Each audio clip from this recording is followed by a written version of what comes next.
Keith. My lady, today's witness is Professor Sir Chris Whitty. Could you be sworn, please?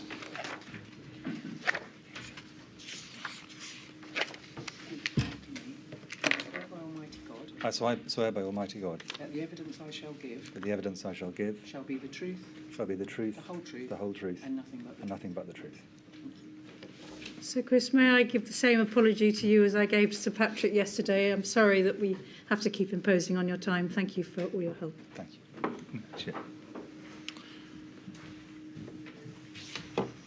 You are, of course, Professor Sir Chris Whitty. I am.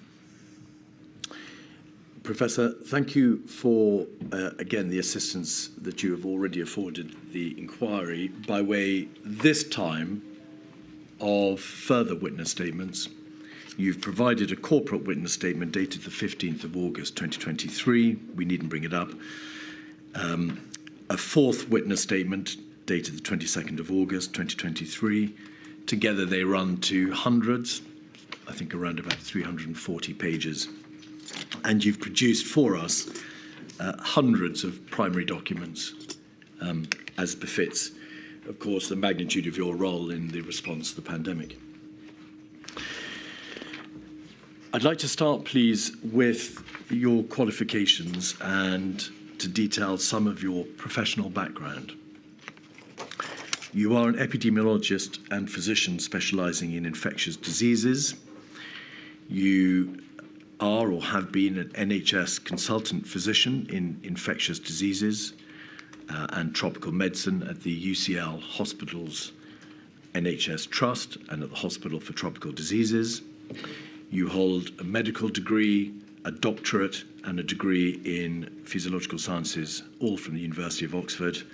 You hold masters in epidemiology from the University of London, as well as MBA and LLM in medical law and diplomas in economic and tropical medicine and hygiene. You were, I think, for a while, Professor of Public and International Health at the London School of Hygiene and Tropical Medicine, and you are a Fellow of the Royal College of Physicians, the Faculty of Public Health, the Academy of Medical Sciences, and an Honorary Fellow of a significant number of other learned bodies. Have I got it about right? Right. Most relevantly for our purposes, you were also the Chief Scientific Advisor to the Department for International Development between 2009 and 2015, and the Interim Government Chief Scientific Advisor and Head of the Government Office for Science between 2017 and 2018. You co-chaired SAGE during the Zika epidemic in 2016, and you chaired SAGE in respect of the 2018 Novichok poisonings. Is that right? That's right. Most importantly, you were appointed Chief Medical Officer for England on the 1st of October 2019, and you held that post, of course, throughout the period considered by this inquiry. Yes. And do you remain the Chief Medical Officer? I do. We know from evidence that you co-chaired SAGE with Sir Patrick Vallance during the pandemic, and you played a very significant and often public role in response to the COVID-19 pandemic. There is in your statement a reference to the fact that, in addition, you were head of the National Institute for Health Research. And I want to just depart for a moment from the chronology to look at what the nature of the NIHR is and what you did as its CEO. What is the NIHR? So the NIHR is the largest of the government funding bodies for medical research, and specifically it concentrates on practical medical and clinical research. The more basic science tends to be done by the Medical Research Council. Together, they form the government's contribution to medical research in the UK in terms of funding. And as you know, and I think most people know, the UK is very strong in this area, and I think this was important during COVID. As you give evidence, Sir Chris, may I just ask you to slow down a little bit? Our stenographer, who is absent and is working remotely, will need to, of course, keep up with what you say. the relevancy of the NIHR and the discharge by you of your role as CEO is that in the early stage of the pandemic in March 2020, did the NIHR was it able to achieve funding for certain important areas of research related to the possible response to the pandemic?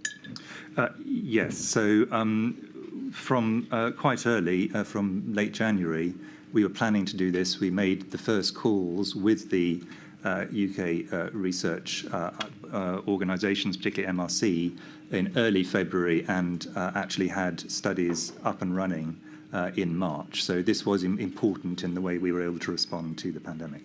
And was funding provided for a number of different areas, including clinical trials, phases of what then became the Oxford-AstraZeneca vaccine, funding for COSIN, which the inquiry has heard is a system by which data was collected from hospitalised patients, and also for something called the Covid-19 Genomics UK Consortium, which provided vital research in relation to the sequencing of Covid-19 variants.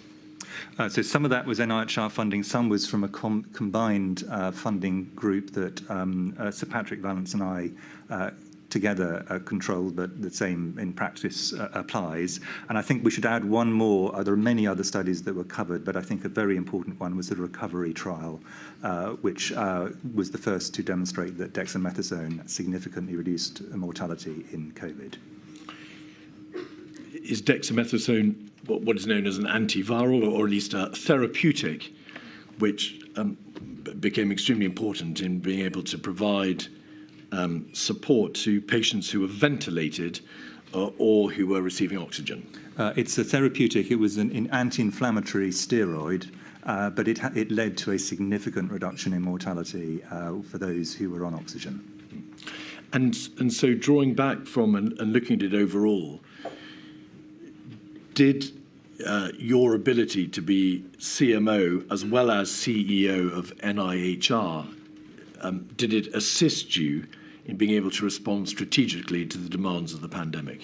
I think that it was slightly double-edged, Mr. Keith. I mean, I think that overall my view is it was beneficial because it allowed me to combine the strategy for the research, which I directly controlled, with the overall strategy for COVID. Of course, by having two roles, it did mean that I was quite stretched. So there were arguments either way, but I think it did actually overall help me in helping to make the response effective and quick. And then turning to some aspects of the role of the Chief Medical Officer, does the Chief Medical Officer act essentially as the United Kingdom government's principal medical advisor? Yes. Are you the professional head also of the public health profession in England? Yes, not the managerial head, but I am the professional head, yes. And so you provide public health and clinical advice to the Prime Minister, to ministers, directly to the DHSC, and that includes, of course, its Secretary of State and Permanent Secretary, and other senior officials across government. That's correct. It's important to emphasise, isn't it, that you are the CMO for England. Is that because health is essentially a devolved matter, and therefore there are CMOs in the other nations of the United Kingdom? That is exactly correct. I think the one slight difference in terms of the UK role, because the CMO England is also the UK government medical advisor, is there are a small number of areas, mainly of international importance, where it is the UK government that leads rather than individual nations. But for practical purposes, it's England that was the majority of my responsibilities. Is the CMO a professionally independent position? Yes. Do you have a line manager? Do you report officially to another individual or entity? I report up to the Permanent Secretary, but I don't think the Permanent Secretary, or indeed anyone else, would wish to infringe the independence of the role of the Chief Medical Officer, which is a long-established one going back to the 1860s. So the CMO has been giving advice to government on public health and clinical matters since that time, 1855, in fact? Yes. All right. Do you also sit on the executive committee and the board of the Department of Health and Social Care? I do.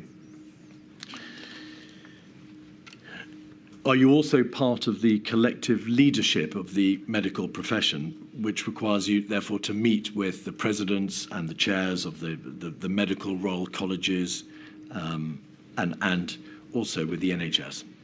One of the things I was very keen to do in COVID was to ensure that it was seen there was a collective leadership of the medical profession. It's not exactly defined, but I think it is essentially the senior people in the Royal Colleges, the General Medical Council, and the senior clinical people in government. The inquiry is, of course, well aware that there are also deputy chief medical officers. The DCMOs support you, the chief medical officer, but as senior medical advisors, are they also functionally independent? Yes. And do they provide advice similarly on public health and clinical matters? They do. Are the roles of the DCMOs separated in any way?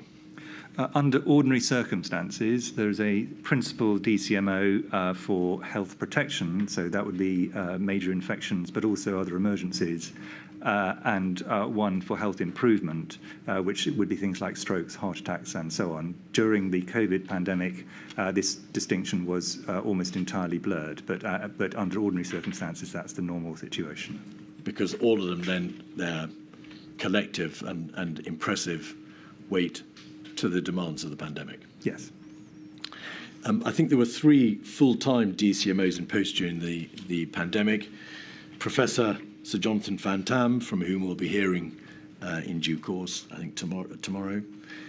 Also Professor Dame Jenny Harris, from whom we'll be hearing, and Dr. Thomas Waite and Dr. Aidan Fowler, who led on a variety of different aspects of the clinical and medical advice that's given to government. That's correct. All right.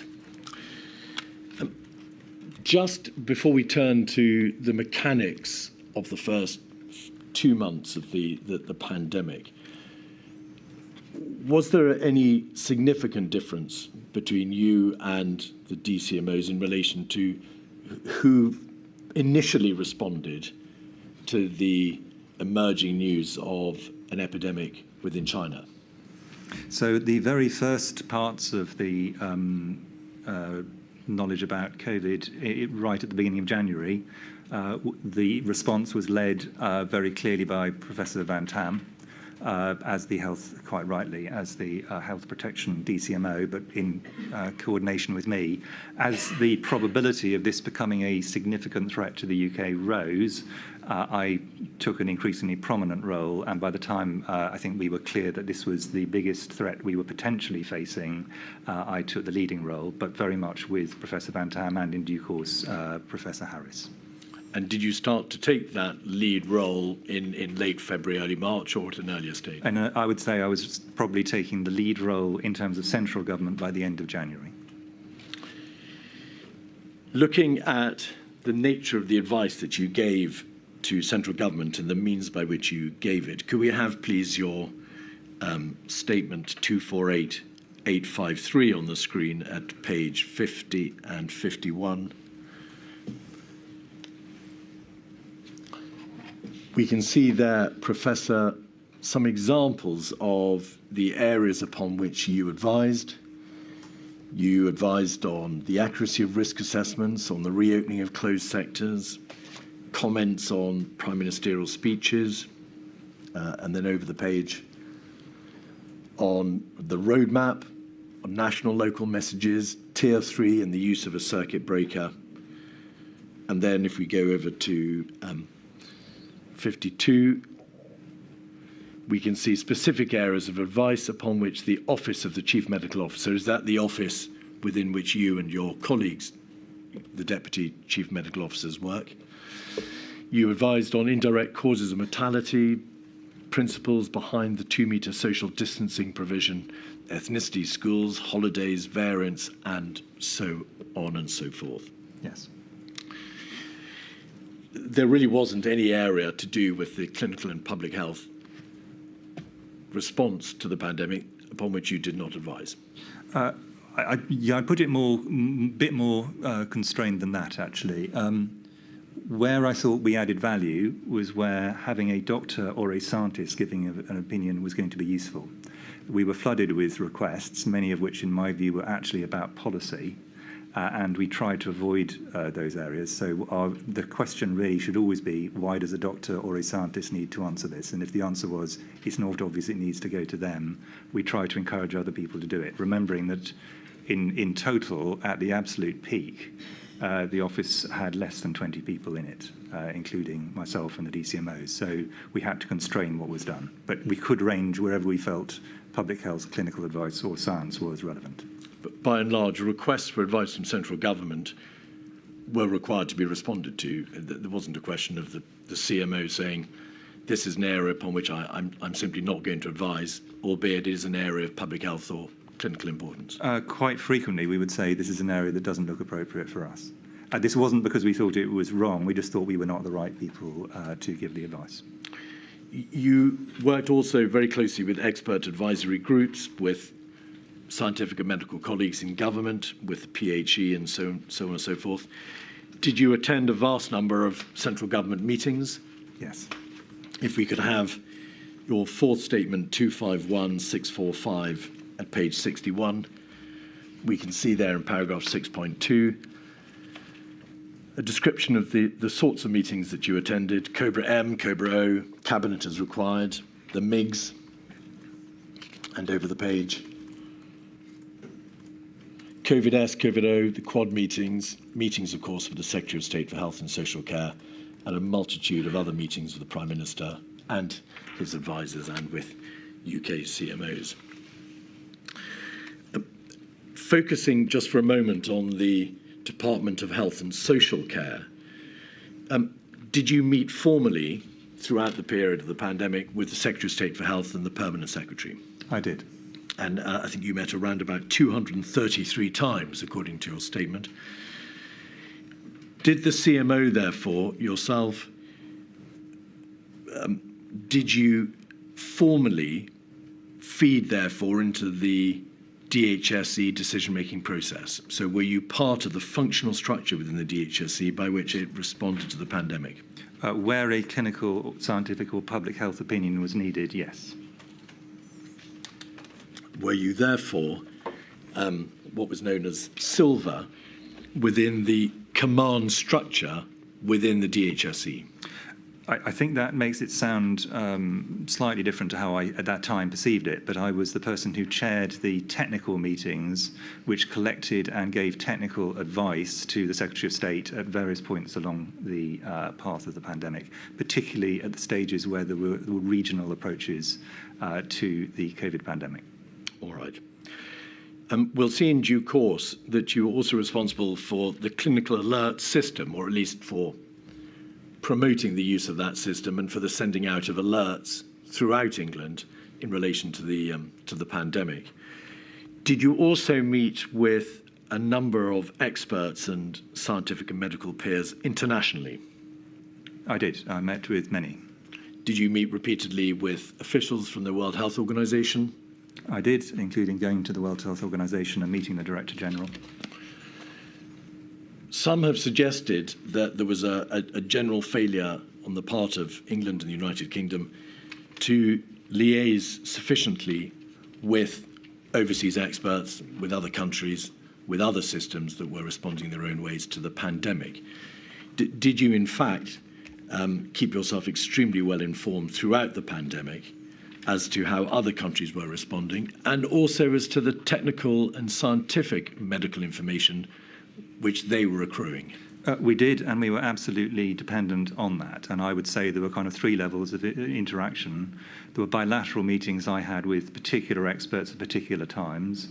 There were meetings of groups where, for example, the World Health Organization would organize a group of people to come together and give advice from all around the world as an efficient way of passing on information. And then there were either publications or indirect links, because many people in the UK have very good international links, and then they would feed in to us. So we were getting information internationally from multiple routes, and as I say, we're dependent on it. do you consider that the system of international collaboration worked extremely well? I think against what was realistic, given that at any given time there was usually several countries that were actually at the absolute leading edge and where their experts were working flat out, I think it worked as well as reasonably could be expected. So will you give us, please, then, some indication of the areas in which you were particularly assisted? The emergence of the Delta wave in India or the Omicron wave in South Africa? At each one of the waves, inevitably, we got our first information from people in country.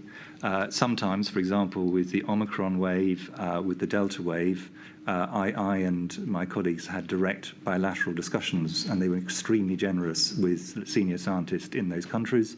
And in the original Wuhan wave, we had some direct interactions, but a lot more indirect. And of course, we relied for our early understanding of this on Chinese science and then subsequently science from other countries, for example, Italy. In time, we ended up having multiple routine groups of scientists across Europe, colleagues from the US, Australia, New Zealand, for example. There were many different groupings, but these were all ways of us sharing information bilaterally. And of course, when we had the alpha wave, which was first detected in the UK, most countries wanted to get information from the UK, and we tried again to provide that both bilaterally and in multilateral fora. So on that occasion, the information flow was the other way? Yes. You have in your statement provided some details of the number of meetings that you attended. I believe you had around 44 meetings between January 2020 and July 2020 with the representatives of other countries, and between August 2020 and February 22, you participated in a further 107 international meetings, we presume multilateral meetings. That's correct. But it's also important to stress that a lot of information in medicine is passed on in written form by papers, by emails, by alerts of different sorts. So this is only the direct meetings were only part of the way we were learning from the international experience.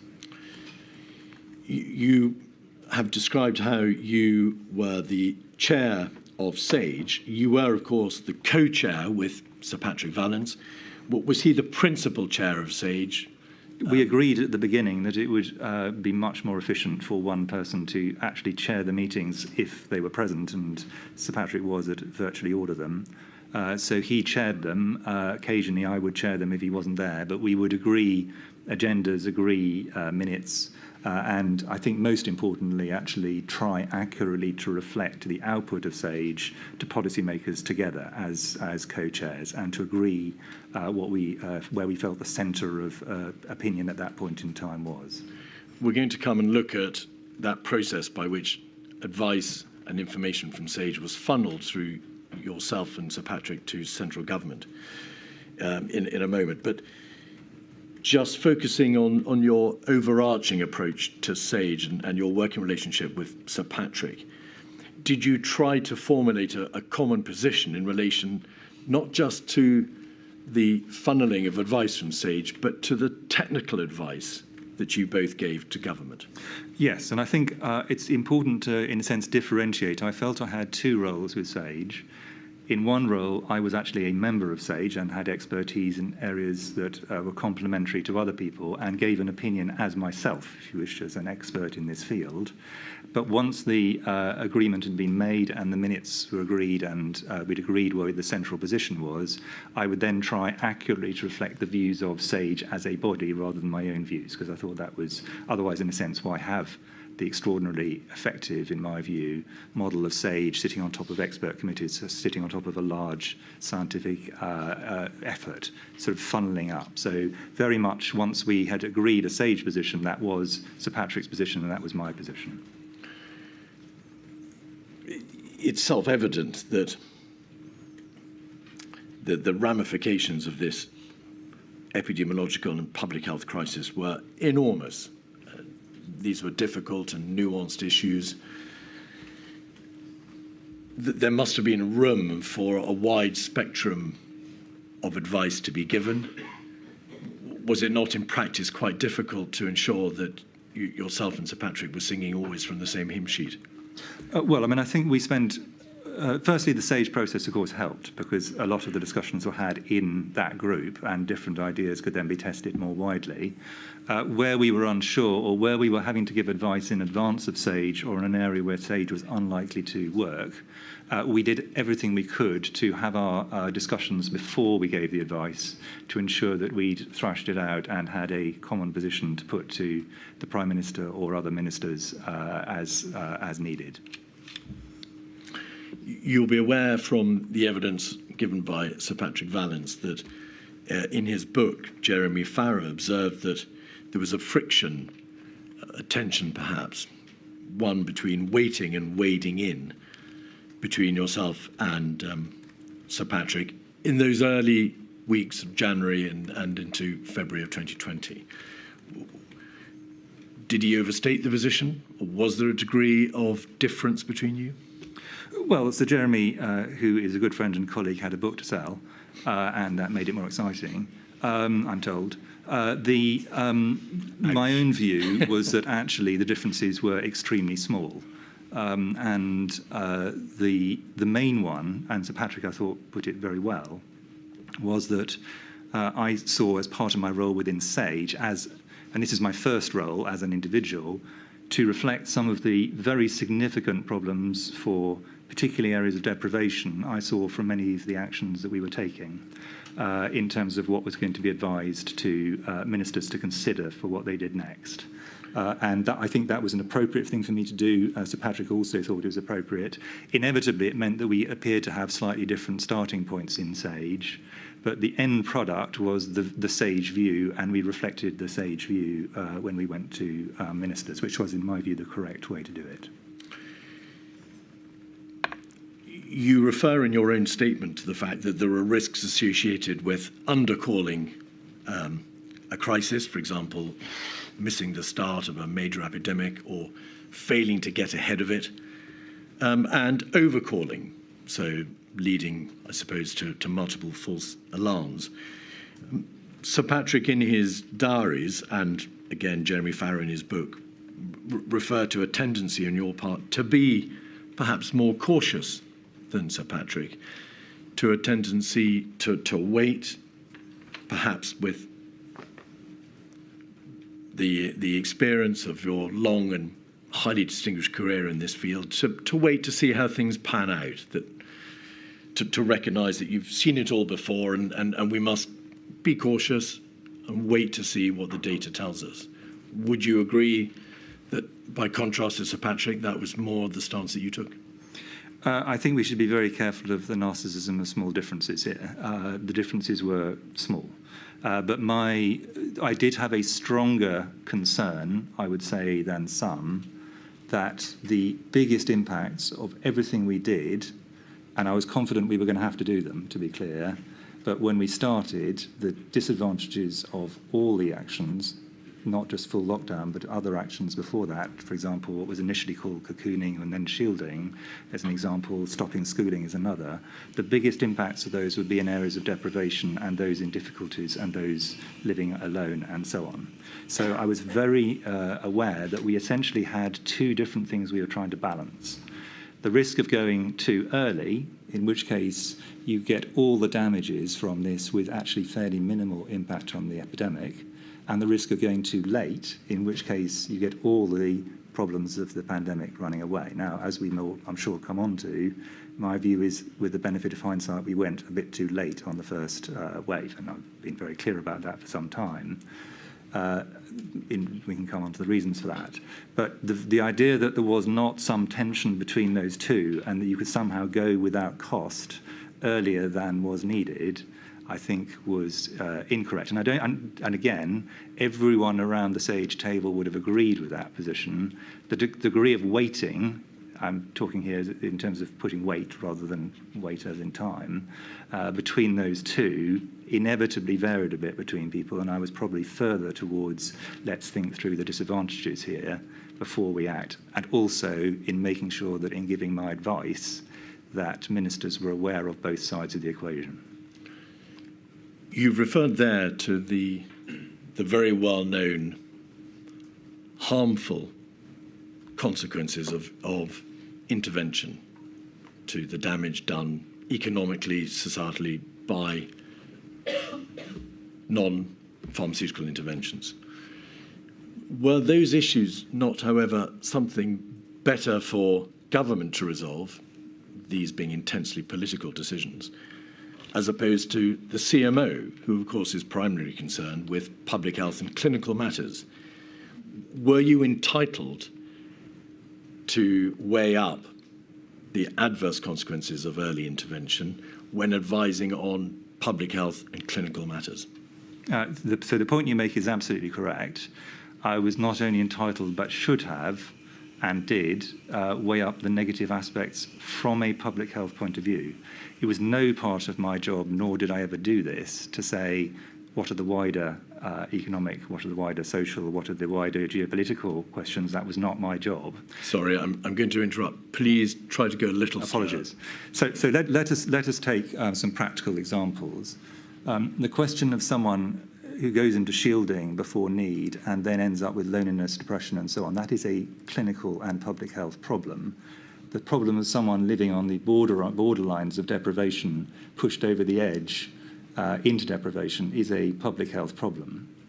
Questions of the wider economy are not a public health problem and are not for me, but the first two, in my view, firmly are within the realms of public health, and I don't think any public health expert would disagree that they are. They might disagree on the exact approach I or others took, but I think the principle that those are firmly within the scope of public health, I think, is widely accepted.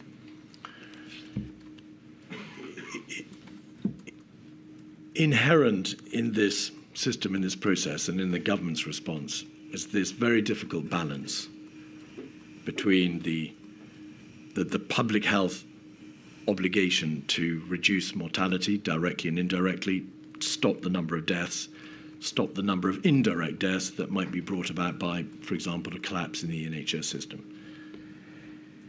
against the harmful indirect societal consequences of intervention. In those early days in January and February, was there not a greater need to get on top of the first side of the balance, to make sure that in public health and epidemiological terms, everything had to be done to reduce direct and indirect mortality, as opposed to focusing on the indirect consequences of intervention? Well, I think that one of the problems with that argument is if you get up to and including the beginning of certainly March, we didn't have any mortality in the UK, and we'd only just, in fact, had evidence of internal transmission.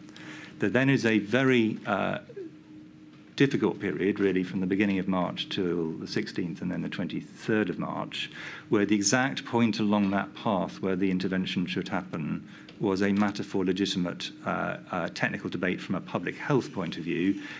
Then after that, there is a wider set of discussions, exactly as you say, on the wider impacts on economy and society, which are not for me, Sage, or others. This is not our role.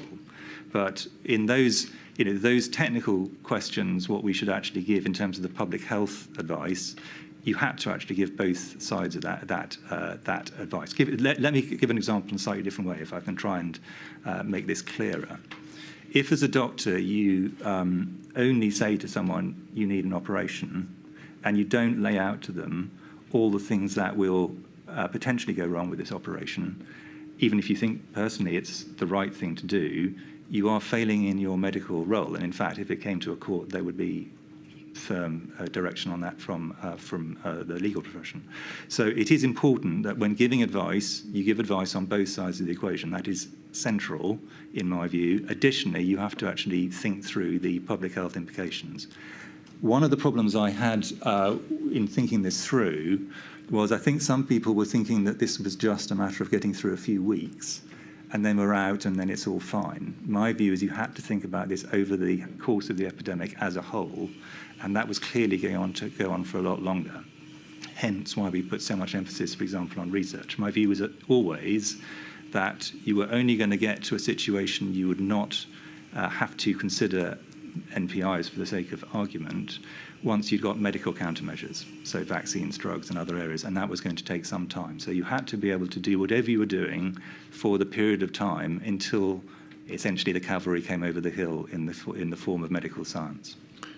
In that period before it became apparent that there were cases and then subsequently deaths in the United Kingdom, there are references to you in the email correspondence with government and also in meetings, referring to the risks of overreaction. On the 23rd of March, as late as the 23rd of March, in a meeting with the Prime Minister, you were reported by Imran Shafi in his notes of that meeting to have said, overreacting will have impact. So I want to ask you, to what extent did the need for the accumulation of data, to be sure about what the position was, knowing the lie of the land before systemically the country reacted, impacted your decision-making, or rather your advice?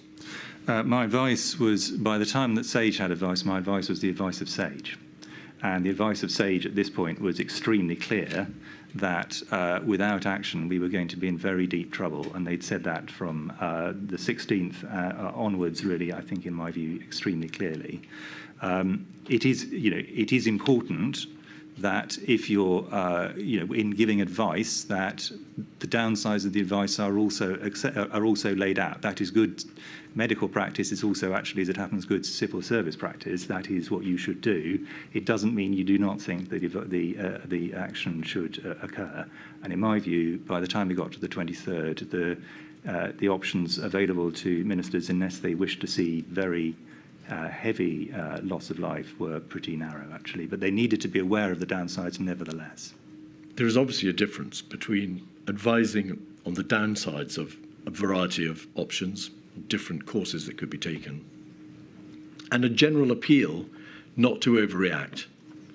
And it's that latter issue that I want you to address, please. Did you, during that time, January, February, March, call the risks of overreacting? Did you call out that there was a danger that if the country went too soon, too rapidly, there would be other, perhaps indirect, but other significant consequences? Well, I can only, in a sense, repeat what I previously said. I was certainly not in any way deviating from the position of SAGE. That was the position of SAGE. We'd agreed it. And that was clear that the view of SAGE was, if you wish to avoid loss of life, you are going to have to act. It is certainly the case that you need to be clear that there are going to be downsides to that action. And indeed, if you didn't give that advice, when the downsides emerged, which they surely would, then the ministers involved would be much more likely, in my view, to reverse position. So they need to have a firm foundation when they take an advice that this is, if you wish to minimise loss of life, this is a path down which you're going to have to choose a number of very, very unpalatable options. But be aware of the fact there are downsides. We're telling you that now. Don't say in 2 months I didn't know that. This is what the situation is now. That, in my view, is an appropriate way to give advice. And I doubt any doctor listening to this or any civil servant listening to this would disagree. That is the appropriate way in which you give advice to a patient, and it's an appropriate way to give advice to a minister. That's the correct thing to do. You've referred, Sir Chris, a couple of times now to the fact that you were merely relaying the position of SAGE. Did SAGE itself warn against the dangers of overreaction in those weeks from late January to early March? I don't think that I would have used the phrase, and certainly SAGE would have used the phrase, overreaction. What we'd have said is, here are some downsides. And these are things you need to be aware of. And, again, to go back to my earlier point, the differences between different people on SAGE on this were not of, are these downsides there, etc. All of these things were agreed. There was some difference as to the degree of weighting people would put on them, but I don't think that was inappropriate. Again, it's important there is a serious debate about these things before a central position is put forward. Of course, there is a debate. And of course, individual epidemiologists and advisors would naturally differ as to the speed with which the system was required to react, whether or not steps should be taken, whether or not further data should be accumulated, and a better understanding accrued. But the material does appear to suggest that you were prominent in calling out the risk of overreaction, and that, as Sir Patrick Vallance has suggested, you were more cautious than others in wanting to wait to see how things would eventuate. So I've rejected. Is that fair? No, I've rejected, and I will continue to reject your characterisation of this as overreaction, because that implies that I thought in a sense, the action should not happen. What I thought should happen is that people should be aware that without action, very serious things would occur, but the downsides of those actions should be made transparent. I don't consider that's incorrect, and I actually don't think that was, and Sir Patrick was, in a sense, saying exactly that the advice we gave was identical, but the debate we had about this was how do we actually get the balance of these clearly in front of people, and that's an appropriate thing to do. In principle, and obviously you've explained very clearly what your position was, but in principle, if generically the response of government was too cautious, or the advice that was given that was too cautious, can that, in the field of pandemics, in the field of epidemiological study, lead to government responses being behind the curve? So, putting it another way, antithetic to the notion of which the inquiry has heard quite a bit, that when dealing with pandemics, the precautionary principle demands that you go early and you go hard. So I think that some of the evidence to the inquiry on the precautionary principle misunderstands it quite profoundly, actually. So the precautionary principle is useful if you're dealing with something where there are, for practical purposes, no downsides, or very minimal downsides relative to the advantages, in which case the argument has got to be, well, just go ahead and do it. So an obvious example was advice to people to wash their hands. There is no downside to that. It's a good thing to do. The more you get into things where there is significant cost, I do not mean that in an economic sense, I mean cost to individuals, cost to families, in terms of their health, mental health, and so on, the less you can say, well, it's just a precautionary principle, I'm going to impose this on you just in case. That's not an appropriate understanding of what the precautionary principle is or should be.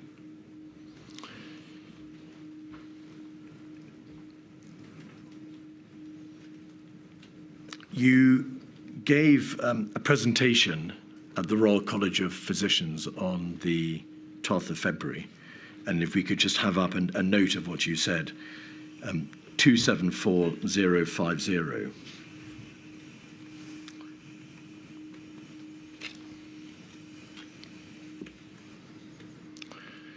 I'm bound to say you expressed in beautiful language,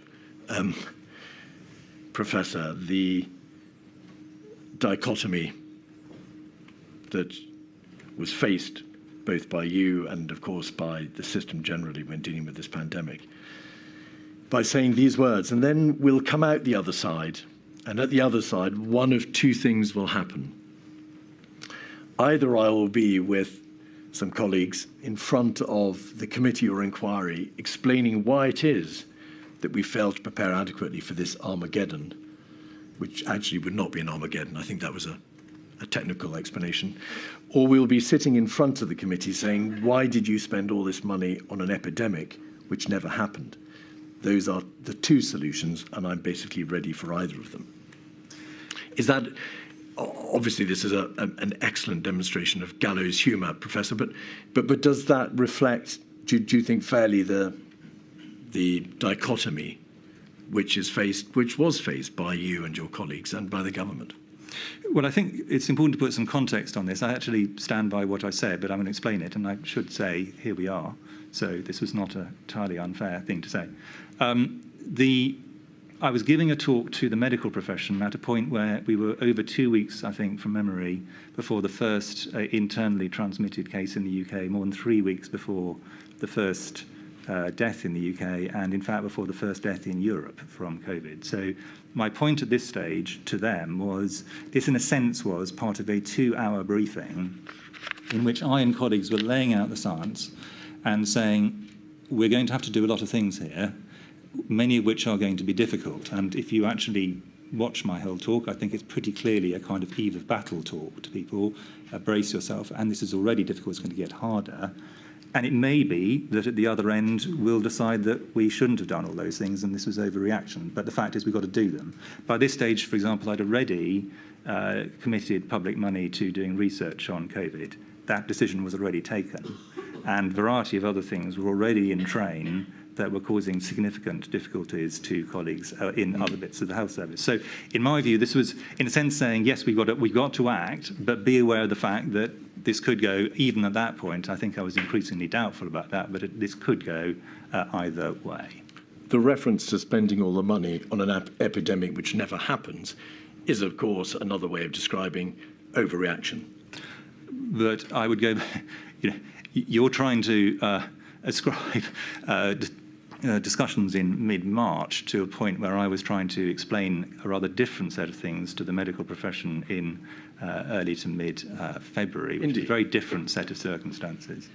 By that date, the 12th of February, you were, of course, aware of what is known as the Report 4 from Imperial College London of the 10th of February, which described the overall case fatality rate in all infections, both symptomatic and asymptomatic, for this emerging coronavirus as approximately 1%. So the death rate overall was 1%. And SPY MO, the inquiries had evidence about this, had reported on the 10th of February, again 2 days before, that it is a realistic probability that there is already sustained transmission in the United Kingdom, or that it will become established in the coming weeks. In light of the information made available to you, my question therefore is, in the application of that balance to which you refer, was it not already clear by the 10th of February which way that balance surely had to be operated? Well, by this stage, I was doing the great majority of my work, and my team's work were on this.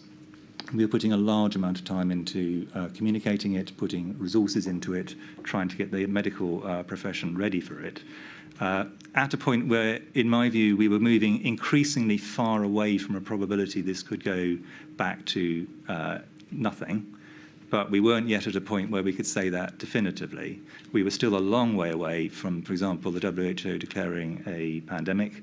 And as I say, we did not at this stage, and did not for some time, in fact, have internal transmission. So the statement by SPY-MO that we would probably at some point have it, I'm paraphrasing, I thought was a reasonable one. That didn't mean we had it at that point in time. And I think it is also important to recognise that it would have been wrong to swing the whole of the medical profession over to this. Even the height of the pandemic, more people died of causes not COVID than died of COVID. Every one of those deaths is tragic on both of those sides. Of course. Can we now look, please, Professor, at an entirely separate subject by way of trying again to put into place some of the important building blocks? You met regularly, did you not, with the CMOs of the 4 or other United Kingdom nations? That was obviously envisaged by the system. The system requires that there be regular and significant collaboration with the CMOs from the other nations. Did you start to work early? Did you start to work with them significantly from a very early point in the chronology?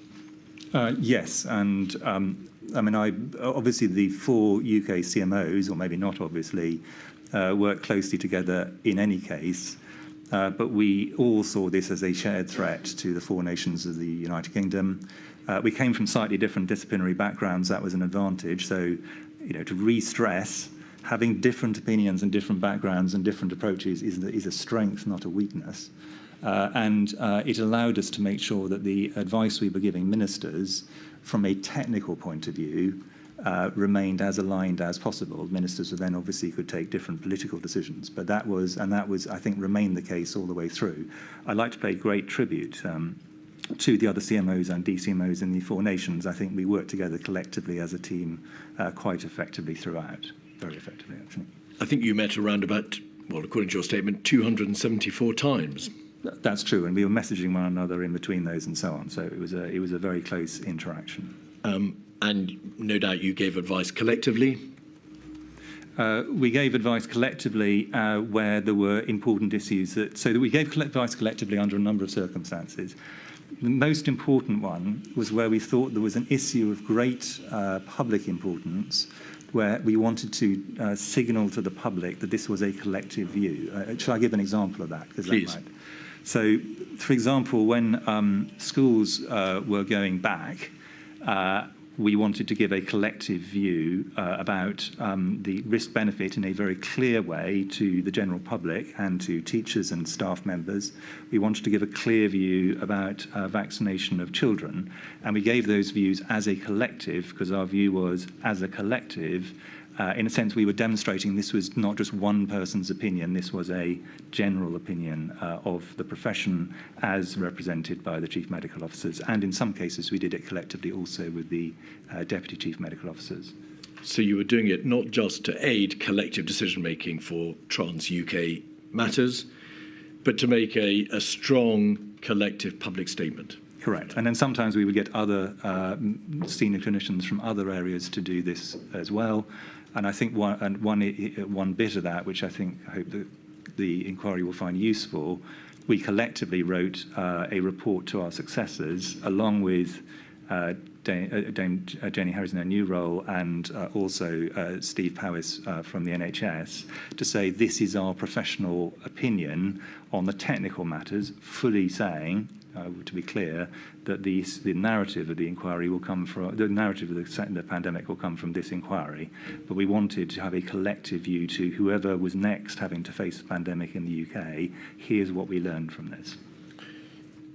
Can you recall any significant scientific disagreements between you, albeit I'm sure there were times that you were testing each other's thinking and testing the conclusions that the others might have reached, but any significant disagreements?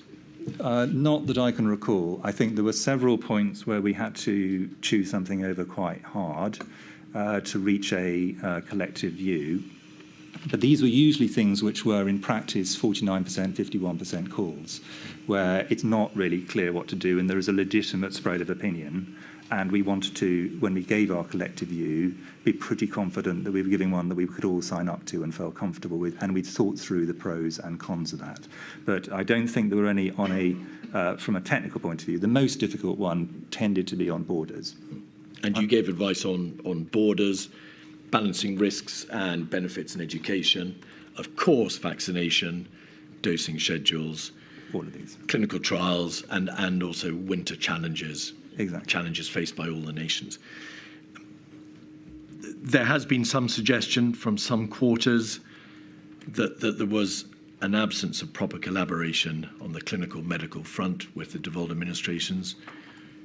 Do you consider that there was, in fact, the closest of collaboration with all four nations? Well, I mean, just commenting on the areas where I was involved, there are many others. I think the CMOs demonstrably did a lot together.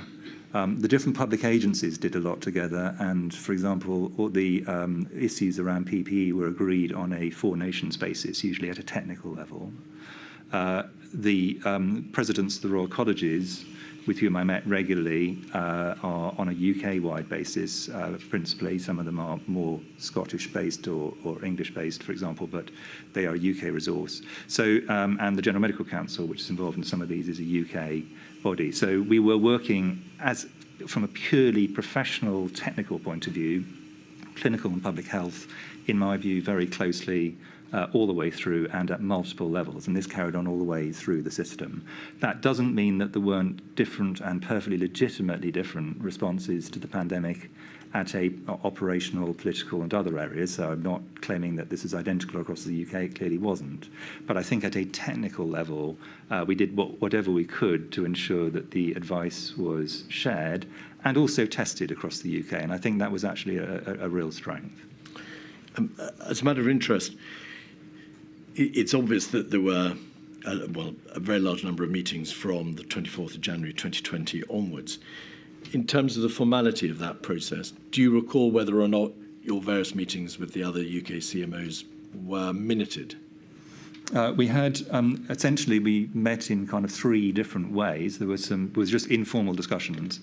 There were formal things where we were trying to come to a decision, and essentially that either ended up with a minute or it might end up with a joint letter, but that essentially is the minute of these are the positions we've taken. And then there were discussion groups, of which the most, probably the most prominent was something called the Senior Clinicians Group, which I chaired. And that didn't just have CMOs, it also had people from the NHS. At some points it had chief nurses and others. So this was very much not a decision-making. It was for just people to share information, principally. But these were, where a decision was taken, then there would be a formal record of it. And that, I think, was the key point about this. Moving on to another part of the system, Public Health England. You say in your statement that, because you were asked to comment on the effectiveness of Public Health England, that it did play to its considerable scientific strengths in January and February. And of course, we remind ourselves that it was in January that it created at great pace a PCR diagnostic test for SARS-CoV-2. But that operationally it struggled thereafter to scale up the system of testing based upon the diagnostic test that it had invented. Is that a fair summary? That is a fair summary. There has in fact been a great deal of evidence before this inquiry that there was a whole-scale absence of a sophisticated, scaled-up test, trace, isolate system in the United Kingdom at the beginning of 2020. You must have reflected long and hard on this issue. To what do you ascribe that absence? I think that, in a sense, there's two levels of it. The countries which were best able to scale up, particularly using their public system, and I'm going to use South Korea as a proxy for that, but there were others, had very significant investment in public health infrastructure. In the case of South Korea, and I discussed this with colleagues from South Korea, it was after they had a bad experience with MERS, and they thought they wanted to beef things up, and they did. And in the case of Germany, which took a slightly different approach, they used their very strong industrial base to be able to do that. Absent either public investment over some period of time, you can't just switch this on at short notice, or an industrial base well designed for it. It was much more difficult. There were a number of other reasons, and in a sense, I think it's probably not the moment to go into them in great depth, but those were major barriers to it. I think there were also some issues about the interrelationship with the NHS laboratory system, but I'm not really the person to answer questions on that. We've heard some evidence about the multitude of small laboratories which were perhaps institutionally incapable of being scaled up. You must have... Well, of course, you were absolutely well aware of the absence of such a system in January 2020. Your understanding shows, of course, also, doesn't it, that you were well aware of how other countries were responding. Of course, you were on top of the detail of what other governments and countries were doing to respond to the pandemic. Yes. Was the CMO consulted during the course of the pandemic on the decision to disband Public Health England? I don't recall being consulted either formally or informally. I think I was sort of told that this was going to happen. My view is my colleagues from Public Health England did this extraordinarily professionally. I think there were arguments either way in terms of splitting off the health protection system from the rest of it. And I actually think the UK HSA system that's been created is a very good one. But this wasn't a situation where I was sort of sitting down in meetings and saying, shall we lead to this change? That was not part of what I was doing. And to be fair, I don't think it is necessarily a good reason why I would have been, because that was a structural question, not really a clinical or a public health one in the ordinary sense. All right. Can we now look, please, at SAGE, of course, the Scientific Advisory Group for Emergencies, which you co-chaired. You say, again, rather pithily in your statement, that as co-chair of SAGE, you're likely to be biased in its favour, and that it's not obvious to you what an alternative, better mechanism for the provision of scientific advice would be. Were you aware of how other countries had set up their scientific advisory systems? Yes, so because I'd been a chief scientific advisor in government during several emergencies of different types, including being a government chief scientific advisor for a short while on an interim basis, I was well aware of systems around the world going into the pandemic. And we've also, Sir Patrick and I have had the privilege of talking to a lot of our colleagues from other nations about their systems around the world. And there are many good systems. So the fact that we have the SAGE system was not something where we were just doing it in ignorance of all alternatives. In general, and I think most people, certainly in Europe, would agree with this, the UK system of integration of science into government, in my view, still is short of where it should be, arguably by some distance, but in fact it is better than a large number of our neighbours. We do at least have a network of chief scientific advisors. We do have the SAGE mechanism. We do have a very empowered and rightly empowered government chief scientific advisor. So I think the SAGE system had some pluses and minuses, but as I say, I couldn't see another system internationally where you looked at that and said, if only we'd had that, we'd have been in much better shape. Just looking in a more narrow way at some of the particular aspects about surrounding how SAGE worked, a number of witnesses have noted that the tension that you identify in your statement between having a group that's small enough to allow significant, proper expert debate and having a body that's large enough to be more representative, but so large that it acts contrary to the ability to have a proper focused debate. Do you assess that that balance was correctly drawn in the case of SAGE? Was its membership sufficiently diverse in terms of comprising not just epidemiologists and modelers and behavioural scientists, but members of other disciplines? I think in the very first meetings of SAGE, I think it was too small. And I think it was recognised as that. And Sir Patrick and GoScience did a lot of work to deal with that. Arguably, at other bits of the pandemic, it actually arguably got too large. There was a very wide spread of outstanding scientists, but it was less easy for people to challenge one another. So there is undoubtedly a sort of point between those, which is the most effective one. It's important also to recognise that SAGE is not a fixed body, even in a single emergency. So people come onto it and go off it, depending on what the set of problems are that are being considered. So the only person who's actually fixed on SAGE is the Government Chief Scientific Advisor, Sir Patrick. All others, and obviously now Dame Angela McLean, who you'll be speaking to, I think, later in the week, all others come or go as needed for the particular needs at that point in time. Can you recall whether or not those additional members of whom you've spoken came from other particular disciplines beyond epidemiology or behavioural science or modelling? There was quite a wide range of people came and went at different points. Some of all of them of very considerable eminence. I think it depends how far you're talking about going. So I don't think that we went we certainly didn't go into, for example, economics at all. We'll come to that issue. So there were sort of boundaries for SAGE.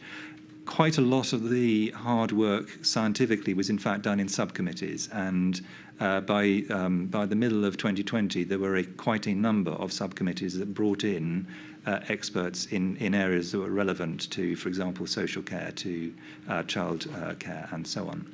Well, yes, well, may I ask you then directly, Professor, a number of witnesses have spoken of how there was a deficiency of experts dealing specifically with matters such as infection control or community mobilisation.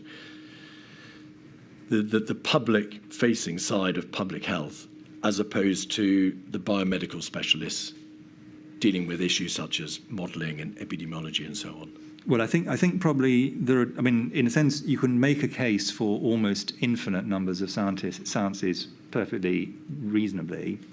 I think that in the case of, for example, PPE, all the various kind of things that need to do in terms of infection control, that wasn't actually dealt with by SAGE. That was dealt with completely separately on a four-nations basis. So the sciences that were dealing with that were different. It was done by a different strand, just as, for example, the deployment of vaccines was done via the JCVI mechanism, not through SAGE. So it's important to understand that even for science advice, the only bits of science advice that really SAGE was supposed to and did have as its central actions were things that were advice to ministers on the more general areas. And there were large numbers of other scientific bodies, formal and informal, feeding into other bits of advice, including into government, but also to the medical profession and indeed to the general public. So I don't think SAGE should be seen as the only vehicle. It was the vehicle formally it's the vehicle for getting science into COBRA.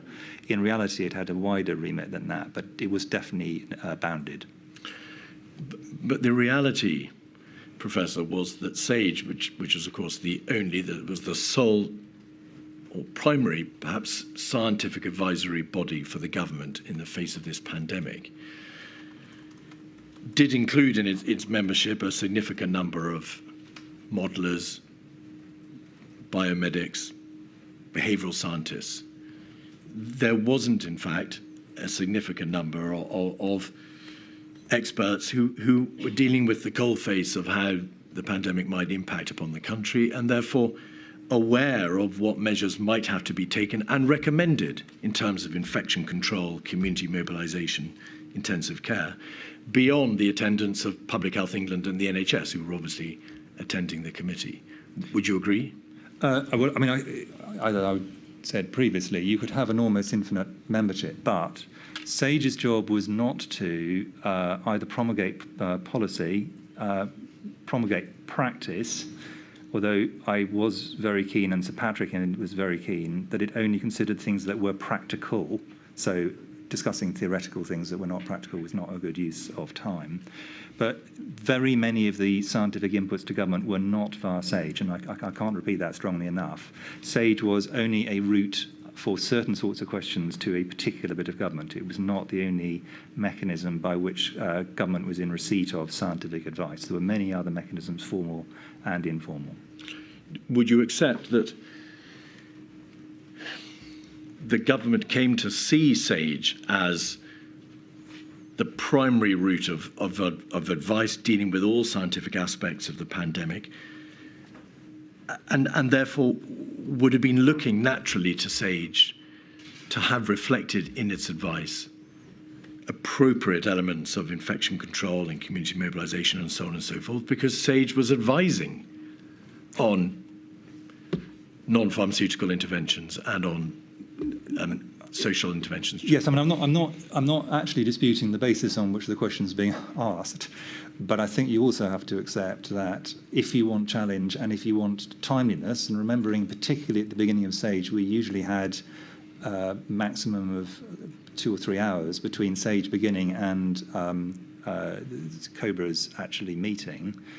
You do have to have a limit to the number of people who are around the table, and you do have to make judgments, many of which will not be ideal judgments. And it's not that they're not the best, they're not, in our view, the best available, but other people could have come to a different set of conclusions about who should be around the table.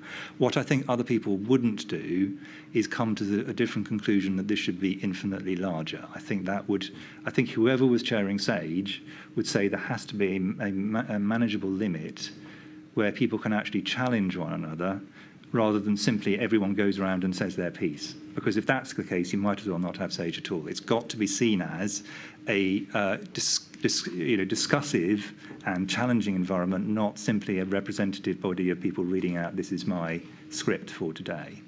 Professor, the question wasn't inviting a view as to whether there should be infinite membership or a hugely expanded membership. It addressed the balance between members of the research and teaching institutes, the biomedics, the modelers, and public health practitioners. Given that, as is obvious, SAGE was formed and constituted itself, certainly in the eyes of the government, as the primary form of scientific advice to help it through the pandemic. Would you agree that that balance wasn't correctly struck? I agree that other people might have struck the balance differently, which is a different point completely. And were they the chief medical officer, they could have come to a different conclusion. But Sir Patrick and I took the view that given the questions ministers are asking, and I think I'd like to differentiate here, and maybe this is where some of the confusion comes from. SAGE only really advised ministers, and only ministers for particular sets of questions. Government is a much larger body and was advised via multiple different routes. I think it's also, we need to be a little bit careful that a few of the people, when they say SAGE didn't have all the expertise, what they actually mean is SAGE didn't have their particular expertise, and preferably them. That is a different thing again. But I think many of the challenges were quite legitimate. I got written to by specialist groups, as did Sir Patrick, distinguished groups of distinguished scientists quite regularly saying, why are we not represented better on SAGE? And they were all legitimate questions. So I'm not disputing this. I'm simply saying you have to make a judgment at some point, but you do have to have a group which is not unwieldy. I don't wish to spend too much longer on this point, Professor.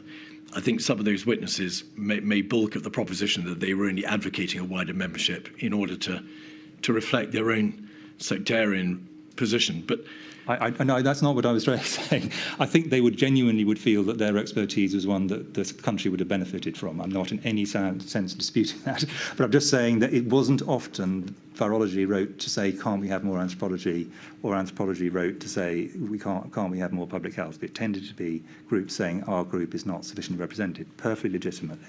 And equally legitimate, the argument that there should have been more public health practitioners, more experts with infection control, and so on and so forth. They're legitimate, as you say, a judgment call. Yeah. In hindsight, it's no doubt a proposition with which you would agree. There should have been a greater focus on that sort of discipline. Well, I mean, in terms of the advice that you got to remember that I also had the benefit of huge numbers of people giving me advice not through SAGE. So, for example, I met regularly, very regularly, with the directors of public health across the entire country, an extraordinarily able and dedicated and very experienced group. They gave me public health advice from all parts of the country, not through the SAGE mechanism. And these kind of mechanisms were replicated for Sir Patrick in other areas and so on. So I think it is I just think, I think we should be a bit cautious of implying that SAGE was the sole mechanism by which science entered government. It was one route for one set of issues. And I think that is where I think some of the misunderstandings sometimes arise from. In your statement, you make the point that legitimate outlier opinions often tended to dominate media discussions, but the job of SAGE was to provide a central view of current science. Central in whose view? Well, that is part of the judgment of these. So what we wanted to do with SAGE, and this is true for all SAGEs, not just true for this, is as best we could say at this point in time, at this level of knowledge of this pandemic, as it happened in this particular case, which of course developed very substantially over the first 18 months of the pandemic, this is where we think the midpoint of national and indeed international science is. So it wasn't the job of SAGE to advocate for one position or another.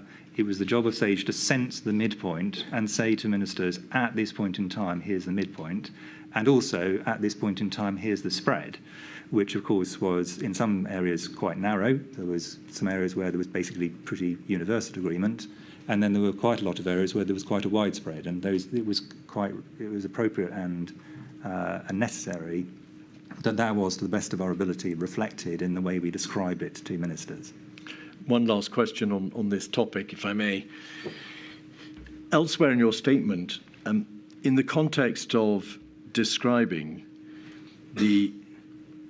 how difficult it was to contemplate in January and February the notion that there might in due course have to be a full lockdown, a mandatory stay-at-home order, effectively suppressing day-to-day life and closing all high-risk, indeed every major economic and social activity. And you say this, that the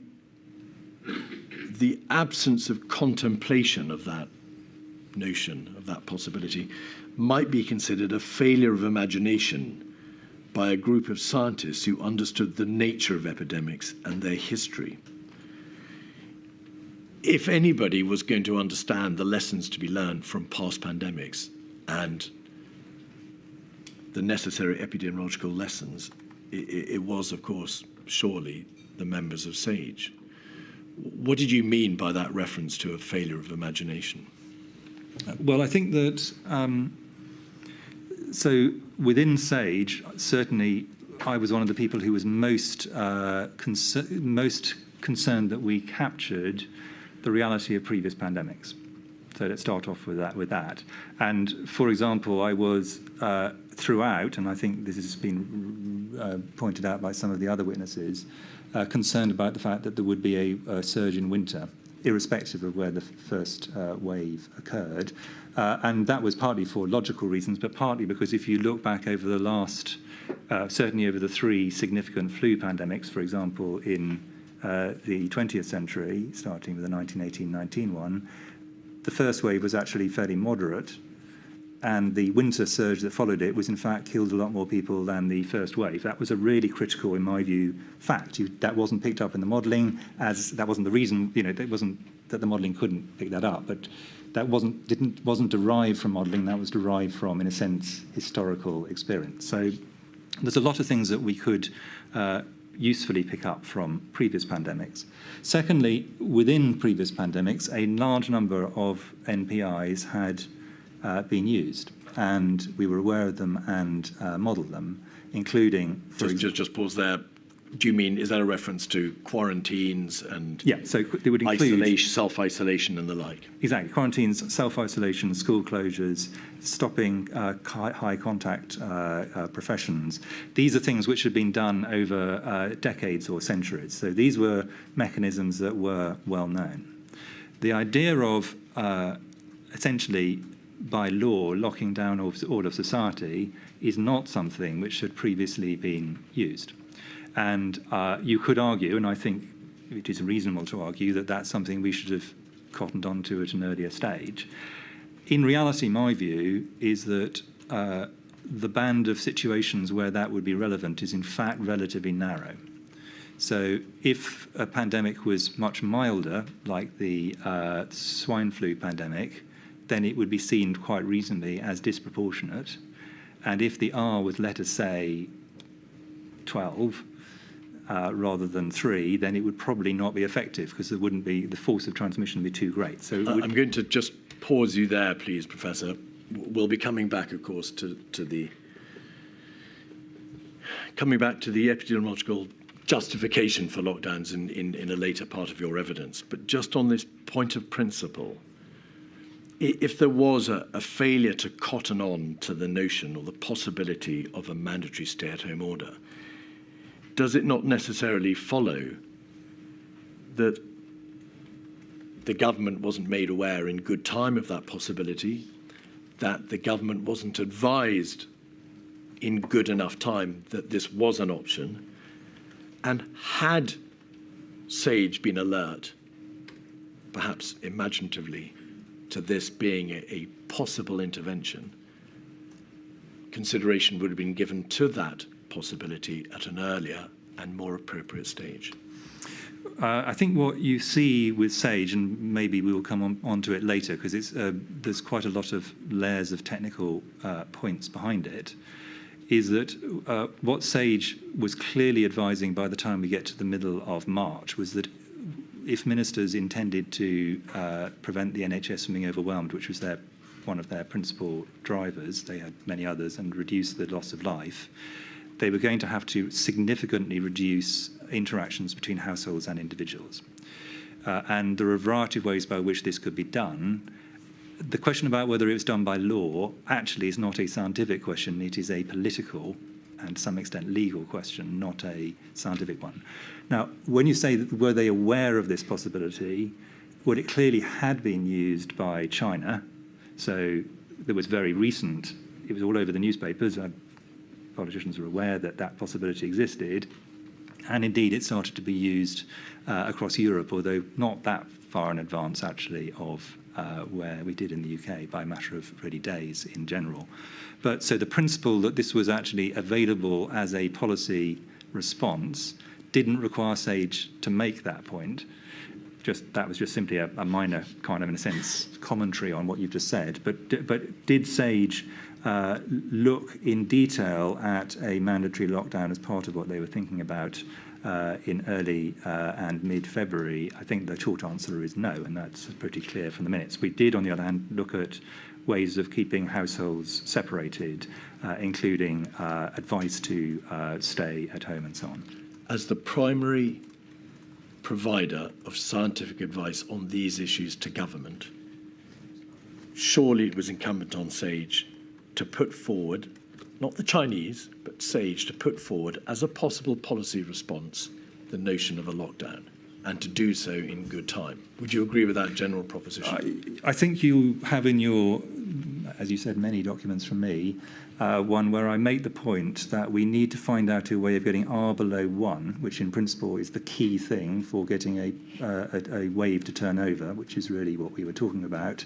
And I think the phrase I used was that China had thrown the kitchen sink at this, and we needed to work out what was the way we could achieve it with the least damage. I'm paraphrasing, but you'll find the email there, which had really essentially, it's not just my view, I think that would have been a shared view around SAGE members. You can argue that we should have gone for a maximalist model. I don't want to sort of put anyone into a difficult position, but were we to have been instructed by ministers, can we do, what would happen if we did a Chinese approach? That would be something which SAGE undoubtedly would have looked at. The question actually, I think, is, would it have been appropriate for a group of scientists to come up with what I consider is quite a radical proposition to put to government? And I think that's a debatable question, actually. But we were already very clearly making the case that we would need to significantly reduce interaction between households, and a lockdown is one of the ways in which you can do that. We're going to leave it there. We are. I think otherwise I'll get protests. I shall return at 22. Rise.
Mr. Keith.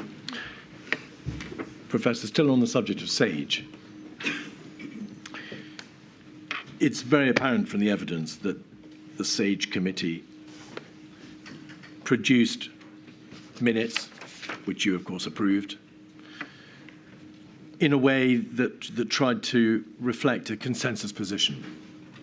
And whilst some of the minutes do provide levels of certainty rating, for example, in relation to subject X, there's a high confidence, or subject Y, there's a low confidence. Would you agree that in general terms, dissenting opinions, changes of opinion or differences of opinion were not, as a general rule, reflected in the minutes?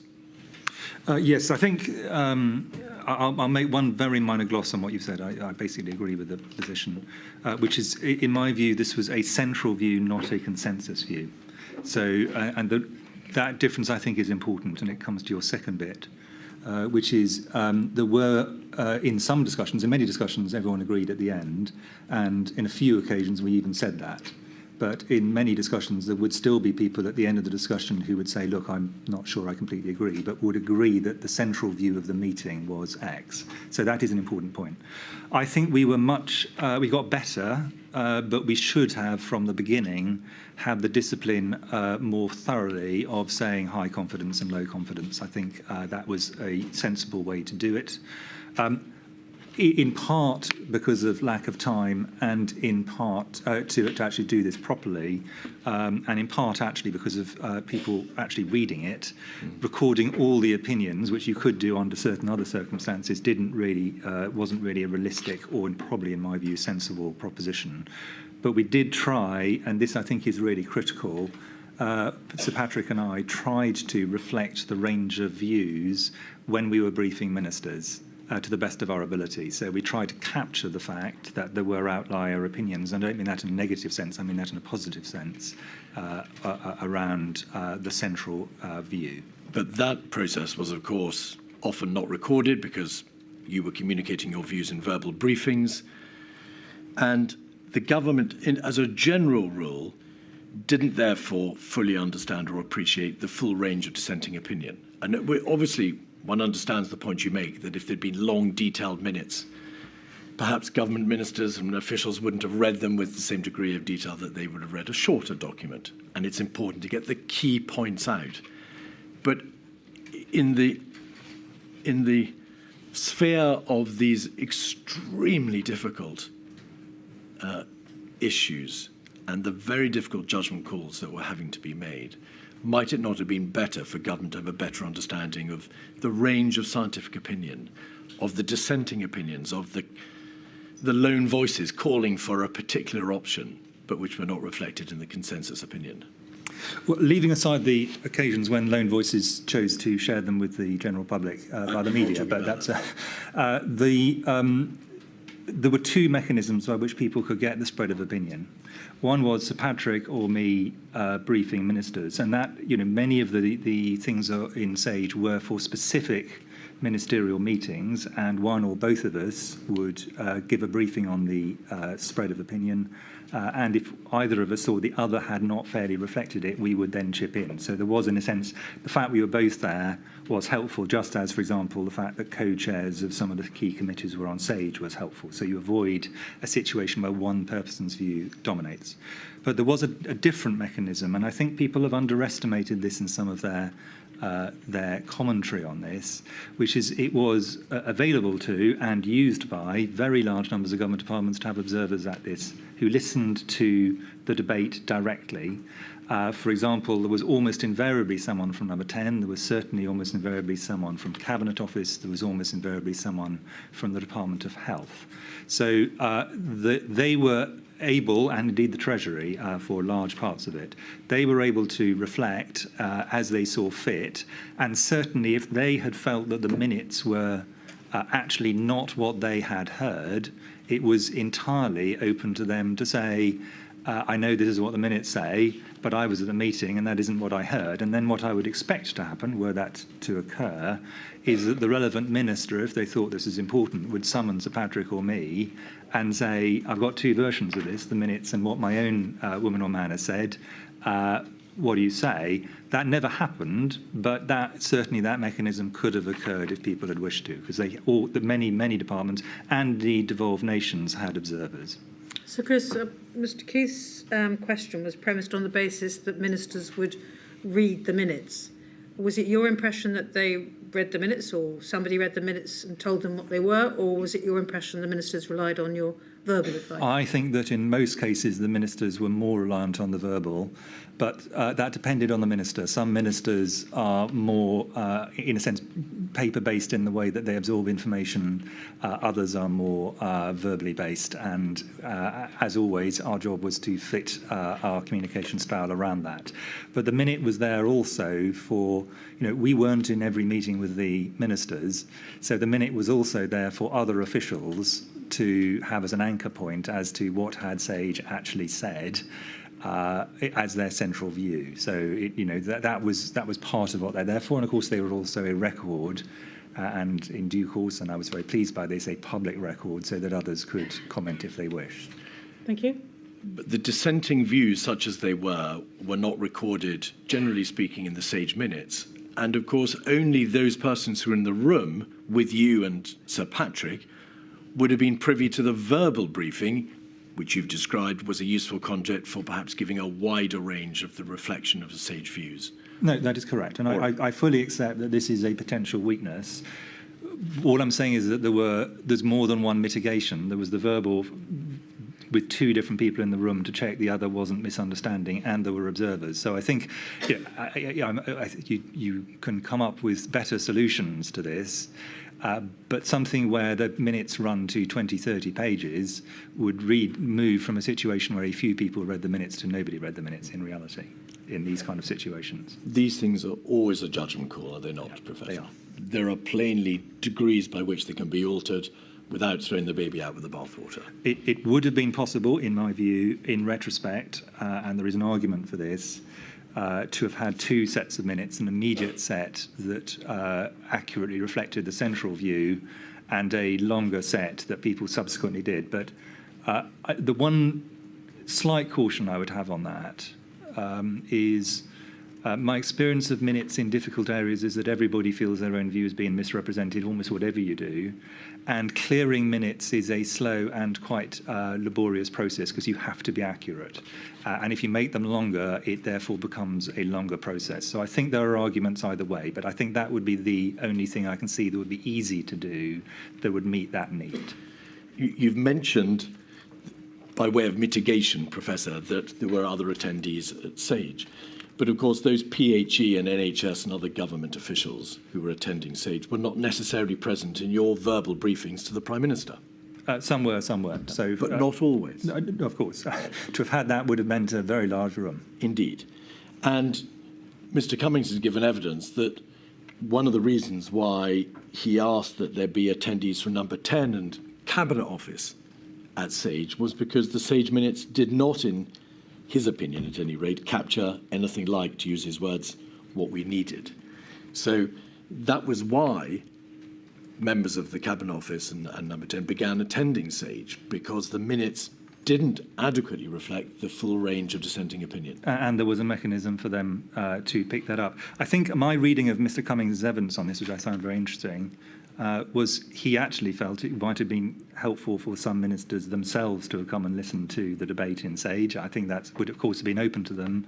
When Mr. Cummings himself, when it was known that Mr. Cummings himself sometimes came to Sage, this caused quite a row, actually. I wasn't the person who made the decision to make that possible, but I thought it was perfectly sensible that one of the most senior advisors to the Prime Minister, if she or he wished to, could listen in on Sage, struck me as a sensible thing to do. What wouldn't be sensible if they then tried to contribute? They could ask questions potentially, but try to bias the answer that was given. That would be extremely unacceptable, but that wasn't the situation, in my view, that happened. Another aspect of the Sage process that's been reflected in the evidence before this inquiry is that because of the commission basis upon which requests to Sage were made for particular advice, but because of the way in which that system operated, there was an inadequate opportunity for Sage to understand what decision makers and ministers were driving at. on the basis that if they had been able to speak to them directly, if they'd engaged with them, they would understand better what the minister's needs were and what it was that they wanted from SAGE. Can you think of any way in which the system might have been recalibrated to allow that one-way street to be opened up or reversed? Well, I'll give a narrow answer, but you may want me to go wider. The narrow answer was when we were certain what ministers wanted, we did our best to reflect that into SAGE participants so that they could reflect that in their pre-work and in the meetings. Sometimes, and this is not a criticism, it's simply a statement of fact. Can I pause you there? You mean you would speak to members of SAGE individually, out with the formal meetings and out with the minute process, yes, and say this is what government has in mind? What we would do was where we were clear that we knew what government wanted, we or others would reflect that. The problem here is iterative, and this is where I think many of the problems potentially can come from. SAGE, it wasn't helpful to say to SAGE, there's a considerable debate going on in government, and lots of people have got different opinions. That wasn't actually a terribly useful thing to say. It was helpful if we could say, well, government's strategic aim is X. But the danger was SAGE was not in a position to say what government's strategic position was until the government itself had a strategic position, and sometimes the government was waiting for SAGE to make a strategic position. And that potential circularity, I think, is something which I think it bears some thought. Those communications where you relayed government thinking back to individual members of SAGE were not necessarily recorded because they were perhaps given in verbal conversation. And secondly, it's apparent that from the minutes, because there are no references to SAGE's understanding of what the government is looking for and what it wants, to what those needs are. So it does rather appear as if the formal process for recording the range of debate didn't adequately reflect what it was the government needed. And in its hour of crisis, it needed the assistance of SAGE. I think that, I think there are probably two answers to that. I think it's a fair point. The first is that SAGE was often commissioned directly from Cabinet Office. So what you have is essentially you have what Cabinet Office wanted of SAGE, and Cabinet Office is the clearinghouse for all of government, including, importantly, number 10. So that was one vehicle, but it would have been, I think, incorrect at several levels, actually, for the SAGE minutes, which were a scientific record, also to have been a record of my or Sir Patrick's view about what government's current policy positions were. That's a completely different thing, and I don't think that would have been an appropriate thing, actually, for us to have recorded in SAGE minutes. I've not suggested that. No, I know. I'm just sort of explaining where I think the balance potentially lies. Ultimately, you and Sir Patrick were required to relay verbally, in an largely undocumented process, your own recollections of the ebb and flow of the debate within SAGE. You were required verbally to reflect back to SAGE, unrecorded, the response of government and what its thinking was. Did that not place upon you and Sir Patrick too great a burden? How could you possibly be expected, after this multitude of meetings, to relay the ebb and flow and debate of these extraordinarily difficult issues in bluntly side meetings with the government? Well, firstly, we weren't trying to relay the whole ebb and flow, but we were trying to relay the range of opinion, slightly different. The alternatives would actually have been even more burdensome, which would have been to have to write up the whole thing, get it agreed by everybody, and then send it in. In a fast-moving pandemic, the principal aim is to be accurate and to be fast. I think that the big advantage we had, I would really like to pay tribute to Sir Patrick because I thought he was absolutely extraordinary, on this was having both of us meant that if one of us had inadvertently relayed information in a way that was misunderstood, and you could sometimes see this happening in both directions, there was another person to say, agree with Sir Patrick in my case, or agrees with me. However, I'd just like to clarify the following points. So I think that mechanism of having two people who are relatively wide-ranging scientists able to check one another's recollection and onward relay, I think did provide some degree of, in a sense, error prevention in the transmission of the information. I fully accept that in a less frantically paced system, there are better ways you could do it, and of course they would be much more convenient to a subsequent inquiry because then it's all written down, but that wasn't, of course, the principal aim at that time. One final aspect of SAGE. You've repeatedly referred to the fact that, of course, SAGE was a scientific advisory body. It produced the scientific advice. Yeah. There was no analogue, and there could not properly have been within SAGE an analogue for economic and societal considerations. That was a matter, and it's a political decision, for the government. You must have oft reflected upon the fact that SAGE would be giving advice on the scientific issues. The advice would be relayed through you and Sir Patrick to government. And then on occasion, that advice would be trumped. I don't mean that in a pejorative sense, but the advice would be made subject to intervening advice, if you like, on the economic and societal issues in your absence and in the absence of SAGE. Did you come to believe that there ought to have been an analogous, recorded, transparent body that could do the same for economic and societal issues as SAGE was doing for the scientific issues? I certainly think that there is a strong case for having the technical economic advice, remembering, of course, the economic advice is itself quite often quite market sensitive, so that's a slight caveat, made transparently available to people and where it's possible for external experts to challenge it. There is a case to be made. My suspicion is that this is one that the Treasury would have not yet warmed to and are fairly unlikely to warm to, but that's for a large number of legitimate reasons. But what you say is correct.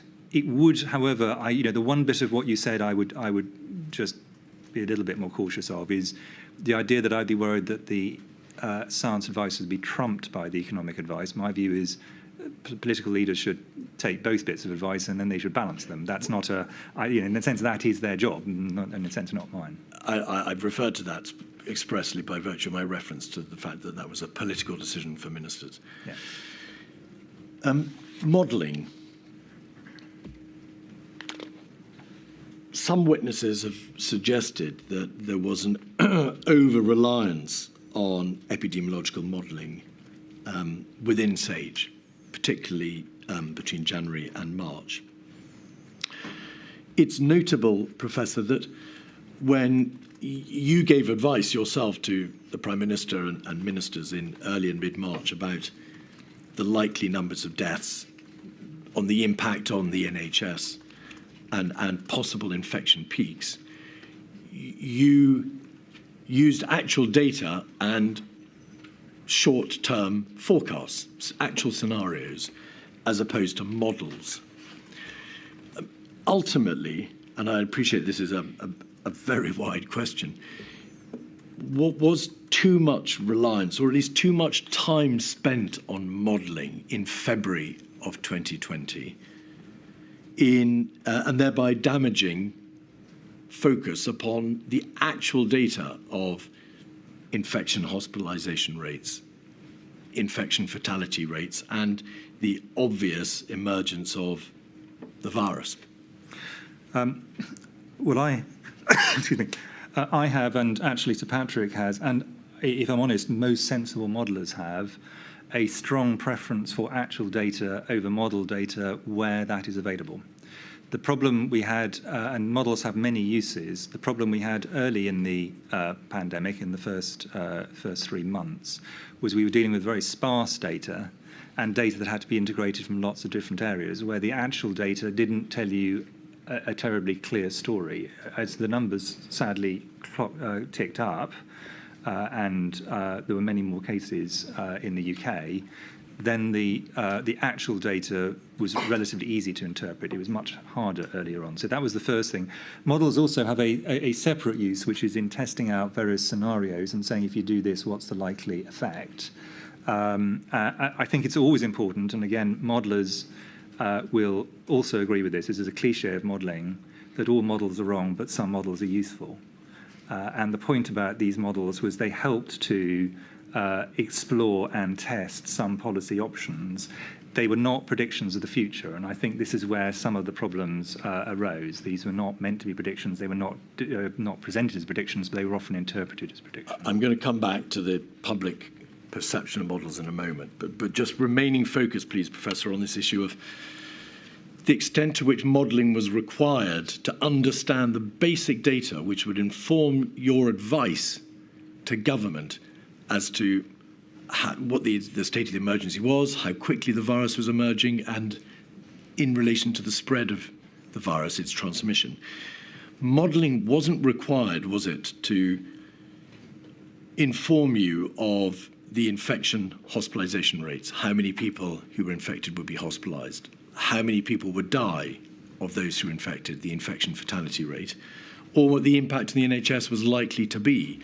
Those judgments rested upon actual data or short-term scenario planning, just basic standard assessments of what was likely to happen. When we had, from late March onwards, unfortunately, a lot of people with COVID in the UK, a lot of people going to hospital, a lot of people dying, and a bit later than that, we had very good data flows that meant we could see where things were going. I completely agree with you that that was far preferable to rest on those as the principal reasons for making decisions, presenting data to ministers, presenting data to the general public. That wasn't the situation, though, we had in January, February, and early March. Remembering the numbers at that point were extremely small, and in fact we were not picking up very large numbers of them. And if you look at the decision making, it had to be based on extrapolations of the true numbers. So, for example, early on, there was a very useful analysis done by Professor Ferguson saying that the numbers in China must be substantially greater than the numbers being reported, based on his modelling about what must have happened if it had left China. And I'm just going to pause you there. I'm so sorry. That was not, however, a modelling exercise. He looked at the number of flights that were coming out of Wuhan, worked out for the number of people in hospital how many people, therefore, were likely to have been infected, and worked out the infection hospitalisation rate from that. It wasn't a modelling exercise. That sounds like a model to me. All right. Well, then, let me ask you this.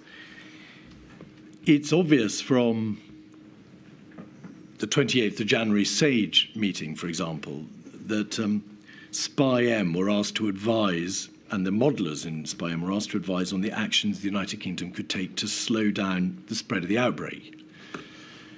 Why was it thought necessary to ask modellers to be in the vanguard of that response, to give advice to SAGE about how, in practice, the government should respond?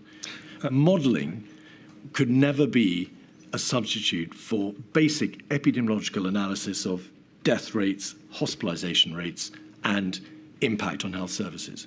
I think you're probably using modelling in a much narrower sense than I would. So a lot of the things you've just talked about, in my view, do depend on models. So, for example, how you calculate a clinical fatality rate or a population-leveled fatality rate is a modelled number, particularly early on when numbers are changing very rapidly. So I think modelling has some quite small and discrete uses, and these are laid out quite nicely in several of the witness statements you've already received, so I'm not going to go into them in detail. So I think quite a lot of the relatively simple data are still model-derived. I think what you're talking about are scenario models, which actually test out, but the point about this is they don't propose, they test various approaches and say, how will these, if you did this or if you did that, what, in the view of the model, with the big caveat I made that models are not predictions, which are the ones that would have big impacts and which ones would not. Now, you can try and do that without a model, but a model will give you a lot of information you otherwise would not have. And so was this the position that a great deal of time and energy and resource was spent in February on that sort of future modelling, that is to say, trying to model what the various contingent outcomes would be of steps that might be taken by the government, what impact measures would have. But that of necessity, relatively less time was spent focused on the actuality of the scenario faced by SAGE and the government, which was that there was emerging data from China and from the Diamond Princess episode and from the basic ICL and London School of Hygiene and Tropical Medicine reports telling you what the death rates and the hospitalisation rates were likely to be. Well, I mean, firstly, a lot of those data were coming from modelling groups, just to clarify on that point. It's also important to realise that there were huge strands of scientific work that were happening in parallel with the modelling work. Now, the modelling work tends to get a lot of prominence, and one of the reasons I think it's lodged itself in the public mind is some of the prominent modelling groups were led by people who were very good at explaining it in the media, and they tended to hear a lot more of that than they did from virologists or others. But actually, alongside this was very large research and an analytical effort across multiple domains, and modelling was only one of those. It's an important one, but it was not the only one. Two final points on modelling. Firstly, can you return, please, to the point you made earlier about the public appreciation of modelling? There is very plain evidence before the inquiry that a quite inappropriate degree of alarmism was apportioned to some of the scenario forecasting modelling done by ICL and Professor Ferguson and also by the London School of Hygiene and Tropical Medicine. In general terms, what was that alarmism and criticism justified in any way at all? I think that I thought Sir Patrick did an excellent job of laying out his discomfort and my discomfort at trying to explain models in very short form press briefings, because they have to come rightly with large numbers of caveats, which the modellers would themselves agree. And what inevitably happened with models, unfortunately, was you can't actually argue with the number of people going into hospital and the number of people sadly dying.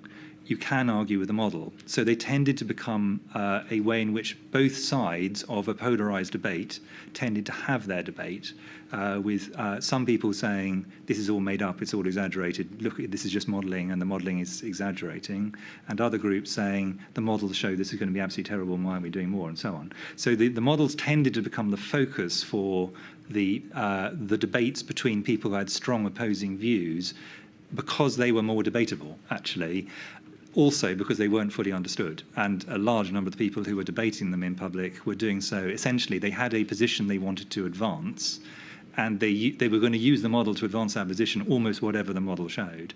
I think that, and I think this demonstrates that trying to use modelling outputs in public discourse has to be done with care. It doesn't mean it shouldn't be done, but it has to be done with great care, whereas using actual data is much easier. Everyone can understand it. You can test whether it's true or not, but if it's true, at least you can then interpret it. And that's why, personally, I far preferred, and if you see my presentations of data, I tried wherever possible only to use either existing data or data with very short-term forward projections, because I think that's much more straightforward to explain. And in truth, is that why when the change of strategy, as we've heard, and we'll debate in due course whether it was indeed a change of strategy, but what has been called the change of strategy occurred around about the 13th or 15th of March. What drove that change of strategy was actual data about where we were on the epidemiological trajectory, actual data in relation to the number of cases and likely deaths, and actual data in relation to the impact on the NHS. That is exactly right. So the problem we had was both where we thought we were in time and where we thought we were in terms of the force of transmission, and therefore the number of measures you would need to actually get on top of things, changed quite significantly once actual data started to flow that was more reliable. And that's kind of inevitable. Data trumps models every time. Everybody agrees with that, and any model is only as strong as the data on which it is based. And coming back to the criticisms that were made in the public sphere in relation to models, is the nub of it that models model numbers of deaths, in essence, that may occur in the event that, for example, a step is not taken, or they may model a variety of mitigations that may or may not be put into place. But of course, if those mitigations are put into place and the government does take steps, then the number of deaths estimated will not come to pass. Correct. All right. Finally, on models, some evidence has been given to the inquiry that the modelling that was relied upon by SAGE failed to give sufficient weight to spontaneous changes in behaviour on the part of the population, as opposed to weighing up the likely consequences of a government-ordained, legally backed change in behaviour. What do you say to that? Did you think that the issue of voluntary or spontaneous changes in behaviour was correctly understood and put in its place, in the correct place? Well, in a sense, in the model, you can, and I'm going to cause deep pain to my modelling colleagues in the way I'm going to describe this, but I'm going to do it in a sense for a general audience. The model can say, for example, what would happen if you reduced interactions between households by 75% or more. That's a straightforward thing. In fact, some of the models asked exactly that question. You can then make an assumption, which you can vary, as to how far you would get by simply saying, please, everybody stay at home, and how far you can get by adding on to that, and the government will insist. Those are perfectly possible to model. That's not actually particularly difficult to do. All you're doing is you're just saying what proportions do I assign to these, and it could be you get 100% adherence without any government action, or it could be there's quite a big difference between the government insisting and people doing it voluntarily. I think one of the problems that, of course, we had in March, in particular, but also at other points along the pandemic, is there was no way of being confident, really, about what the relative contributions of those would be, and by the time you would be confident, you'd be several doubling times further along the path. So there wouldn't be time, in a sense, to look back and say, well, that's fine then, we probably don't need to take more radical steps. Would it be helpful for me just to put a bit of background to this, or shall we come on to I don't think so, but thank you, Professor. It would appear, and I hope I summarise your position fairly, that the question of the weight to be given to voluntary as opposed to compulsory changes in behaviour is extremely hard to estimate. Correct. And an attempt was made repeatedly to try to estimate what weight should be given to that particular issue, but we'll never know. I think in practice we won't, and we probably wouldn't. We could probably get different answers between different waves as well. And that rather reinforces the point you made earlier, doesn't it, about the care that needs to be applied in placing weight upon modelling outcomes, particularly of that more sophisticated type. Yes. All right. You refer in your statement to the fact that, disgracefully, abuse was directed from the public and some sections of the press and social media against yourself and the government's chief scientific advisor and members of SAGE. I'm not going to ask you for your reaction to that. It's absolutely self-evident that was a disgraceful thing to occur. You must have wondered, though, during the course of this pandemic, to what extent yourself and your fellow scientists on SAGE may, by virtue of your Herculean contribution, be laying yourself open to future legal liability.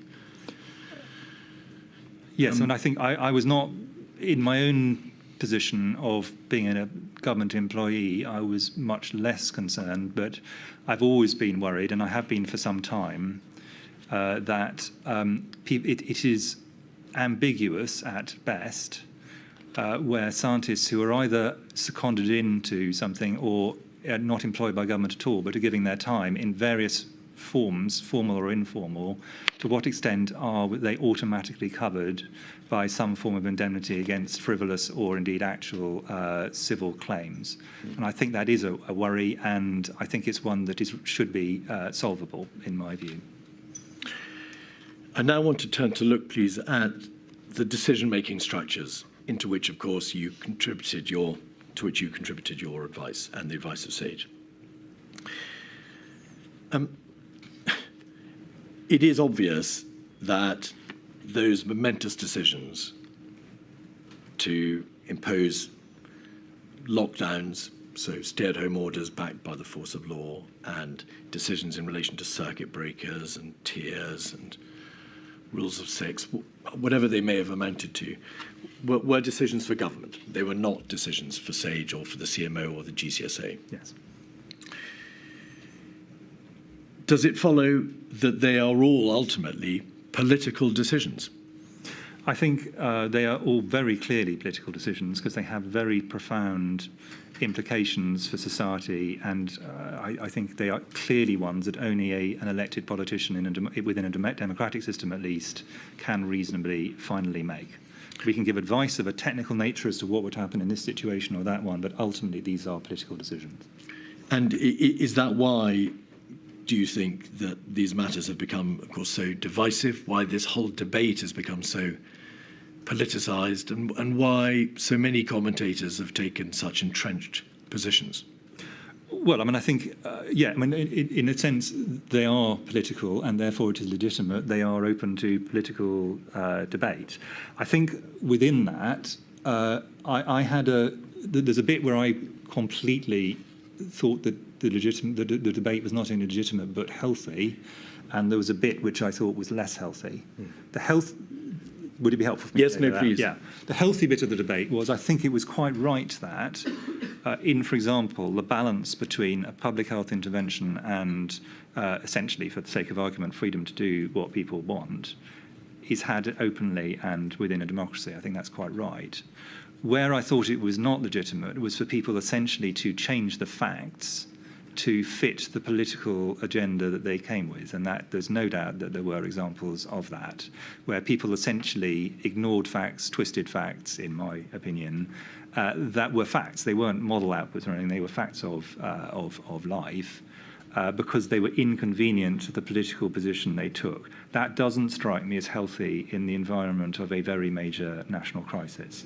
But the debate seems to me something quite rightly that should happen and ideally happen in the public domain and in Parliament. And therefore, there's a fundamental point to be made, isn't there, about the role of SAGE and of the CMO in the GCSA. Firstly, you could only advise in the public health sphere. Correct.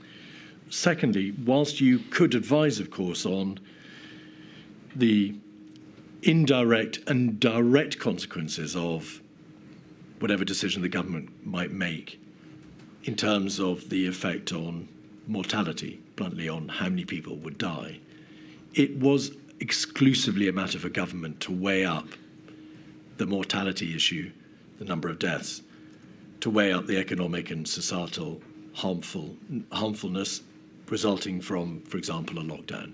That was never anything that SAGE or you or Sir Patrick could advise on directly. Correct. Can I add just a slight addition to that? Completely agree with the point.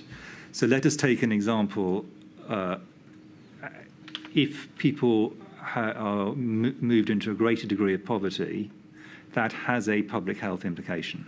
You referred to this earlier. Yes, so I think that is a legitimate thing for us to put before government, but the decisions absolutely have to be for government via elected ministers. Because there is a very clear and recognised link between poverty and deprivation and public health. Correct, and also education, same is true. You've described in some detail how you relayed the advice from SAGE. and you've now described the limit on the role of SAGE and the CMO and the CSA. Does it follow that you never said ever to government, my personal opinion is that you must follow a particular route or outcome? You must, for example, impose a mandatory lockdown. You must impose a circuit breaker. You must do this. Did you hold yourself back from opining on the ultimate issue, if you like, and restrict yourself always to giving advice on the outcomes, the risks of whatever decision the government might make? I hope, and I think the evidence from the ministers has said this, that I was and Sir Patrick was very careful to be clear and blunt about the public health implications of decisions taken or not taken, but not to say, therefore you must, or I think you must, because that is absolutely a political decision at the end of the day. Having asked you to address that point, in fact, when we come to lockdown 3 in January 2021, was there curiously a process by which all the UK CMOs did advise on the public health position and on the state of play across the United Kingdom in terms of the transmission of the virus at that stage, which did lead directly, of course, to the government imposing the third lockdown?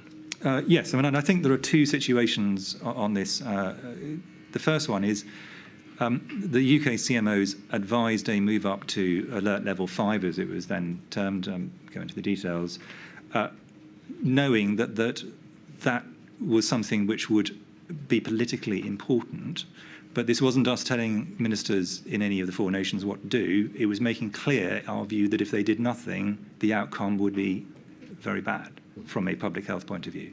Ultimately, the decision is still that for ministers. And in fact, the decision as to whether to accept our advice on the alert level was in fact for ministers, but my view was they were pretty unlikely to refuse our request to move.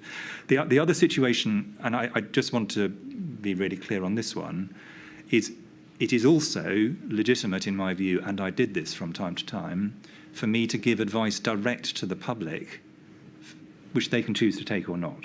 And in, for example, the winter of 2021, I did, for example, advise, which was not government policy, that people were extremely careful in their period around Christmas. That wasn't, in my view, political advice. That was public health advice. They could take it or not. It wasn't the government speaking. A very large number of people did take that advice. But that is a legitimate thing for a public health person to do. My Director of Public Health colleagues around the country would give similar kinds of advice in their regional areas, the CMOs in the other 4 nations. So that is intrinsic to the job of a CMO or a public health advisor. But that is very different from things that involve government or the force of law or the use of taxes. And in order to shoot as many hares as possible, does it also follow that ministers were absolutely clear that as the democratically elected representatives, it was exclusively for them to make the decisions and not for you or SAGE or any other part of the government machine that wasn't an elected representative? I think that a few of them in the early stages needed some help to see that was there was no option but for them to make the decision. But that wasn't because they were trying to shirk their responsibilities. I think they saw it as a technocratic exercise, and I saw it as a political exercise at the end of the day, that the technocratic bit was giving the technical advice. The political situation follows on from that. But I think once people had internalised that and there was no pushback on it, then I think ministers were clear that they ultimately held the responsibility to balance the various issues. In truth, were there ever any good or easy outcomes? So there were 2 things I said right from the beginning, and I still don't think there's any reason to doubt them. The first of which is there were no good options. All the options were very bad. Some were a bit worse, and some were very, very bad. And the second is this was going to go on for a long time. So if you took an option, you had to be prepared to see it through for many months to years, rather than just seeing this as a temporary situation. And I think, again, this took a while for some people to internalise that this was not going to be in any way easy, and it also was going to be long, and it was also going to involve significant loss of life, almost irrespective, unfortunately, of whatever decision was taken, but where some decisions would lead to substantially worse outcomes from a public health point of view. And is it because ultimately these momentous decisions could only be for ministers that the mantra that they were following science was, in your opinion, inaccurate? Yeah, I mean, both Sir Patrick and I, when it initially happened, remembering that our job was to get science into government, thought, oh, this is a good thing. Government is recognising that science is important. Very soon we realised it was a millstone around our necks and didn't help government either, because it blurred the distinction between the very firm, clear demarcation that must and did exist between technical advice and political decision, for which people are then answerable in the ballot box and in Parliament. Did you ever judge that scientific advice, either from yourself or Sir Patrick or from Sage, was being ignored? That, for example, you were excluded from meetings where you would have expected to be present? Or that inappropriate degrees of weight were being given to countervailing considerations? So on the second, I think that's entirely a political judgment, and different politicians faced by the same set of circumstances might have come to a different balance. Were there meetings where I thought that it was convenient to one or two people that I or Patrick wasn't there? Yes. But in a sense, that's the political process. Ultimately, the ministers were in a position they could have insisted we were there, and they didn't always. But that is, neither would I have felt it was appropriate for me to insist there was an economic advisor there or someone who had understood diplomacy when we were discussing ports. I think this has to be a decision fundamentally for ministers. Who do they want to take their advice from has to be for them at the end of the day. Were there ever times when you assessed that there was a degree of cherry-picking of the science that was being proffered by Sage and yourself?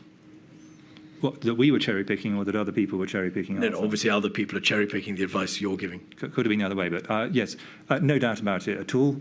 But that was inevitable and, in my view, didn't apply, and I really want to be clear about this, to, in my view, the principal decision-makers in government. So the Prime Minister, the then Secretary of State for Health, the then Chancellor of the Duchy of Lancaster, for example, nor did it, in my view, it apply to the great majority of political leaders.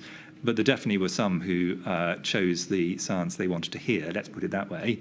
And undoubtedly, there were political commentators whose view of science started with what is my political position and then derived from there. But in terms of the decision makers in the decisions that were taken during COVID in the UK, my view is I don't think they were not intending to cherry pick. They may have done so by accident, but it wasn't by design. You obviously spent a great deal of time in Number 10. You worked very closely with government ministers and government advisors for an inordinate amount of time. A certain degree of administrative confusion can be expected in any government dealing with a crisis of this magnitude. But how efficiently did you assess the administrative system around the Prime Minister to be operated? I thought that the civil servants, including particularly the health and economics private sectors, did a very, very good job in difficult circumstances, if I'm honest. I think that the political system around the Prime Minister was more mixed, but I don't think that was really as much to the fore in this set of decisions as it was in some other areas. It was quite often chaotic, but actually I'd be very doubtful if it wasn't chaotic in multiple other governments, and in fact that was what our fellow advisors from other countries said in many other environments, that this was difficult for every country. It was being faced by extraordinary circumstances, and I think if I can take a step back, I think it's very dangerous for people in my kind of job to say, who would I have as my fantasy Prime Minister at this point in time? The choices put for the electorate, if the opposition had won the election, it would have been Mr Corbyn. If Mr Johnson had not been able to continue, it would have been Ms Liz Truss. They would have had different sets of challenges and advantages as leaders. It's the job of the technical people to work with whoever is there. That is their job. And I think it is important not to personalise, in a sense, the situation between technical advisors and ministers. I think it's important to work with whoever is there. Professor, so that there can be no doubt, the inquiry has not asked you, and we're not seeking to ask you to express your views on the political attributes or ability of any individual.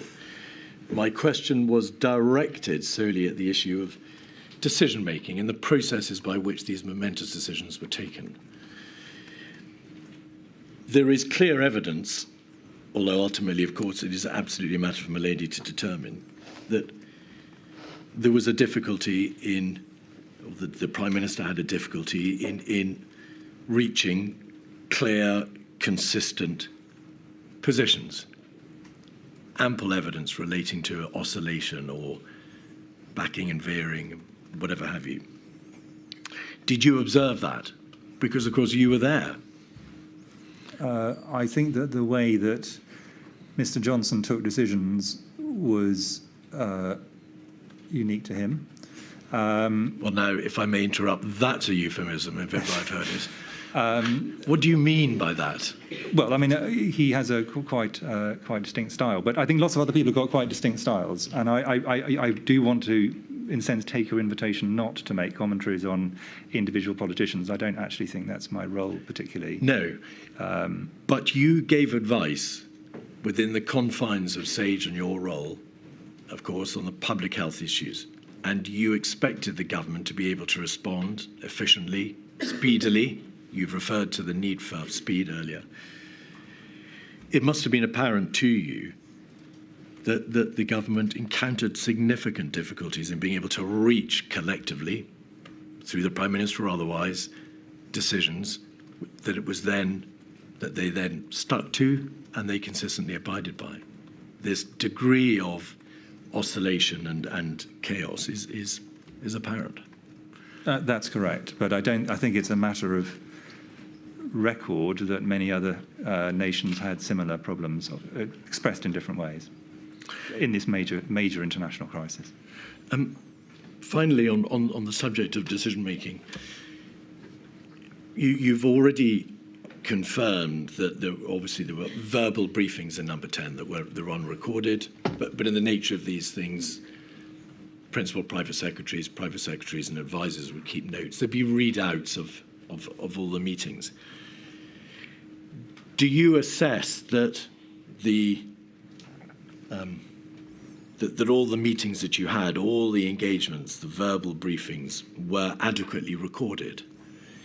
That there were thousands of hours of meetings between yourself, Sir Patrick, and government, and they're not all recorded. Do you think, in hindsight, that the lack of formality, the lack of transparency, may have contributed to that degree of chaos, or perhaps to the oscillation which witnesses have described the Prime Minister suffered from? I think that, firstly, I didn't get to see ministerial minutes for many of the meetings I went to, and in fact, one of the interesting things in this process has been reading minutes where my memory of the events is not exactly in accordance with the minutes. I'm quite sure they were done in good faith. I'm just making that as a comment. Inevitably, a lot of the way by which senior ministers, including the Prime Minister, came to their position was done informally in conversation. And for example, one of the times where we had the most conversation with the Prime Minister in a small group, where he tended to be at his most focused, was in the briefing just before we did press conferences. That was not a formal meeting, that was really just working things out, but actually it allowed him to test out ideas not in public, which I think he valued and I think helped the decision-making process. But it wasn't a formal meeting and it wasn't minuted. But I think that the decision-making meetings were from fairly early on. My sense was the record-keeping in the very first bit of the pandemic was less strong. But I wasn't the person who the minutes were aimed at, and I didn't see a lot of them, but that was my sense at the time, for legitimate reasons of people being stretched all over the place. But the fact of it is, I think, relatively clear. All right. Can we now turn, please, to some of the early steps, the early information that you received in January of 2020? It forms no part of the inquiry's function with you, Professor, to go through every single one of the thousands of meetings and documents. And so I'm going to ask you to try to keep your answers at an appropriately higher level as possible. On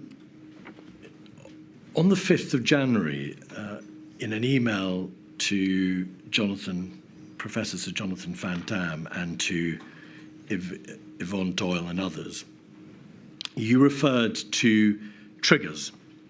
3 triggers, which would mean that we should start taking a close interest in considering the risk to the United Kingdom.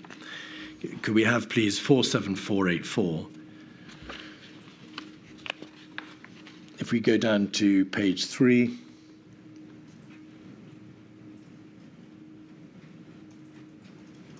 We can see that the genesis of the email string was a report from the press, I think, but of a report from ProMed, the organisation about which the inquiry is heard, which provided information about the undiagnosed pneumonia in China. If we go back to 1, we can see that yourself and your colleagues were talking about this report. And then you say this: my view is that any of 3 triggers would mean we would start taking a close interest in considering risk to the United Kingdom. Healthcare workers dying, evidence of person-to-person spread, for example, in families, geographical spread implying a zoonosis is spreading. Just a couple of questions about those triggers. In subsequent email correspondence, Sir Jonathan Van Dam referred to that first trigger as meaning not that healthcare workers would die, but that there was transmission of the virus between healthcare workers. Which is the correct trigger? Is it death or transmission? Well, I meant mortality, and I'll explain why. But actually, I thought the way that he moved it on to healthcare workers having transmission was probably sensible for the later stage, because it was clear the first one was less relevant.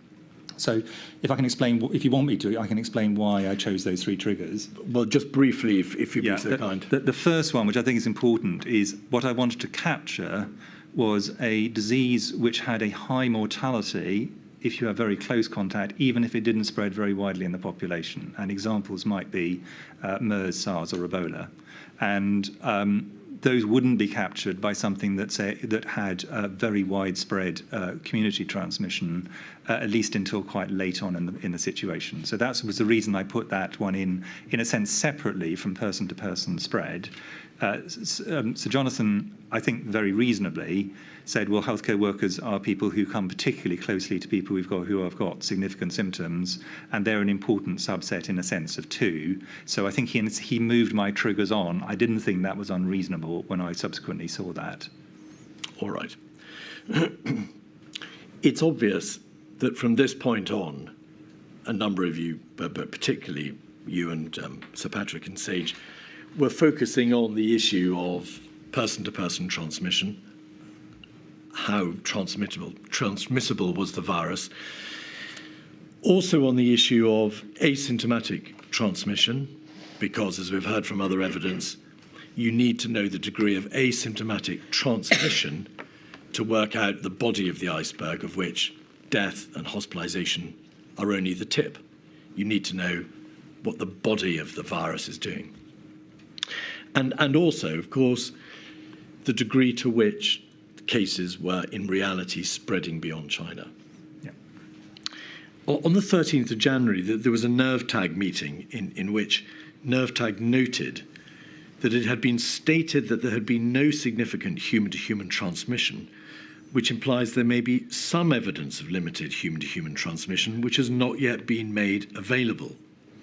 We should be cautious about making conclusions about the absence of human-to-human transmission. My question to you, therefore, is this. In relation to the continuing assessment of whether or not there was sustained human-to-human transmission, did SAGE and did you apply an appropriate precautionary approach? That is to say, to recognise that unless and until it has actually been positively excluded, it's better to assume and to work on the basis that that human-to-human transmission will be or is sustainable.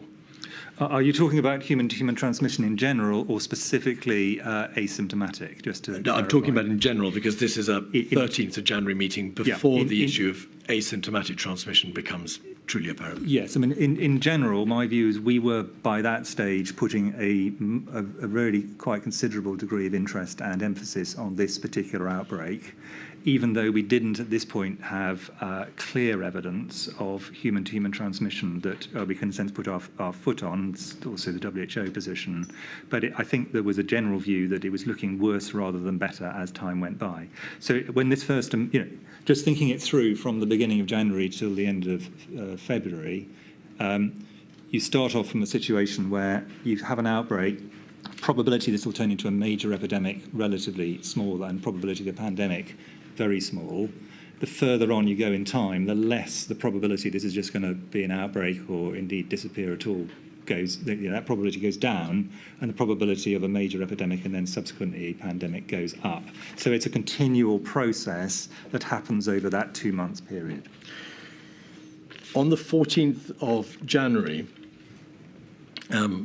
Sir Jonathan Van Dam alerted you to a Reuters report, which had been issued on the 14th of January, in which there is a reference to limited human-to-human transmission of a new coronavirus. And it's obvious to Sir Jonathan, and it's obvious from that report, that there is human-to-human transmission among families, but that it's not become sustainable in a wider setting.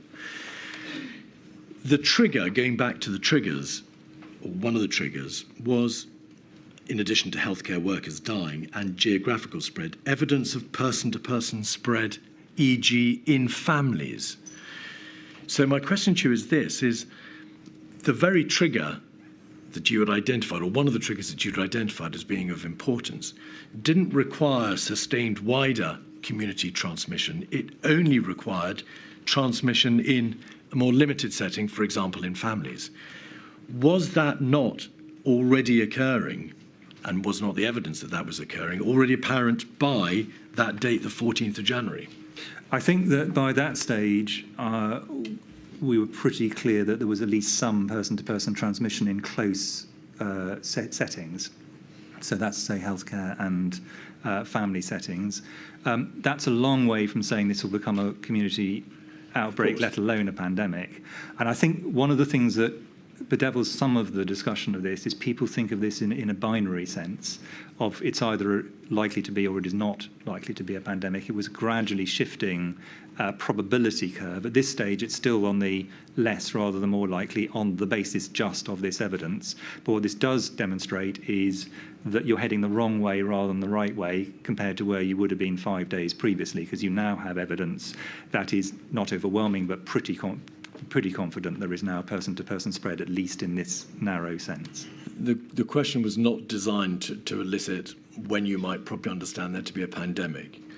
No, it was addressing the fact that by your own trigger, by your own self-identified trigger, it does appear that at that relatively early date, the 14th of January, there was family human-to-human transmission. Absolutely. And therefore, the trigger which you'd identified for government action, because that's what the triggers were designed to meet, had been met. The trigger was designed for government to take it seriously, which is not the same quite as, it takes another, I think from memory, 7 days before we get to the point of saying we've got to call SAGE, this is going to get into very But what is meant, I'm sorry, what is meant by wanting government to take it seriously? So- You're dealing with respect with the emergence of a virus which kills. What did you have in mind as by way of wanting the government to take it seriously when that trigger was met? So in any given week, I will get dozens of reports of outbreaks around the world. My colleagues will as well. What you're trying to do is to essentially pick up the needle in the haystack of that information at the earliest possible stage. That was the reason for having the triggers. Now, I had not done prior to this, and I have not done since, something where I said we need to do triggers at all. So even on the 5th of January, we were behaving in a way different to what we do with any of the other ones we have previously talked about. And we were having a lot of conversations around this, at this point, what looked very small outbreak in a country the other side of the world, demonstrates the level of concern that we had relative to the multiple other outbreaks we get every month. So this is, in a sense, I think the system, I don't think this is a sign of the system not working. This is exactly what we should be doing, which is funneling down, winnowing out the ones where it's improbable and left with the ones where you've got to take it seriously. So the degree of concern was ramping up by this stage. A trigger, I think possibly the word trigger was an unhelpful way to frame it for the benefit of people who are not in this area, because it implies a binary state. But it really, basically, it should have probably said these are things which should mean that we take it more seriously. By the 16th of January, it was obvious, and Jonathan Van Damme emailed you, that Japan had declared a confirmed case. Yeah. On the 16th of January, Professor Ferguson had made available the Imperial College's report number 1, in which he said, past experience suggests self-sustaining, i.e. sustained and human-to-human transmission should not be ruled out. And therefore, by the 16th of January, you were aware that there was a novel coronavirus with a 12% case hospitalization rate. That was on the limited data coming out of Wuhan. There had been geographical spread. Only a small number of infections had been identified. It was obvious that the outbreak was much greater than the cases would indicate. There was human-to-human transmission, albeit not sustained, and Professor Ferguson was saying, in principle, in a precautionary way, you can't rule out the fact it is sustainable. Yeah. Did that not altogether indicate that a higher degree of alarm should have been sent round government than was in fact sent round government? I think on the 16th, and with that information, remembering that the cases that were found outside China were not ones that were transmitted outside China. These were people who'd been in China and had travelled out. So these were Chinese cases just detected in another environment. So that's quite an important, non-trivial distinction. But what we're now getting is a rippling out of people getting more and more concerned, remembering that this is only just over 2 weeks since this thing has been declared at all, and the amount of information is still quite minimalist. So I think, I don't look back on this and think, well, it was obvious that we should be calling SAGE and getting COBRA involved on the 16th. I think that would have been difficult to sustain, and nor is it obvious what they would have discussed, other than the facts that are there, which are relatively clear, don't need further interpretation. I ask, Professor, because in his statement, Sir Jonathan Van Damme says this: the date on which I recall first being seriously concerned about the threat that this virus potentially posed to the United Kingdom was the 16th of January. By that date, it was clear this was a novel coronavirus. It was fairly clear that human-to-human transmission was occurring. And then he uses these words, and obviously we'll hear from the professor himself. My view was that this would be, so not may, but would be, a significant, so not trivial, pandemic, not epidemic. And he says he raised this with you, and to the best of his recollection, his response, your response, was to agree that the situation may well escalate, but for now we needed instead to wait and monitor developments. In hindsight, and of course this is a hindsight debate, should you have raised a greater alarm at that stage than that piece of evidence from his witness statement would indicate? I don't see what I would have done differently at this particular point. Sir Jonathan, and I think he would agree with this, is quite instinctive in some of his decisions, very often rightly. He's a very able epidemiologist and thinker in this area. But if I'd said to him, okay, what's the evidence on which this is going to be a pandemic and lots of other things aren't, he would have said, this just feels like that to me. That's quite a narrow basis on which to make quite big decisions. But I think, I took his view that this was a serious issue. I don't recall him actually saying this would become a pandemic, but I certainly recall him being very concerned about it and rightly concerned about it. I don't see evidence that this is not the system working as it should at this point, because it is not clear to me what an alternative path would have led to a better outcome on the 16th of January. The inquiry has been treated to debate in completely different contexts about the difference between process and substantive outcome. You've already referred to the precautionary principle, and Professor Costello in his evidence said, in an emergency, there is a need for fast decision-making. Emergencies require rapid action based on precedent and best practice. We would suggest to you, instinct plays a very important role in this. Was Sir Jonathan Van Dam's instinct not correct? And was your response, which is to wait and see whether more data should be accumulated, with hindsight, the wrong approach? I don't think I can see anything obvious that should have been done on the 16th of January that would have changed, even marginally, actually, the outcome subsequently. So I think, in a sense, it's all very well saying theoretically you should start panicking. Actually, the question is, what should you do? And at this point, we had a large number of people who were now engaged in this. We were taking it very seriously. It was being discussed quite widely. This was a short period before we asked for SAGE, which I've almost never called for a SAGE before. So, we were taking this very seriously indeed. But at this point, unless you can point to something where it's obvious we'd have done something different, I'm not sure. Well, you're the CMO with respect. I know. That's the point I'm making, is that was my judgment, and that is still my judgment. The triggers were designed to identify an appropriate response on the part of government. They weren't just there for your scientific amusement. I think, to be fair, Mr. Keith, Sir Chris said that they were to make it sure the issue was taken seriously, and he's just said we were taking it seriously. Yes. And my question to you is this: you did plainly move on to call a SAGE, and the chronology shows that SAGE was called at a relatively early stage in the process. But with your experience as the Chief Medical Officer, what do you mean by wanting the government to take it seriously? You call for SAGE. A SAGE is a platform in which there may be a debate. But what in practice, epidemiologically, did you have in mind when these triggers were met? So I think there's a large bit of the apparatus of government which is, in a sense, being ignored in that question, potentially, and I'd just like to highlight it, which is Public Health England, which is a large body, as opposed to my own office of several thousand people, whose job it is to deal with this, and the Department of Health and Social Care, both of which were by now taking this very seriously, and this was part of the discussion that was being had in the appropriate bits of government, which is not at this point, in my view, number 10 or the central system. We'll come on to where I thought that changed.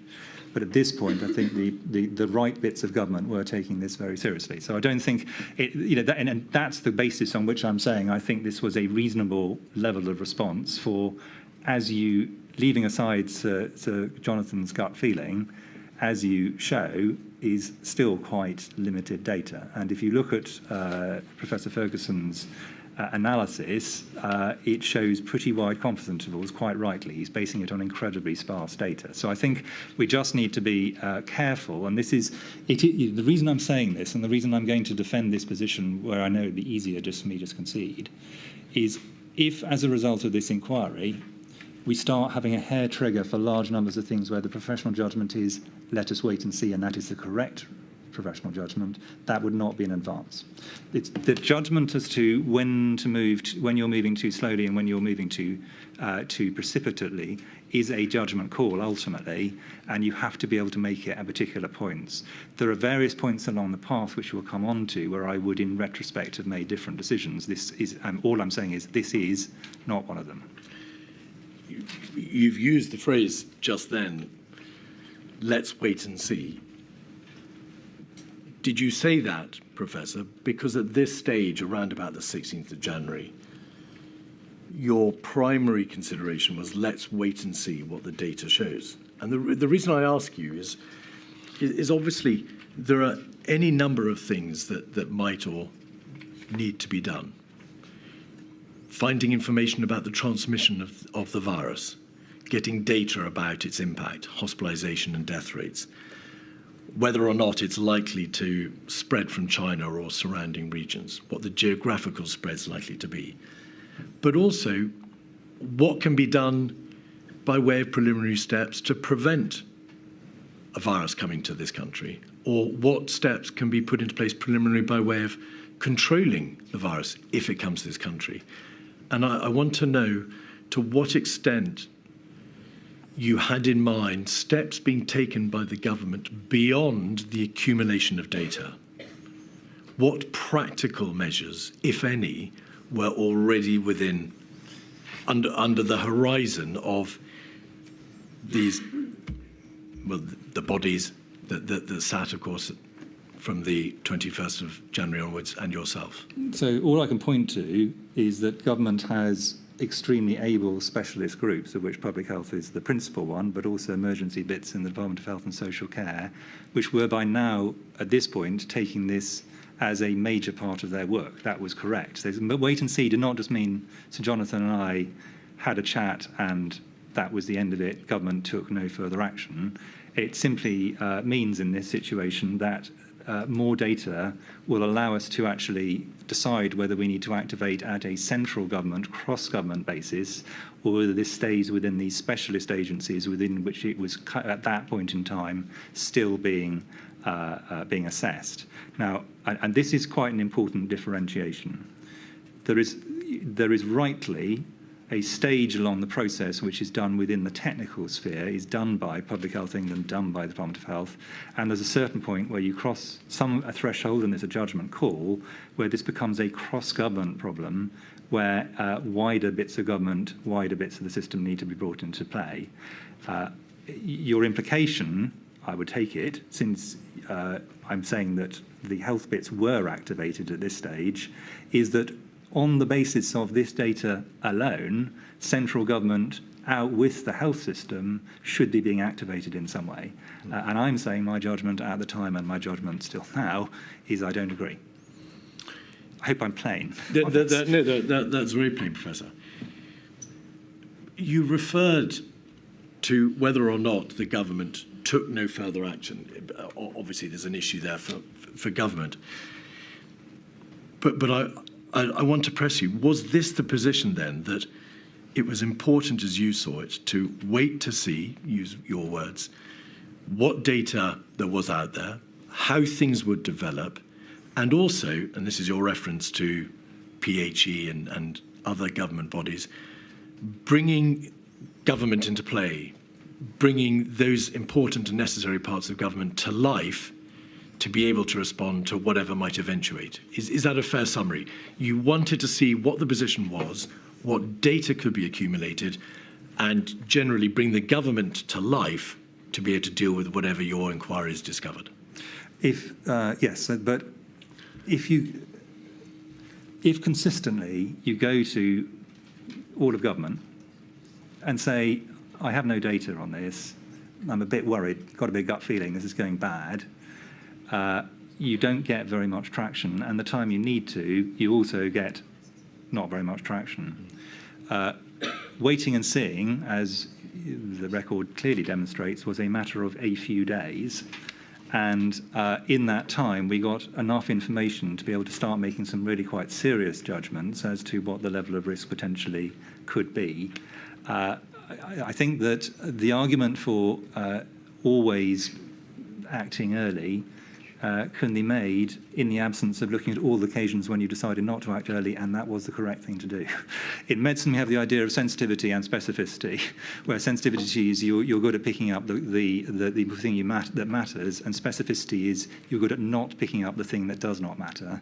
Sometimes, in medicine, the other aphorism is time in small doses is what gives you the diagnosis. In my view, this was one of those occasions.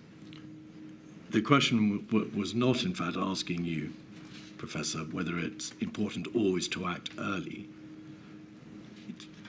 Was it necessary, in fact, to have acted earlier Than the 16th? than the 16th? Not in my judgment. That was my judgment at the time, and I'm going to repeat it. That is still my judgment. And I think you have answered the question very carefully, Sir Chris. Right, we'll pause there, and I shall return at 2 o'clock, please. All rise.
Yes, Mr. Keith.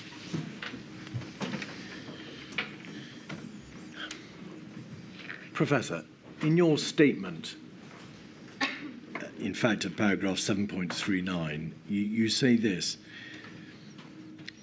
as of January 2020, I had a good awareness of the UK's capability to respond to a pandemic. You thought that it was, or you considered it was capable of responding effectively to small outbreaks. And then this: I had no illusions that the United Kingdom, or for that matter, any other Western nation, was well set up to meet the challenges of a major pandemic with significant mortality. In a few sentences, could you just outline for us, please, where the deficiencies in capability were to which you were referring there? So I think that there were problems with planning, but the much more important ones are problems of establishment. So if you compare, let's start off with the establishment and I'll go back to the planning point. The model for healthcare at the foundation of the NHS was a very heavy bedded one, large numbers of beds, many more beds in the NHS at that point for a much smaller population.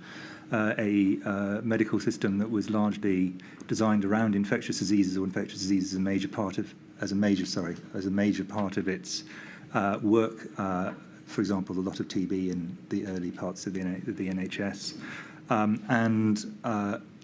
so many, and then the erosion of public health facilities, which wasn't a dramatic one, but it was a continuous one over really quite a long period of time. And I think the inquiry has had from expert witnesses a laying out of how essentially that was whittled away over a whole series of administrations over a long period of time.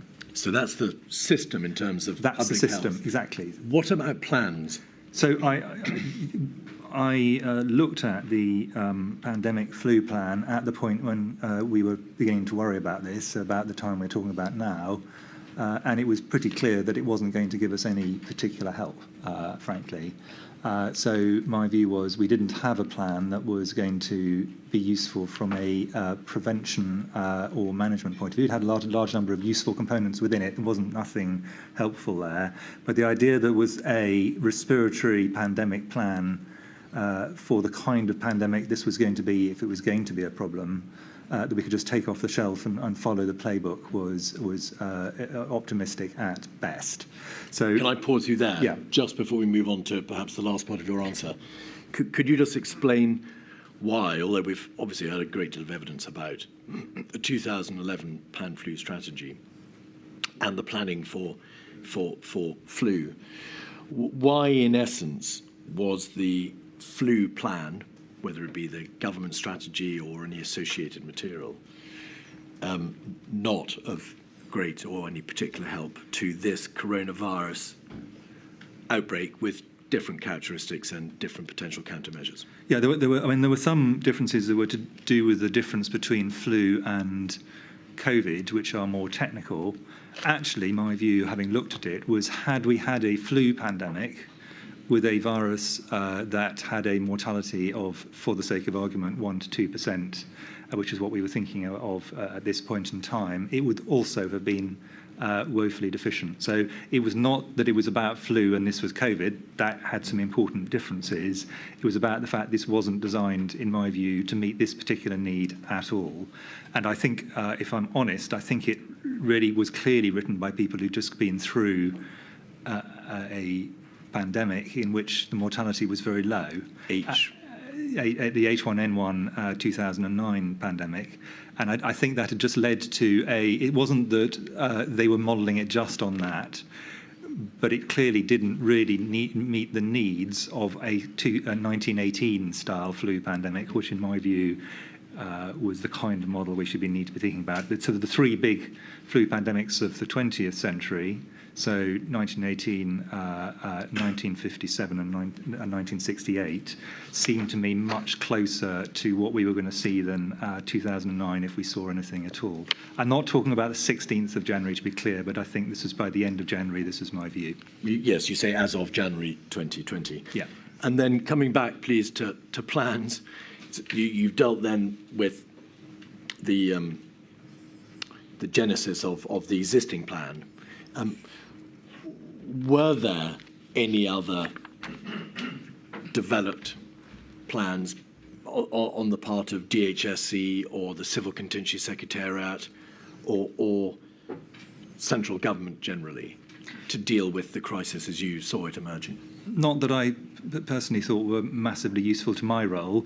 There were some important things, many of them are rather morbid, like, how do you Excess deaths, and how do you have a number of body bags and all that kind of thing. But in terms of actually what do you do about the pandemic, my view was we were thin on the ground on plans. That in itself would not have been an issue if we'd had large numbers of capabilities, because I think in all emergencies the key thing is capability. Capabilities trumps plans every single time, and it was the lack of capability which is the bigger problem in my view. So this was obviously a very serious problem. Yeah. There was effectively a complete absence of plans to be able to deal with this particular crisis, this particular virus, and this particular emerging pandemic. The system, in terms of beds and public health facilities, was on the edge anyway, and there had, of course, been no earlier consideration of what might be done, because this was the first coronavirus which potentially was going to hit the United Kingdom in a major way.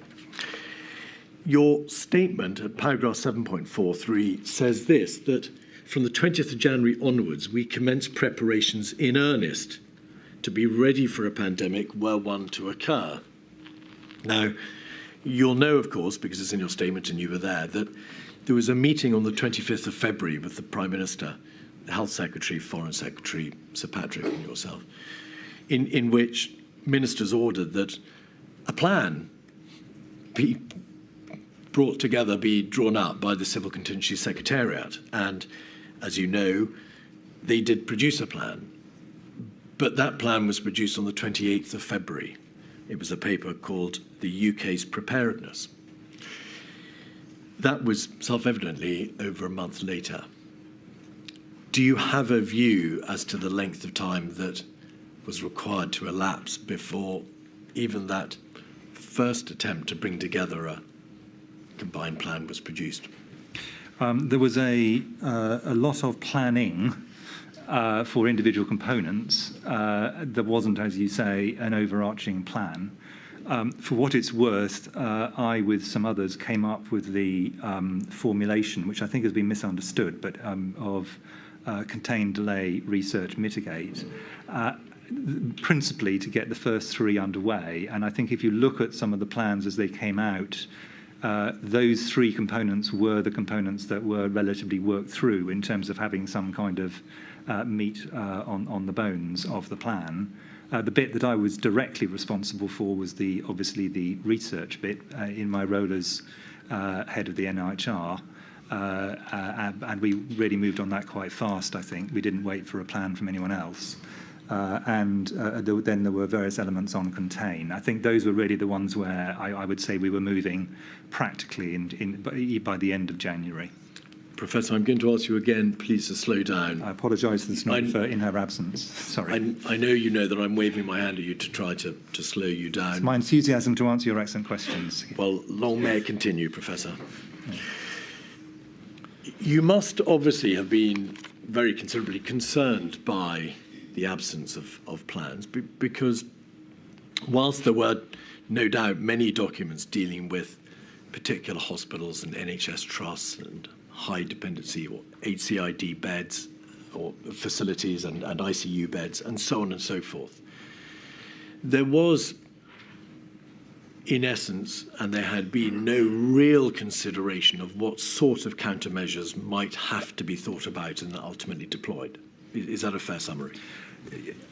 Yes, but can I... And before you answer, noting, of course, that such countermeasures as had been used or envisaged for the purposes of flu were not necessarily applicable to coronavirus. Yes, but can I gloss on what you just said, because I think this is a very central point. If there had been a plan, and I'm going to cause upset to some of my planning colleagues, but I'm going to do it anyway, a plan that was laid out, this is how the playbook should run, it would almost certainly have been the wrong plan and could even have slowed us down. because we'd have then spent ages arguing about whether this was the right plan and adapting the plan. So sometimes it is easier actually to start with a new plan, but what we needed was all the building blocks. And in my view, we had some of the building blocks, intellectually and practically, but we definitely did not have all, and they were constructed in many cases in quite a rush, really, in February and early March. But preparations, although you say they commenced in earnest, had to await, did they not, the outcome of whatever planning central government decided needed to be done, in large part? I would say that, as is usually the case in emergencies, in my experience, the people who needed to act started acting well in advance of the plan they were supposed to be acting on. Well, you've referred to the action plan to which you contributed, and we'll come back to that in a moment. That's the coronavirus action plan of the 3rd of March, which set out the government strategy. It's been described as a comms communication by some witnesses. And as you've accepted, obviously there were plans within NHS trusts and within particular parts of the system. But none of those plans, such as they were, or thinking, went directly towards the issue of what sort of countermeasures nationally might we have to contemplate. That came later, did it not? It did, and that, I completely agree. And so when you say in your statement, preparations commenced in earnest to be ready for a pandemic were one to occur, is that not just a reference to such strategic thinking as was done that led to the action plan and to various disparate parts of the system? There was no central plan telling the government how to respond nationally to the crisis until the end of February. Basically that is my view, and if I'm honest, I would go a little bit further than that. I would say that this may seem a long way down the track, but in mid to March rather, I wrote a kind of 3-page strategy document with tactical pillars underneath it, and I did so really because I thought it wasn't clear what else there was, so that was my attempt to do that. But it was a retrofitting of a strategy and tactical pillars in some senses to individual components that were there. It wasn't that nothing was happening, and I think the thing which people often assume is you get strategy, then plan, then operations. Actually, in emergencies, often that is reversed, and the plan almost comes last in terms of the strategy, how you lay the thing over the top. And I arguably, to some extent, that was true during these next 6 weeks. You've accepted, and Sir Patrick has accepted, as have other witnesses, that we could have gone earlier, in very general terms, in relation to the first lockdown. Do you consider that had there been either existing plans, fully formulated, thought-out plans concerning possible countermeasures, how the country should respond, or that if these plans had been produced somewhat more speedily than they had, acknowledging that it took from the 20th of January to the 28th of February to produce them, then we might have been in a position, or a better position, to have gone earlier. I don't think that. So I think that components of the plan were possible to draw up quite early on, and my view is that the action plan, which is a perfectly sensible document at the beginning of March, had those components in it. The fundamental bit, though, was what was framed as mitigate, which is interpreted by lots of people in lots of different ways. But Can we avoid the conceptual debate? Yeah, but the reason I'm making this practical point is that bit of the plan actually really had to wait until ministers had decided what their strategic goals were and the end point was.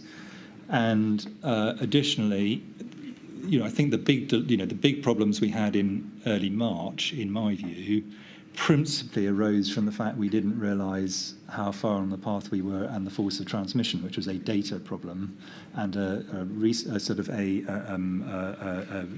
testing problem, rather than because we lacked a document in February. I apologise for sounding slightly cautious about the importance of documents, but in this kind, but I'm just being practical about how emergencies tend to play out, and the documents are often quite late in the process.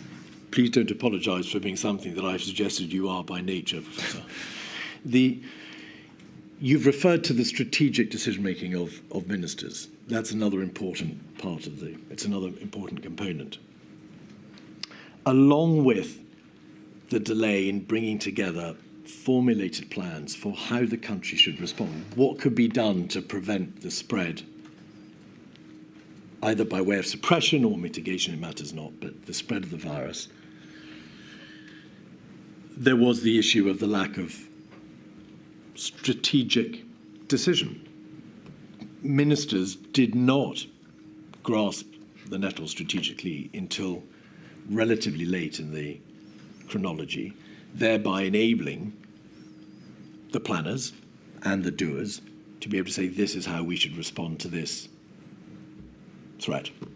So I think that within this, there were some, and I'm going to, I hope helpfully actually, divide things into what I consider are technocratic elements and what I consider are political elements. The technocratic element, and I've given an indication, the bit I was most responsible for was on the research side, could just get on. They just crack on. We've got a job to do. We just got to do it.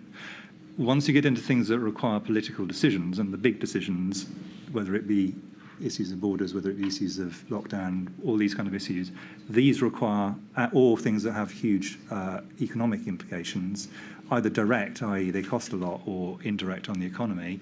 Those fundamentally are ministerial ones, and I think there is where we were definitely slower than we should have been for a variety of reasons. And it may well be, Professor, I'm sure you'd agree that given the momentous nature and the political nature of those decisions, it's not altogether surprising that the system doesn't allow for a particularly speedy response. It takes time for government to be able to make up its mind as to what needs to be done. Yeah, and I on this one, I'm not actually, I want to be very clear, I'm not saying I think this is the problem of the politicians. I think it might be worth us looping back to this discussion when we get a little bit further down the track, because I think there was a point where it could have been possible to accelerate this, and where that did not happen, and I think that's probably worth reflecting on. Which point do you have in mind? That was when I and others, particularly I, briefed the Prime Minister on the 4th of February. Right. And this was not so much the Prime Minister, but I thought the system at that point could have taken a different tack to the one it did. Is this on account of the obvious delay that there was in terms of output between the beginning of February and the later It's part? probably worth going over that in particular, because there's no specifics to it, but I think there's a reason why I think that was an example where we probably need to learn for the future without blaming any individual. I thought all the individuals themselves did a good job. I want to come back, please, to the SAGE meeting to which you referred earlier, and we're just going to look through quickly some of the most important meetings and some of the most important events in January and February. So the SAGE meeting of, in fact, a precautionary SAGE meeting of the 22nd of January, 174700.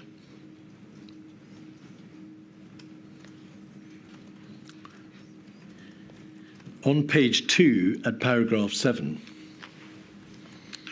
there is a reference to this. There is evidence of person-to-person transmission. It is unknown whether transmission is sustainable. So this is a reference to the earlier debate that we had, Professor. There was produced for this meeting a commonly recognised information picture, to use the wonderful nomenclature of government, a CRIP. CRIP 1, could we have that, please? 47544, page 4. Is this script for a SAGE or a Cobra? Well, it's dated. It's dated. The information correct as at Friday, the 24th of January. But the date given there on page 4 is a PHE risk assessment of the 21st of January. So it may have been produced for a 24th. Yeah, this would typically be a Cobra document rather than a SAGE document. In the middle of the page, it does say sustained human-to-human transmission, i.e. long chains of transmission within a community. Is that because there was a significant change between the 22nd of January and the 24th, or around the 22nd of January, in essence, it became clear that the human-to-human transmission wasn't limited, it was sustained. Yes. By this stage, I think there was confidence that there was at least some sustained transmission. And in fact, the Imperial College report number 3, to which you referred earlier, reported on the 23rd of January to government that human-to-human transmission, self-sustaining human-to-human transmission, was the only plausible explanation for the size of the outbreak.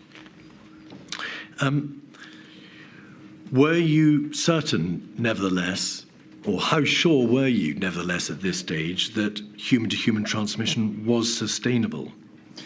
I was confident, and I think everyone was confident, that it was sustainable at this point in time. That doesn't necessarily mean that it remains sustainable indefinitely. And if I can just take two recent examples, because I just want to illustrate, so I think it's quite a critical point in the way we thought about it for the next few weeks. If you think about the major Zika epidemic in Brazil, and if you think about SARS, which has got some similarities to this, including being a coronavirus, both of those were sustainable and along long chains of transmission for a period of time, and then they died out. So the idea that there is ongoing person-to-person transmission along long chains, and that inevitably means that you then go on to have a sustained, I mean in a different sense, over multiples of months to years, transmission, those two are, the first is necessary for the second, but not sufficient. Professor, I must ask you to slow down again. Sorry. You're going very fast. Around this time, in fact, on the 25th of January, there were some emails between Professors Woolhouse and Ferguson and with Jeremy Farrow, in which they debate, and Professor Woolhouse is particularly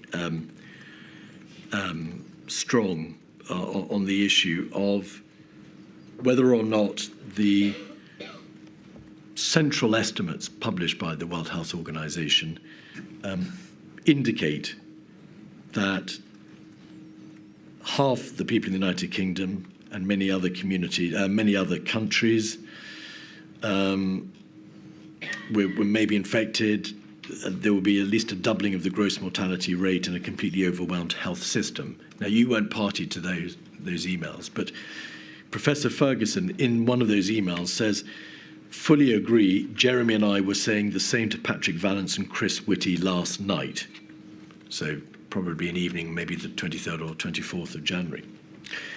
So along with the clear evidence of sustained person-to-person transmission, along with their concerns based upon the WHO material, there was no doubt in your mind, was there, but that there was a high degree of transmissibility, there was sustained human-to-human transmission. In essence, this was a very dangerous and transmissible virus. Yes, I don't think there's any doubt that that was true. On the 28th of January, you emailed a health special advisor in number 10. Could we have 47585?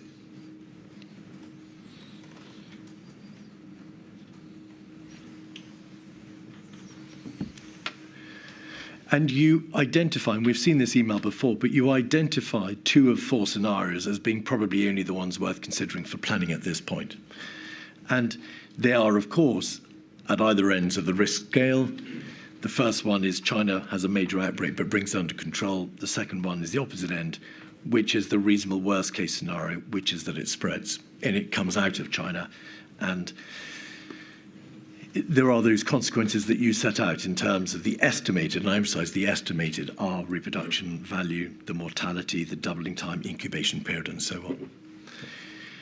So at that time, you were aware of the general concerns about transmissibility. You were aware, were you not, that if the virus does spread from China, then given these characteristics in terms of mortality, doubling time, transmissibility, and so on, there was going to be a very real problem insofar as the United Kingdom was concerned? Yes, and that's the reason I wrote to number 10. Indeed. What thought did you give at that time to what practical measures might be put into place between this date, the 28th of January, and the end of February, which is when we got the plans back from the Civil Contingency Secretariat, to stop or prevent that spread, to stop that worst case scenario eventuating? Well, I think that one of the things that I was trying to do in this email, and I tried to do in quite a lot of the advice I gave, was I was concerned that government would think that there was likely to be a middle way. And I wanted to remove that possibility from their planning assumptions. So my view was either we would get spillover cases, but actually this would get contained in China. It's less bad than it currently looks. And fine, that would be a big problem in China, but it would be a much more limited global impact, or it was going to become a pandemic. I couldn't see, based on the characteristics it had at the moment, a middle path where it was a moderate problem. And that was the point I was trying to make here. Which is why it's a dichotomous decision. Exactly. Why there isn't a fudge in the middle, which is obviously the temptation for people to go into.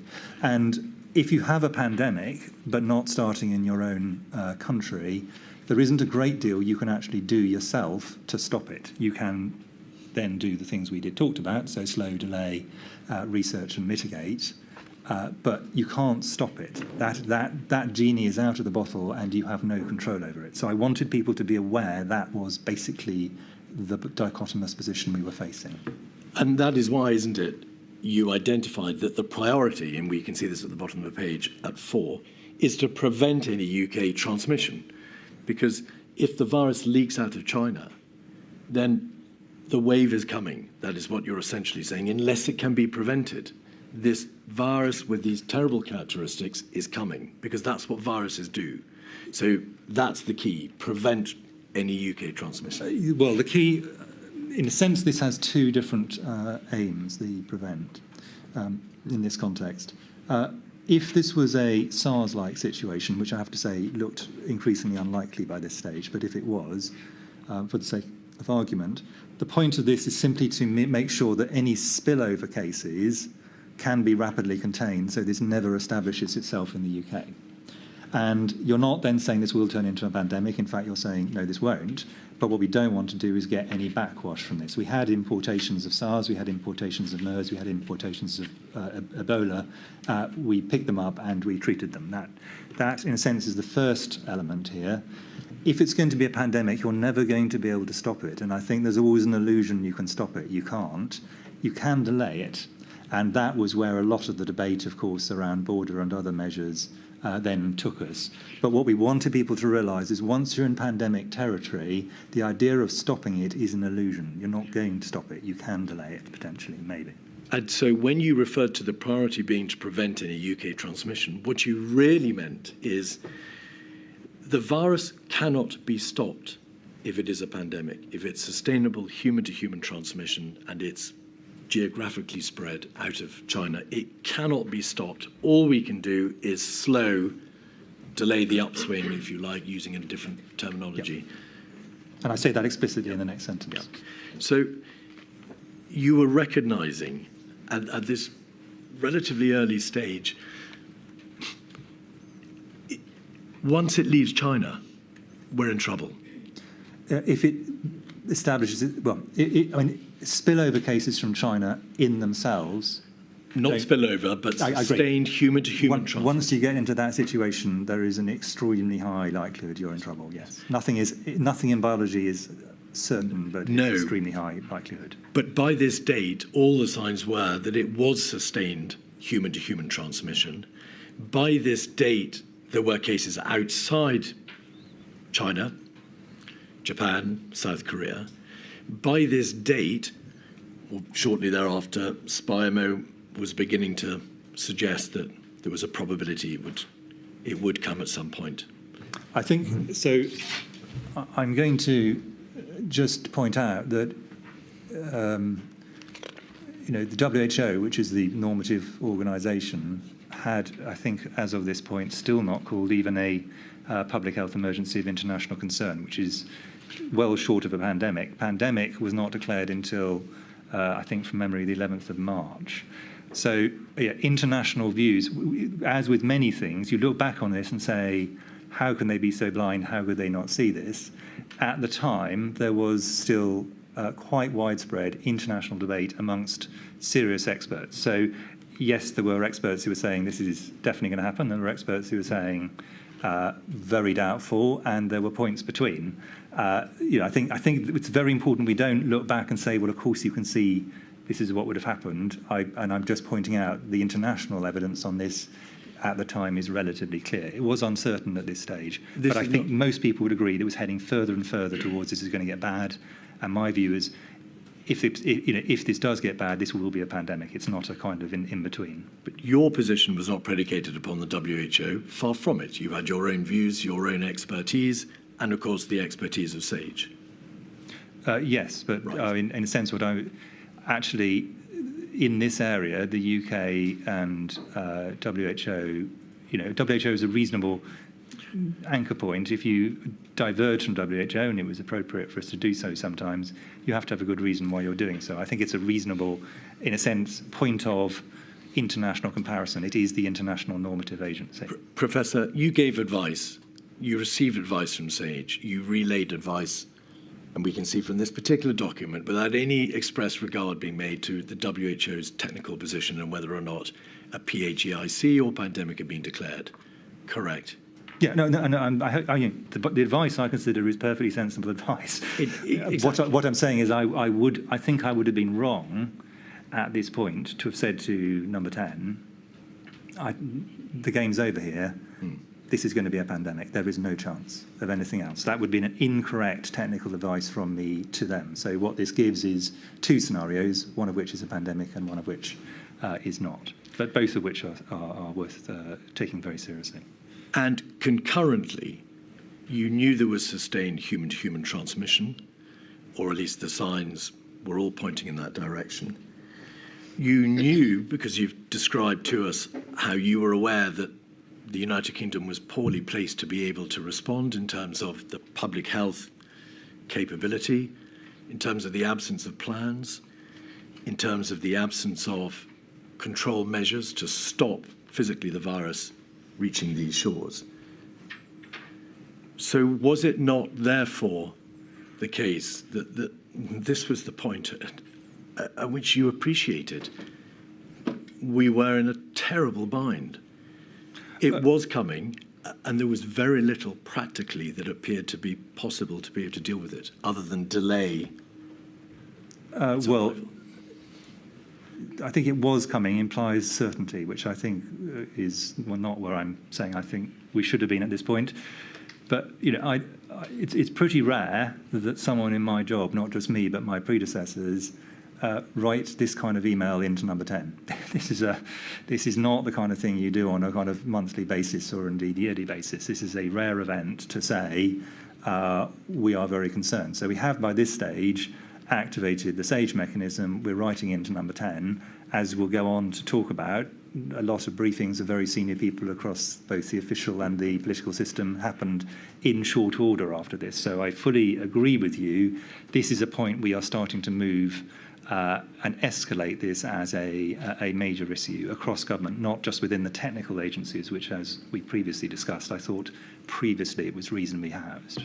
And we presume, of course, that you wrote to the health SPAD at number 10, because by this stage, the formal process by which you gave advice to ministers and the Prime Minister, of course, hadn't yet been set up, because, of course, SAGE itself wasn't yet operating at full pace. Yeah. There is a SAGE meeting on the 28th of January, 203936. So a week or so later. And on page 2 at paragraph 9, there's a clear reference to sustained human-to-human transmission. We can see it there. And then on page 3 at paragraph 28, SAGE says this: For United Kingdom, SAGE agreed that the current triggers, which would require a change in HMG's approach, are appropriate. Can you help as to why SAGE was still debating the appropriateness of the triggers as opposed to what change in the United Kingdom government's approach was required in light of triggers being activated, which of course you've agreed already they were? Well, if you're looking at those ones, sustained human-to-human transmission outside China, that's a key rider to that, and or a severe UK case, which we had not at that stage, fortunately had. The point about this, though, is we think that both of these are potentially very close in time. And that was the reason that SAGE was meeting at all. I mean, SAGE meets very, very rarely, to be clear. This is not something which meets every time there's a mild concern. SAGE meets because we think there is the potential for a very serious all-of-government response. If it's just a health department response, then you would normally expect it to be dealt with within the technical agencies of the health department. Why were there different triggers being utilised by SAGE? And it would appear, building in a delay, because SAGE's opinion was these triggers haven't yet been triggered, to the earlier triggers that you had advised were appropriate, which was family to family or family human-to-human transmission, geographical spread, or infection amongst healthcare workers. It rather appears that these triggers had shifted the goalposts. They were higher levels of trigger, which would be required to be Yes, and accepting that I rather regret that in my first ones I used the words triggers because that's an unhelpful, probably an unhelpful framing. But I think it was clear, and I think you're exactly right, that they were to achieve two different levels of escalation. So the ones that I did on the 5th of January were to say this needs to be escalated quite seriously within the health system, particularly Public Health England and the emergency response in Department of Health and Social Care, which then it was. Part of that response was to trigger the SAGE system, also meetings of the Permanent Secretary in the Department of Health and Social Care. And at this point, the SAGE triggers are about what should we do in terms of cross-government response, which is a significant step up from the ones that I was previously doing. So you're right that they are different triggers. And the reason for that is they are to do different things. And this one is now the whole of government needs to be thinking about this if this is met. So from what you said earlier, the earlier triggers were there to identify a level of seriousness. You said you wanted government, or government would then take it seriously. These triggers require, or if triggered, a change in approach. Yeah. What did SAGE mean, and what did you understand that reference to HMG's approach to mean? Consideration of countermeasures, health campaigns, border measures. What is it that SAGE had in mind? Well, I think at this point you're talking about measures which inevitably will require cross-government agreement and considerations. And I think you took the example of border measures, which are an extraordinarily complicated issue we might want to come back to. Professor, forgive me, we'll come back to borders. No, but in a sense, what I'm really saying is there's quite a big difference between things which are entirely within what is sometimes called the health family, where you can sort it out with the combination of NHS, public health and academia, and those things which are inevitably going to require, not just desire, but require a cross-government response. And what these triggers would mean is a change of the whole of government. That's the HMG point. This is not a DHEC response, an NHS response, or a PHE response. This is an HMG response, i.e. whole of government. This entire debate, Professor, is of course taking place in the context of how a country and a government responds practically to an emerging crisis. What in practice did SAGE understand the government would do? What was it advising it would do? What did it think it would do in the event of these fresh triggers being triggered? What in practice does it amount to? Can you help us? Well, the earliest things that would have to be considered, and they are not easy, and we should really talk about them either seriously or not at all, are border measures, which require a lot of thinking they've got implications for trade, they've got implications for diplomacy, they've got implications for the economy, they've got implications for consular, etc. But that's because one of your earliest things is to reduce the risk of importation. You also need to alert the overall economic system that that's something which may well be a significant economic shock is in the vicinity. Doesn't mean it's going to happen, but they need to think about it, etc. There are a very large number of different things which will need to be considered. For borders? Is this all in the context of borders? No, this is in the context of the point about these are what are the things which cannot just be done within the health system. That's really the question on this. And there are some things very many things that can be done within the health system, but there are many things also which cannot be done within the health system. And I've just given some examples. There are many others. Well, let's look at borders. By this date, advice on port health recommendations had already been given. You'll recall yourself and Sir Patrick, yourself and a DCMO, probably Sir Jonathan Van Dam, advised it was too soon to do any additional measures on the basis of one case in Japan and one in Thailand. On the 2nd of February, so a few days after this, you engaged the advice of Professor Edmonds and Professor Ferguson. You asked them for you made a request for their views on travel advice.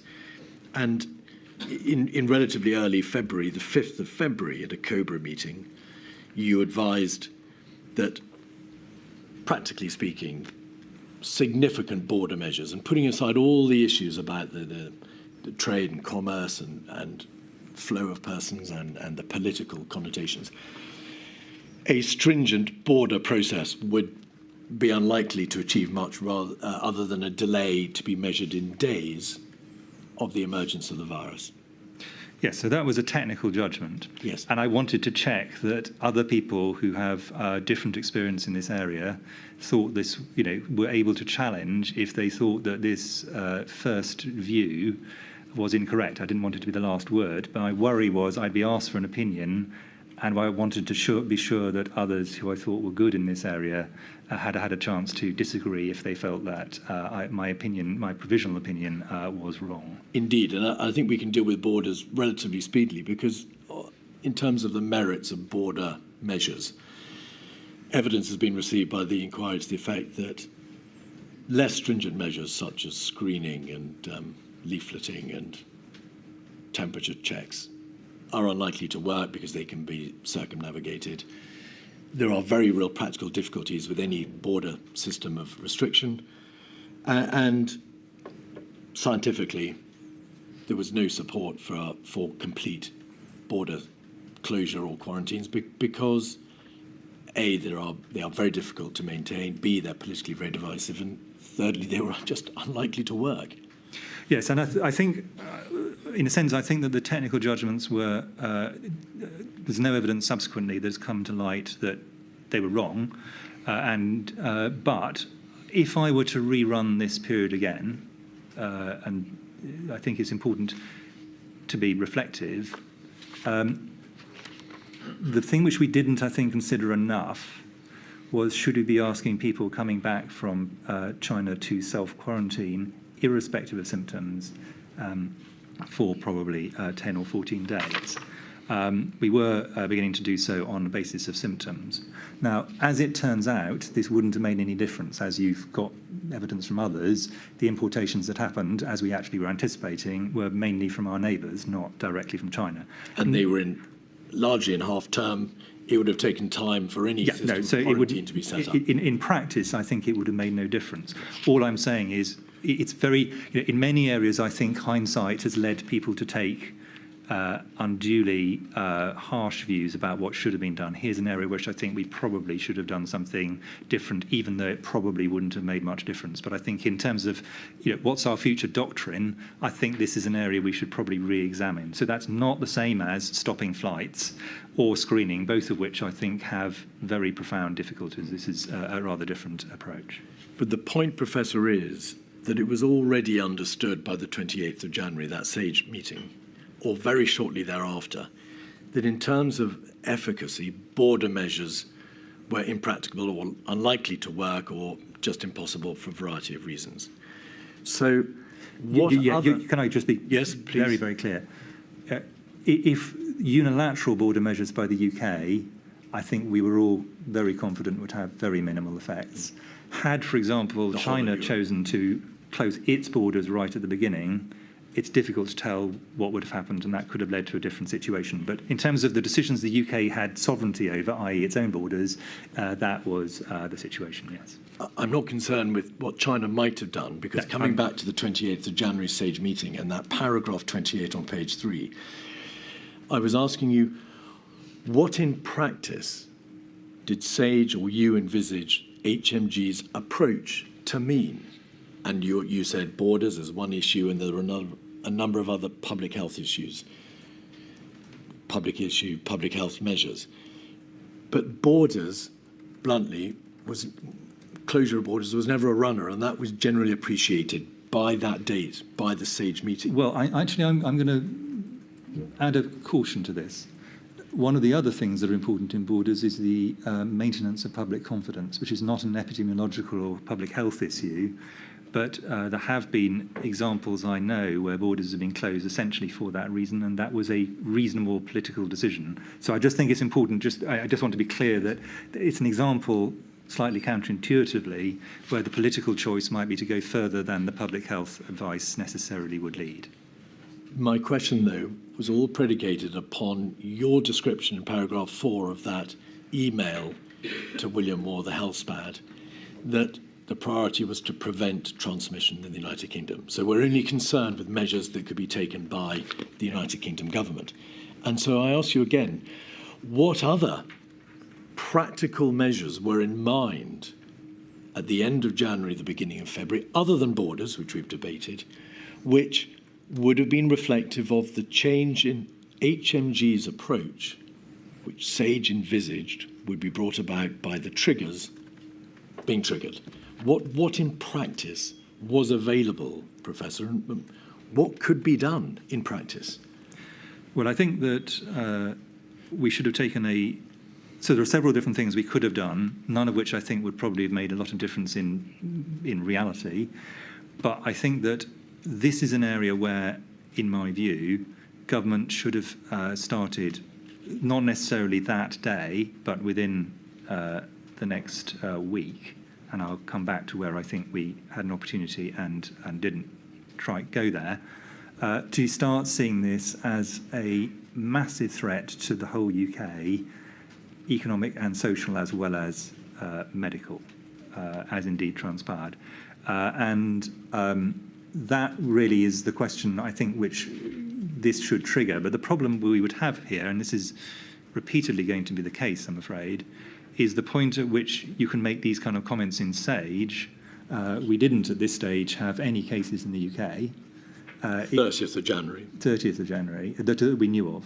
That we knew of. Well, the first case was published on the 30th of January, the person in York. Yeah, exactly. One day later, two more. Yes, exactly. Once we get to this point, we're starting to take off. But I'm just saying the numbers are very small.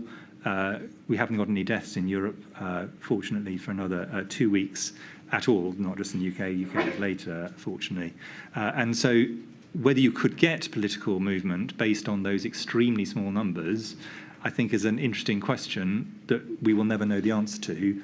All I'm just saying is we shouldn't assume that even had these triggers been met, action would necessarily have flowed. I'm just saying that... Quite so. But I think that it is important to note that this is not just a health problem if it happens. This is clearly going to be a societal problem and needs to be escalated across government.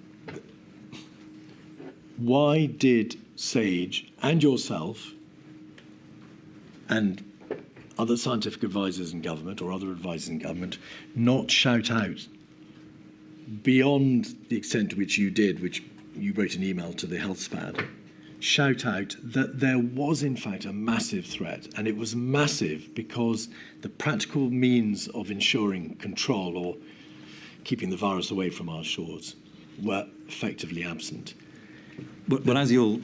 Sorry, if you allow me just to finish the question. And the data was then already clear that there were sustained there was sustained human-to-human transmission with chains of transmission. So it's a massive threat because there was a massive problem, and you were aware that there was a massive threat. Why wasn't the government aware? Well, as you will see over the next few days of my statement, which I think lays it out reasonably clearly, over the next few days we briefed national security officials. There was Cobra Met. I briefed the Prime Minister directly, briefed parliamentarians, briefed the opposition. This is all over the newspapers. So the idea that government was unaware of this because they hadn't read this paragraph in Sage, I think is probably a little unfair. Professor, I think it was very clear we were escalating at quite a high level in government. It's, you know, these are all things that you wouldn't do under ordinary circumstances. No one is suggesting that the government should have been aware of that particular paragraph. I'm referring to your own answer, which is that perhaps the nature of the massive threat wasn't understood, or it wasn't called out clearly enough. It wasn't appreciated, perhaps, by those who needed to understand it.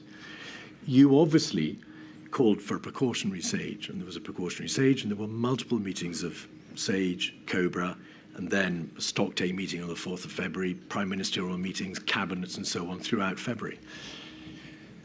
But nowhere beyond the debate about the need for plans and then the need for modelling in SAGE and the need for a proper understanding of the position, does any part of the government openly say there is a massive threat and we are woefully underprepared for it and something must be done at the very highest level and with real urgency? That tenor, Professor, appears to be missing from that material. In my view, it might be more useful to go through the next few days, because I think they lay out how we did escalate this right to the top of government, and indeed more widely, not just the governing party.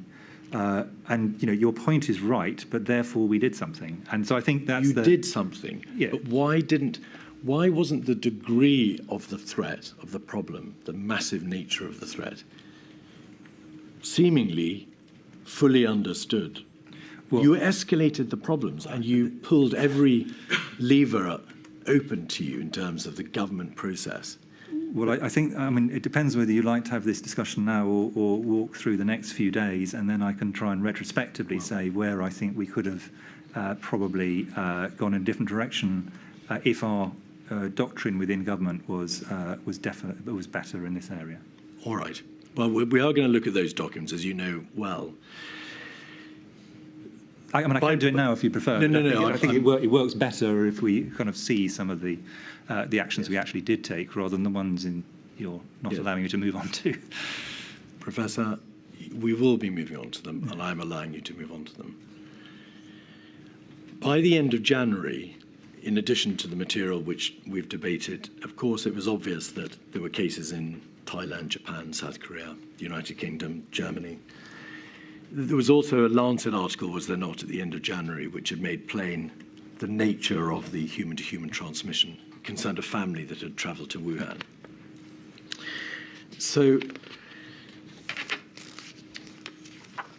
on the 2nd of February, you were emailed by Professor Ferguson, who I think gave you a central estimate of the case fatality rate. Is that correct? Yes. What did that tell you about the likely level of mortality, I apologise, amongst identified cases?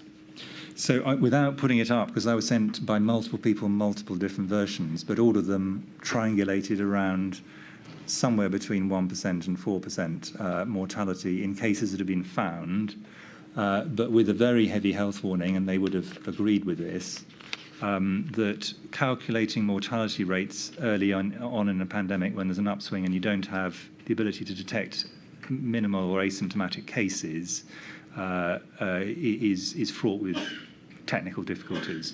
So I think all of us thought that there was a very wide range around these estimates. So no single one of them, in my view, you get and you think, well, that's it, solved. It took quite a while before we were confident. But the ballpark, I thought, was got right, actually. And I think if you look back over these numbers, I think They were pretty good. I think they were pretty good, actually.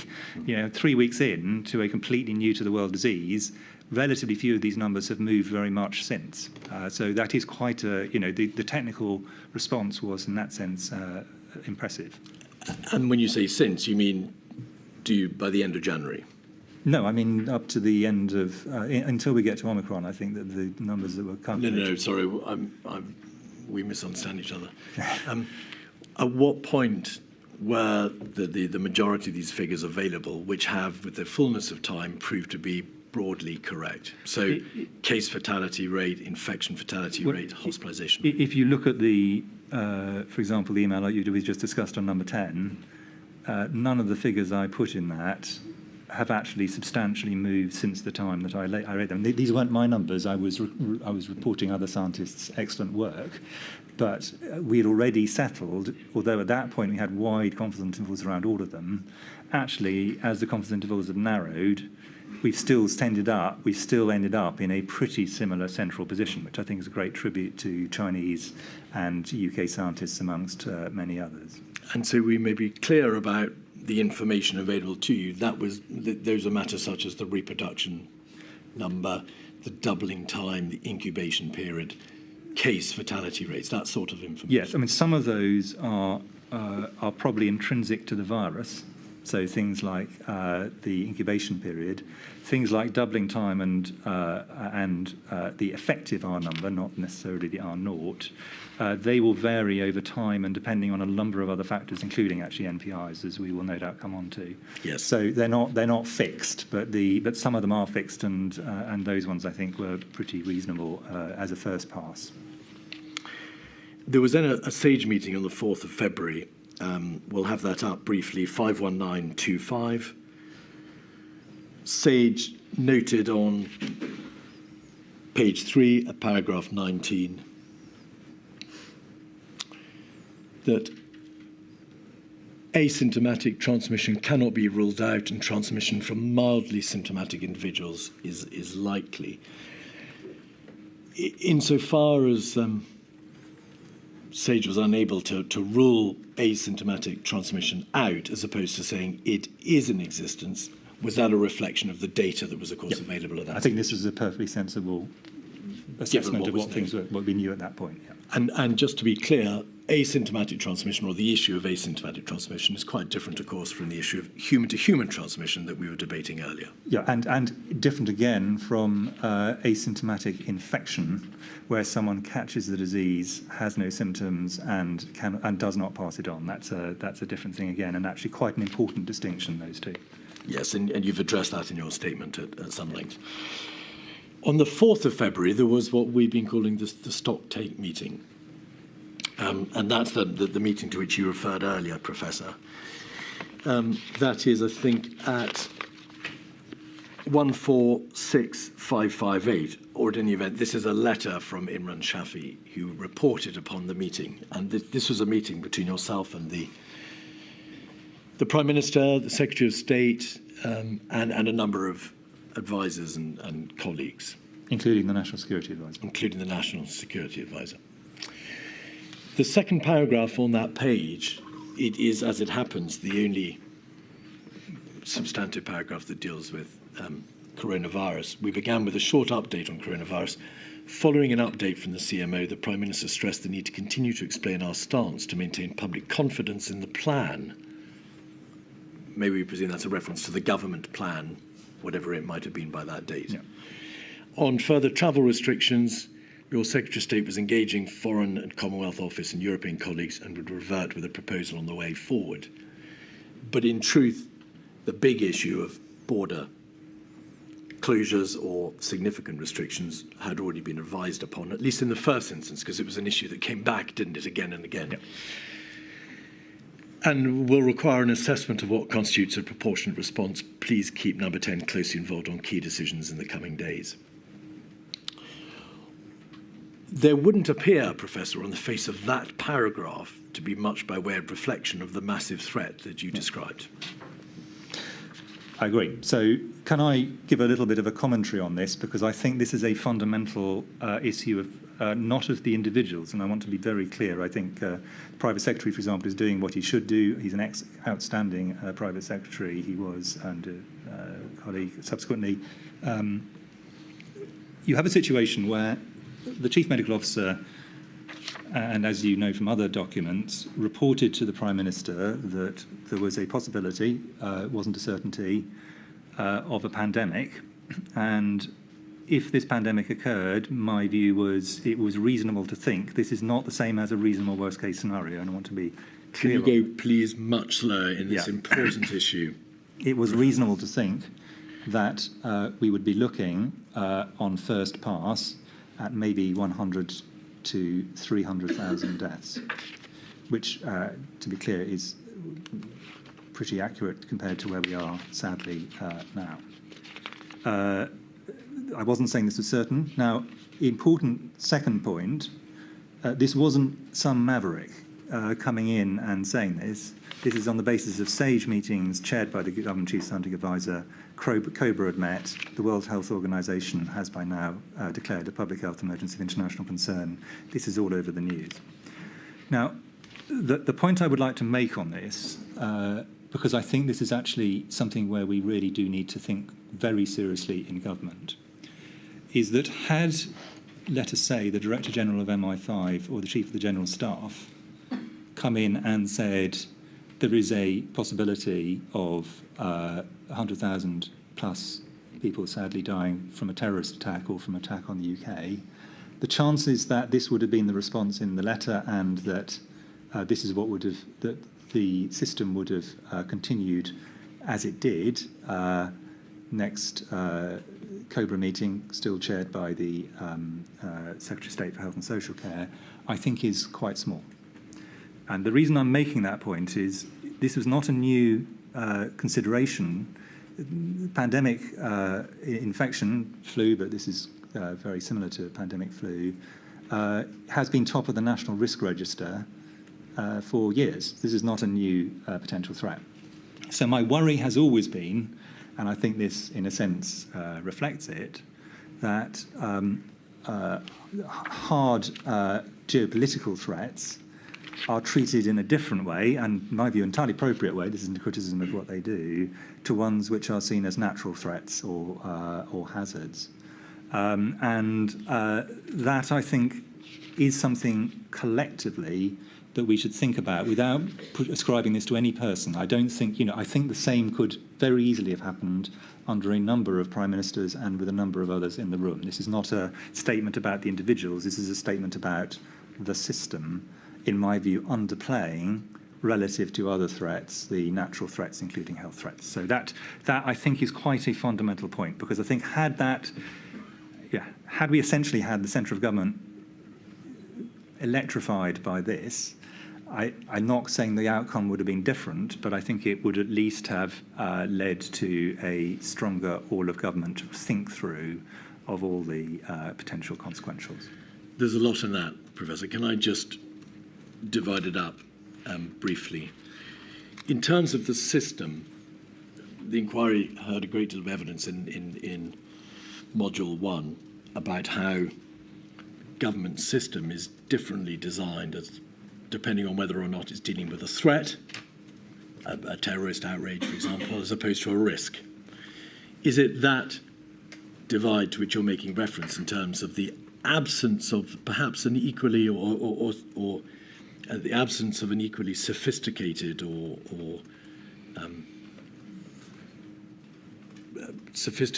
or speedy system by which threats can be rapidly responded to in the context of risks and, for example, public health emergencies? Is that the point you're making? Yes, and this is something which was already top of the National Risk Register. Indeed.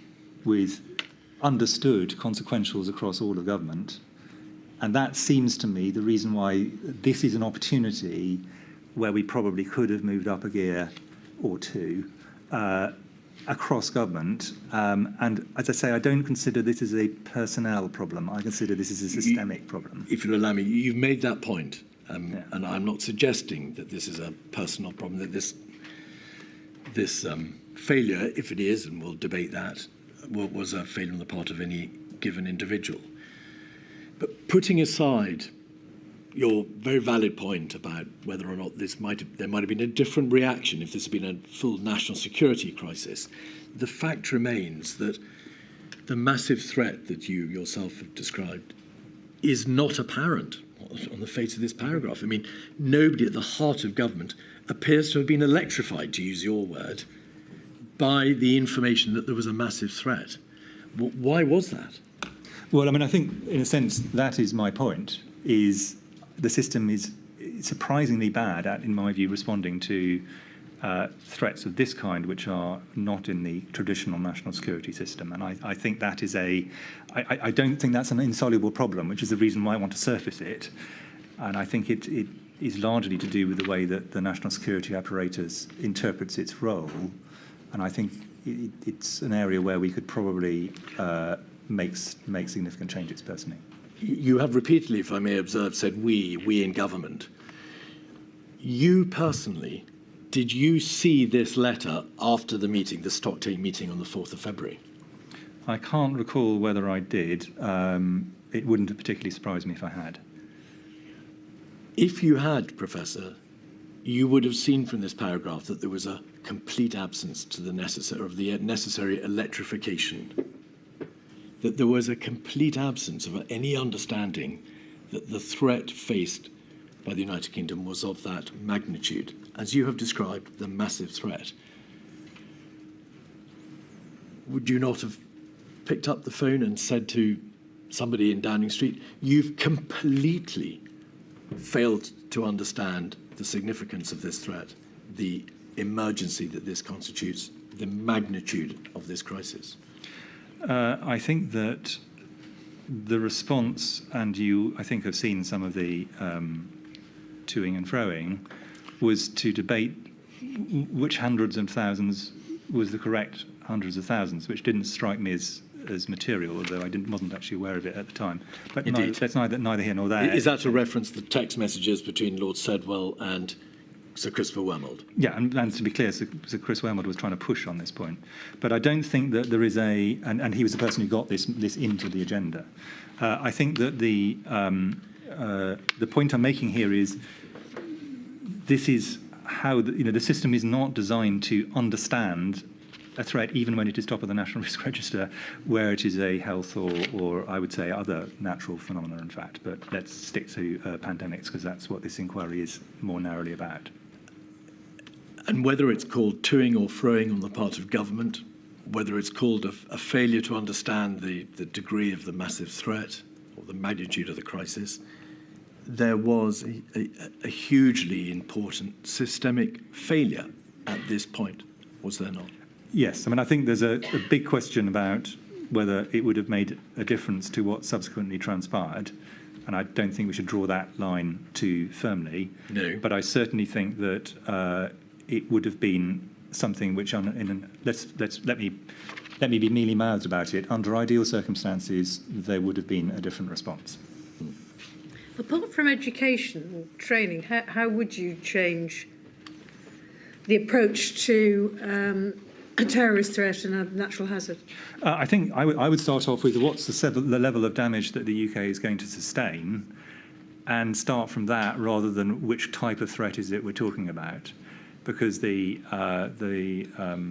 sort of terrorist threat, for example, or what kind of I'm used to threat in a generic sense rather than more narrowly. I think that do people in the security apparatus in Number 10, in other areas, Cabinet Office, view the kind of work that, for example, the UK Health Security Agency does with the same degree of interest and importance as they would view, rightly, MI5, special branch, all these kinds of things? And my personal view is I don't think they do. And I think these should be seen as national security problems when they're on this scale.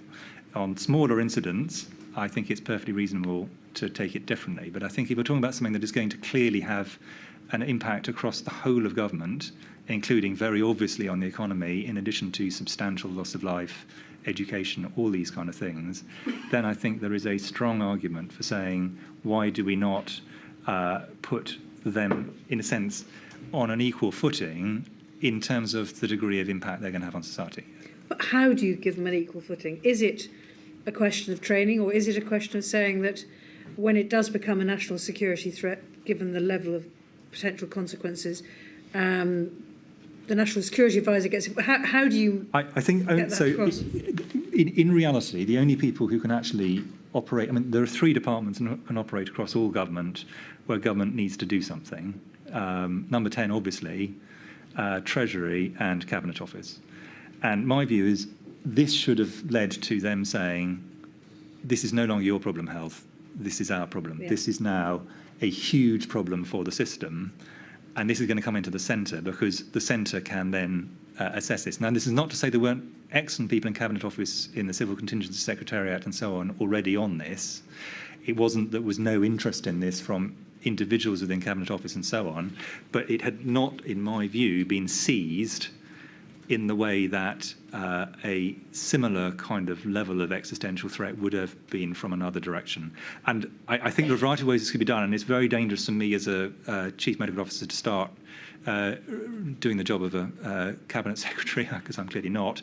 But what I do think we need to do is think through, actually, how do we get this very quickly into the centre so that it is able to take the necessary steps. And you could say, well, this was delegated to the Secretary of State for Health and COBRA was meeting and so on, but that isn't how, in my view, it feels and in this case, in my view, felt. And I feel this letter is a pretty clear indication of that. I just don't think this would have been the letter under different circumstances than the way I've talked about. I mean, others could take a different view, but I'm expressing an opinion because I think this is something which at least the inquiry will want to take a view on, even if its view is they don't agree with my position. I'm just taking a position.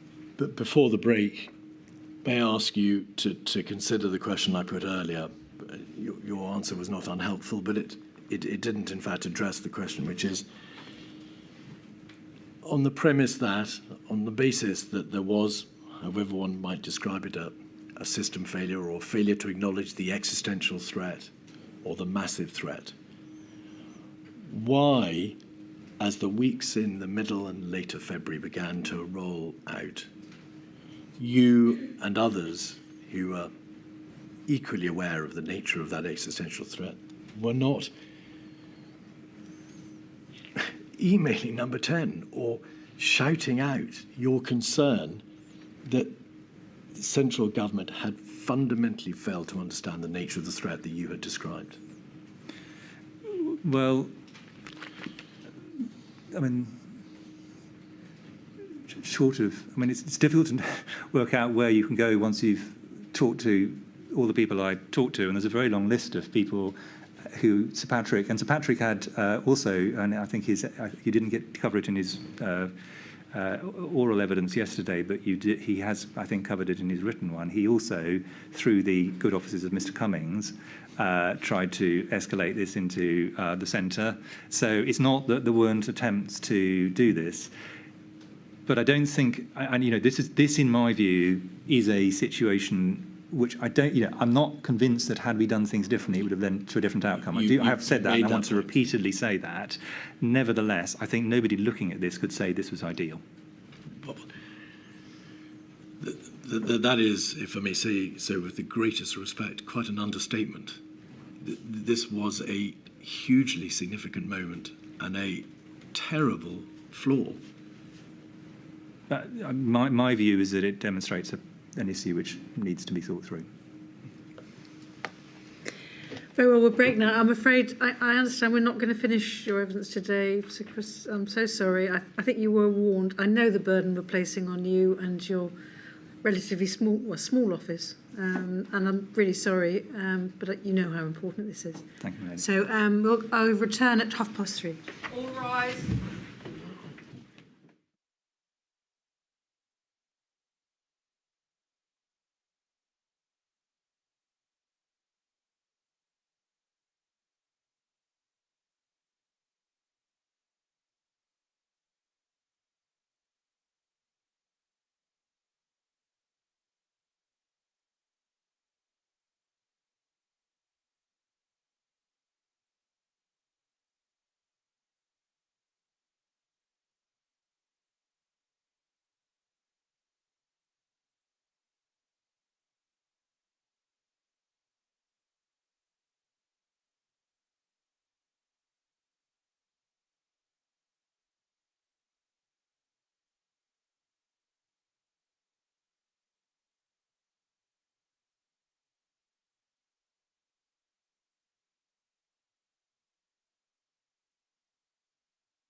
So, Chris, just so you know, I know the kind of concentration it takes to give evidence all day. So, and as you're going to have to come back tomorrow anyway, I've asked Mr. Keith to finish tonight at about 4:30.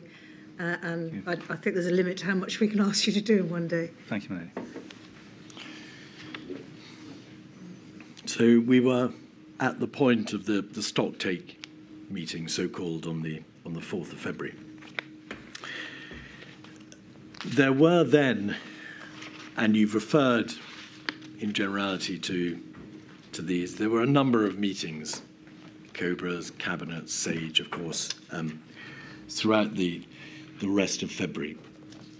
And your point about the number of occasions at which you address this looming crisis or massive threat is well made. I mean, there's hundreds of pages of learning produced by SAGE and the subcommittees, and obviously the matters addressed at a variety of other different government meetings.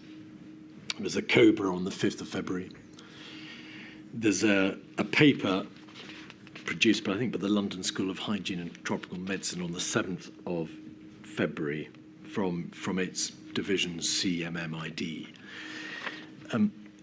This isn't a memory test, Professor. Do you recall whether or not you were given that paper? It was a paper which dealt with the feasibility of controlling 2019 novel coronavirus outbreaks by isolation of cases and contacts. I can't recall, only because I received multiple versions and multiple papers, and remembering that far back, I think, would be optimistic. Indeed. Essentially, and this is the evidence of Professor Edmonds, that he produced a report, or rather CMMID produced a report, which showed that a very high number of contacts, or fractions of contacts, would have to be traced and isolated for effective control to work. There was also, and you've referred to this earlier, a report 4 from ICL dated the 10th of February. This is the one you referred to, which said this, that there was an overall case fatality rate in all infections, asymptomatic or symptomatic, of approximately 1%. There followed thereafter an important cabinet meeting on the 14th of February. Perhaps we can have a look at that. It's 56138. If we look, please, at page 6 of this meeting,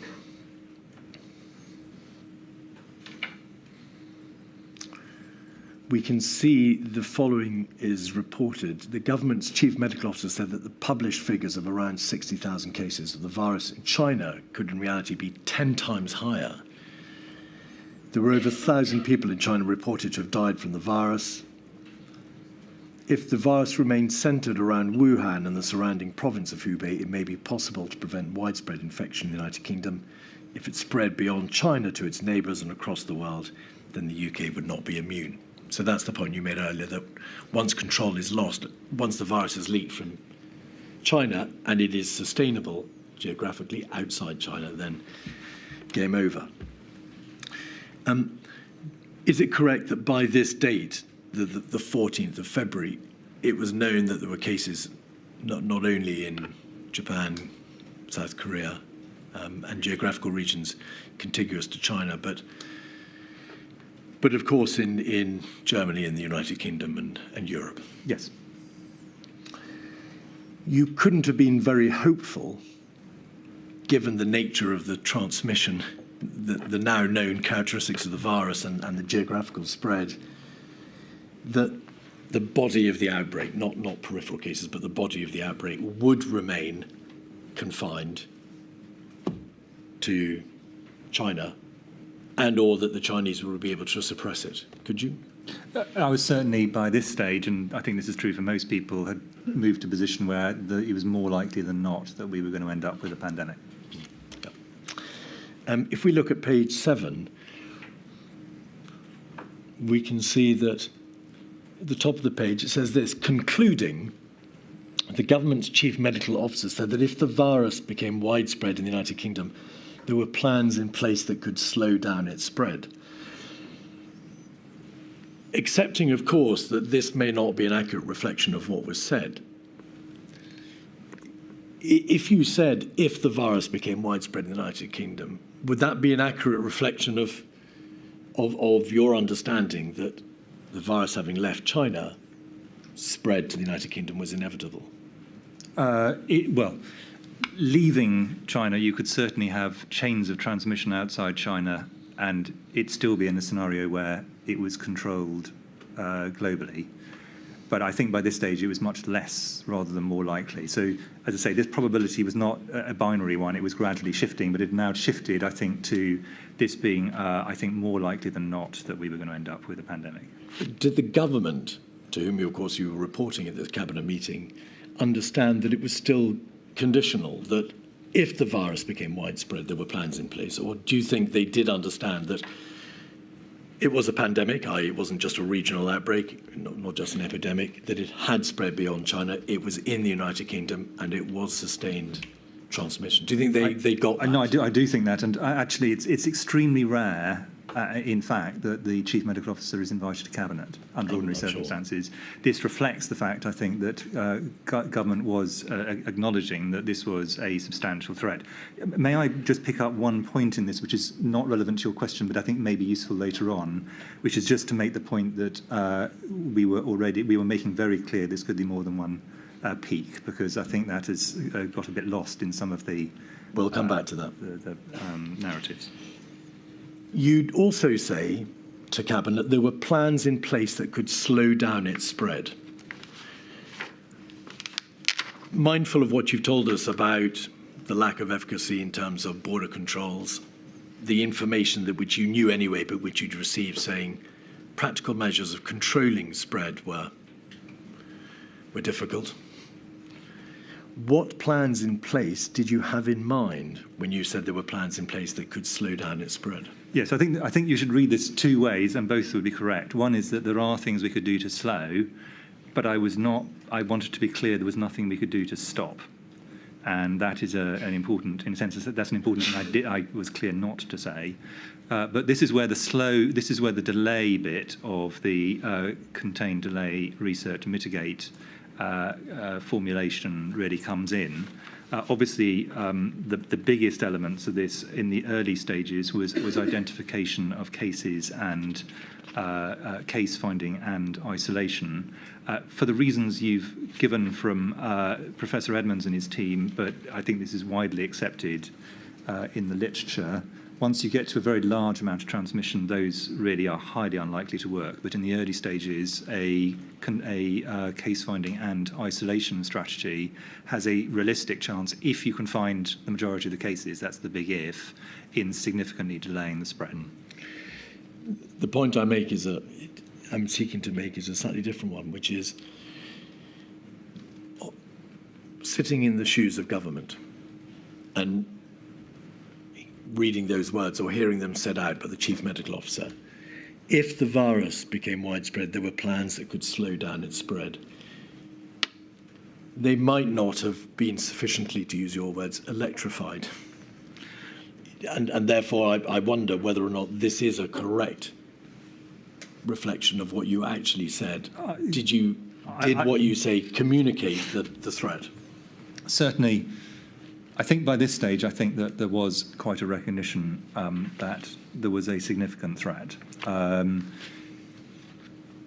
The way this is reported is a fairly bland way, but that doesn't necessarily mean it was a bland presentation. I can't, frankly, exactly remember what I said in exactly which words I used it. But I think this is a if I were listening to this in Cabinet, I would be concerned. I think that one of the things that, however, we really did not find easy to get across, and I found this surprising given that so many people in both politics and in the official system are trained in economics, is the extraordinary power of exponential growth to get you from small numbers to large numbers very quickly. People just don't get that intrinsically. I think they've got it a bit more now because of having seen it, but certainly prior to this pandemic, I think people just didn't understand how quickly you move from it's actually very small numbers to it's actually very large numbers and doubling every few days. That can be really quite quick. I'm sorry to press you on this, Professor. You said you do think that they recognised that there was a significant threat. Did they sufficiently recognise there was the threat of the order that you've described earlier, the massive threat, the existential threat? And it may be because members of government, as you say, don't naturally understand the science. The notion of exponential growth is a difficult one to grasp. I think, you'll cast your mind back to remembering the political environment at this stage. The fact that at this point they were devoting a sufficient amount of cabinet to this particular issue, I think does mean that at a certain level this has lodged as a major issue for government, because it was quite a busy political period, is my memory. However, do I think that most people around the table fully grasped what would happen if this started to run exponentially? I suspect the answer to that is no, but I wouldn't want to interpret their thoughts. No, but you recognise, of course, that one of the hugely important functions of the Chief Medical Officer is to be able to get them to understand the seriousness of the position. I was doing my best. Yeah. Later in February, further information was received from the Diamond Princess outbreak. That's to say, the outbreak of the virus on the Diamond Princess cruise ship, which I think had taken place in early February. But certain time passed before all the figures could be computed and the estimates and the analysis done. But it became, if it was not already clear, it became abundantly clear by the last week in February that the infection fatality rate, that's the number of people who die having been infected, was of the order which had been estimated. The case fatality rate was of the order as had been originally estimated. That this virus was hugely transmissible and had significant, around about 30% asymptomatic transmission. All right. Well, actually, on the last point, I think that was a bit less clear, but it certainly strengthened the principle that asymptomatic transmission was occurring. I think 30%, I think, is probably... The estimates from Professor Edmonds, who had reported on the data, were to that effect. Would you accept that? Yes, I would accept that. I'm just saying you said it was very clear. I'm just saying I think it's not quite that clear, but that's a technical point. You mentioned earlier the debate concerning reasonable worst-case scenario, and I want to ask you briefly about your views on that doctrine. You make clear in your statement that the reasonable worst-case scenario concerning pandemic influenza was predicated upon an unmitigated reasonable worst-case scenario. That is to say that no steps are taken by the government significantly to be able to respond. It's unmitigated. And therefore, you make the point that actually, in terms of the reasonable worst-case scenario being examined by government in its various forms, but particularly in relation to pandemics, it's a wholly improbable outcome because no government will ever not do nothing. No government will ever do nothing, I apologise. Yeah. Yes, so I think that the principle of reasonable worst-case scenario is a reasonable one for certain planning purposes, and it's basically to ask the questions like what is the maximum number of burials we'll need to deal with, what is all these kind of really quite morbid but important issues to consider. And so to that extent it has a use, and it also has a use to say how much further below the reasonable worst case scenario do we need to get something under certain circumstances. So I'm not saying it is without use. It has two fundamental problems, in my view, both in a sense of communication. The first one is, and actually this was a problem both for Sir Patrick and for me at various points, in the kind of doctrine, people say, well, what's the reasonable worst case scenario? So you quote the reasonable worst. Slow down. Sorry, I'm sorry, Professor. Please slow down. So you quote the reasonable worst case scenario, which actually, in the context of an unmitigated pandemic or epidemic, where you know the mortality and the R, is very easy to calculate. You can do it with a hand calculator. It's not a complicated process. And then they will say, well, how likely is that? To which the answer is extraordinarily unlikely, and then everyone relaxes. But of course, that's because it was the thing which is highly unlikely to happen, which is nobody will pay any attention to this, not just government, but the general population, and medicine will not find countermeasures. So it can lead to a misunderstanding, and counterintuitively, it can lead to people underestimating the risk because they ask, in a sense, the wrong question, which is how likely is the reasonable worst case scenario, to which the answer is always very unlikely. And in fact, if that wasn't the case, it isn't a reasonable worst case scenario. But in terms of efficiency of movement, or perhaps of government, spending time talking about the probability of something which is itself wholly improbable is not the most efficient use of time. Would you agree? Arguably, yes. And I think the other problem is, and you'll see this in various witness statements, including some of my modelling colleagues, people use the term to mean my central estimate of the bad outcome, rather than to mean a reasonable worst outcome as it is understood in planning doctrine. So I think it has a number, it is perfectly a sensible thing for people to use amongst people who are disaster planners. They know what they're doing, it's understood between all of them. But I think using it with people who are not used to it, I think it can lead to confusion of a variety of different sorts. So I'm not saying it should be done away with, I'm just saying I think it should be used with quite considerable care. And as we'll see in a moment, a great deal of time was spent focusing on not just what the probability was of the reasonable worst case scenario eventuating, but also on how to plan for the reasonable worst case scenario, what steps might need to be taken to address it. Is there a danger, or was there a danger in your view, that as a system, if government is focusing on something that it knows is a wholly improbable outcome, it may take its eye off the ball, it may allow a sense of optimism bias to infiltrate the system because it thinks, well, it's wholly improbable, it's never going to happen.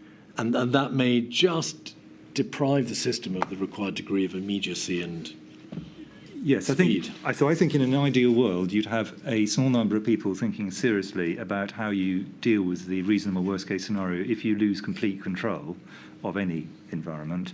But the great majority of people concentrating much more on how do we get this down to the lowest possible level given the threat we face, of whatever type, but certainly in pandemics, that would be true. Because then there would be focus necessarily on the actuality, the real scenario, what is likely, genuinely likely to eventuate. Yeah.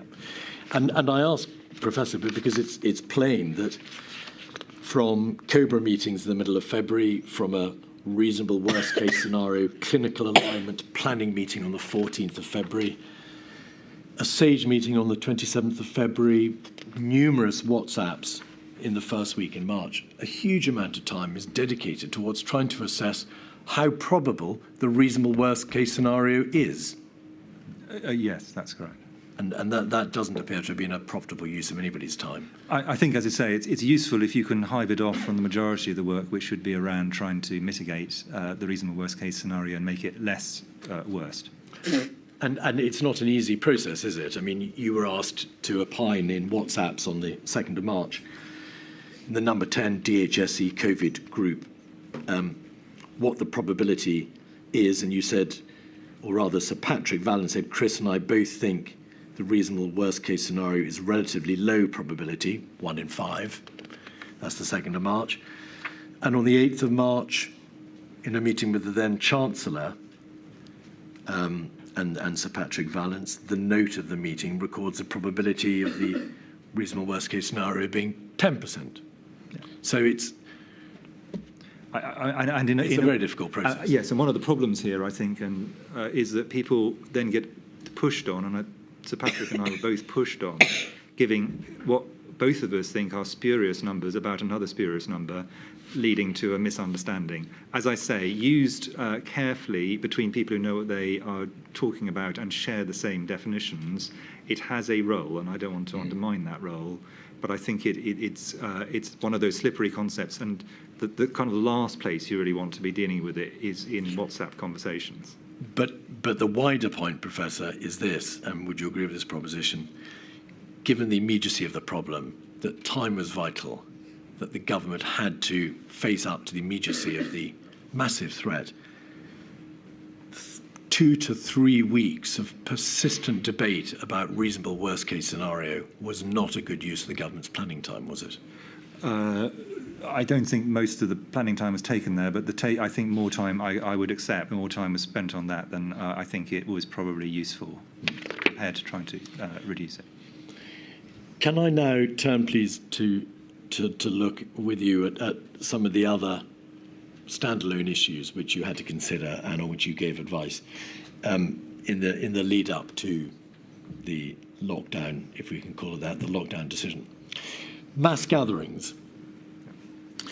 Is this the position? SAGE, and also I think at the beginning perhaps NervTag, but certainly SAGE advised repeatedly on the issue of mass gatherings. Is that right? That's correct. And was that because government, mindful of the political connotations surrounding mass gatherings, repeatedly came to SAGE to say, what is your view, and should we still be allowing mass gathering events, sporting events to continue? Yeah, and I think government in that sense was asking a very reasonable question, and SAGE repeatedly gave a correct, but I think probably unhelpful answer. In February and in March, and then, in fact, in a paper dated the 11th of March from the London School of Hygiene and Tropical Medicine, the advice was given as follows. Essentially, in terms of infection control, outdoor events are safer than indoors. That's fairly self-evident. SAGE and the London School of Hygiene and Tropical Medicine looked at the degree, however, to which infections might spread in bars or trains and so on and so forth, and other close quarters in queues, whether alongside sporting events or if sporting events were to be shut. So, for example, if everyone goes to the pub instead to watch the game. Do you assess now, and obviously it's with hindsight, that they may have overstated or rather they may have underplayed the public health message which allowing sporting events and mass gatherings to remain open amounted to? Yes, and I think that, so in a sense, I think their actual analysis is correct. Had we had a situation, for example, where large numbers of people were over for a football match, you close the football match and they all go to the pub, you are probably increasing risk rather than decreasing it, or they watch the game from the pub. So the point they were making was, in one sense, correct, and the risks of outdoor events, even if quite crowded, is small relative to many of the other things. So I don't disagree in retrospect with what was said by them and collectively by us on SAGE, so I'm taking ownership of that. I think what we really were not paying enough attention to, and it's sort of obvious with hindsight, is the message this was sending. That seeing mass gatherings going on signalled to the general public that the government couldn't be that worried, because if it was, it would be closing the mass gatherings. So I think that the problem was not the gatherings themselves, which I don't think there's good evidence has had a major material effect directly, but the impression it gives of normality at a time that what you're trying to signal is anything but normality. So I think, again, were we to rerun, I think that's one of the things I would certainly do differently, or push to do differently. And in truth, having a debate on the application of the precautionary principle over the closure of, say, primary schools, whilst allowing sporting events to continue and mass gatherings to remain open, was in hindsight rather unfortunate. Yes, it is in a sense technically correct and logically incoherent to the general public, quite reasonably. Yes.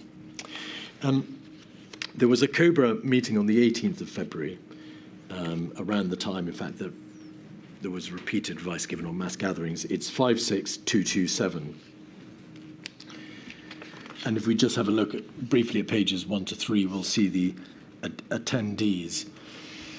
If we scroll then forward to 2 and 3, I think if we go back one page, I'm sure you were there. Maybe you weren't there. Yes, you are. Thank you, officials. And then on page 5, and mindful, therefore, Professor, that this is the 18th of February, so some time has wound on since the beginning of February and the stocktake meeting of the 4th of February. In fact, sorry, could we have page 7, please, paragraph 17? The Chair invited the Director of the Civil Contingency Secretariat to give an update on planning for the reasonable worst-case scenario. So there is the reasonable worst-case scenario appearing.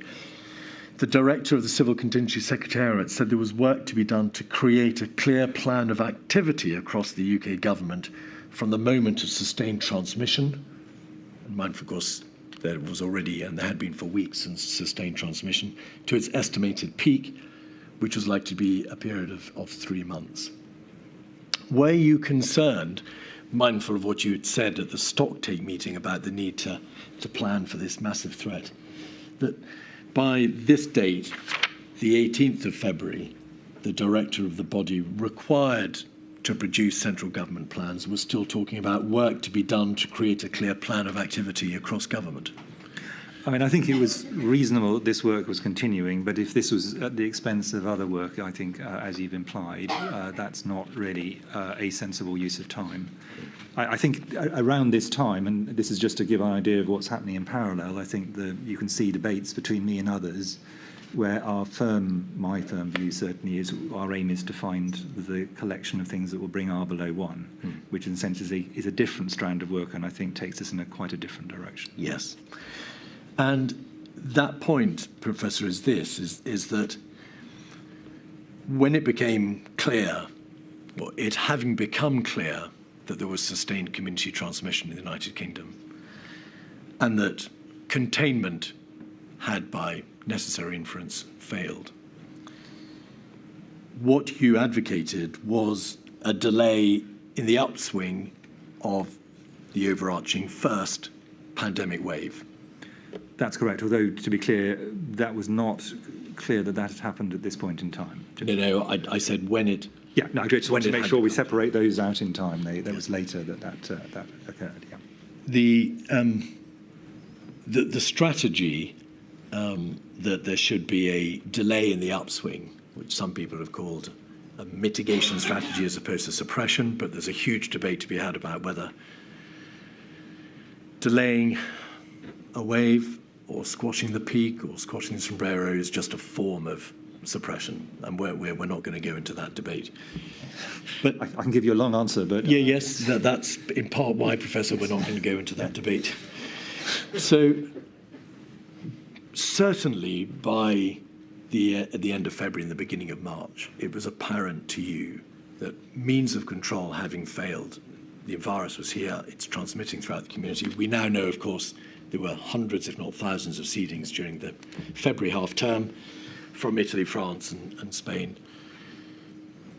Strategically, that was, it seemed to you, to be the appropriate response. To delay the upswing of the pandemic wave.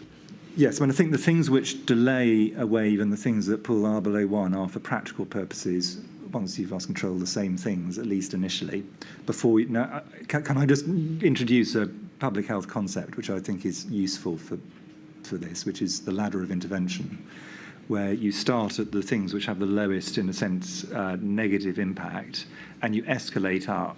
So you'd start off with, to take this example, washing your hands and cough etiquette, and you move up through isolation of cases up to really quite intensive things like closing schools, and as we ended up in a place I don't think we really would have anticipated, using the full force of the law to insist on people staying at home. That escalation, that the idea of that is that you escalate up as you need to, adding things that are more and more onerous or more and more interrupting of people's normal life, economic and social, as you get further and further into trouble, basically. I'm not saying that's exactly what we were doing here, but I'm just saying that concept was part of, I think, what many people, including me, were trying to think through at this stage.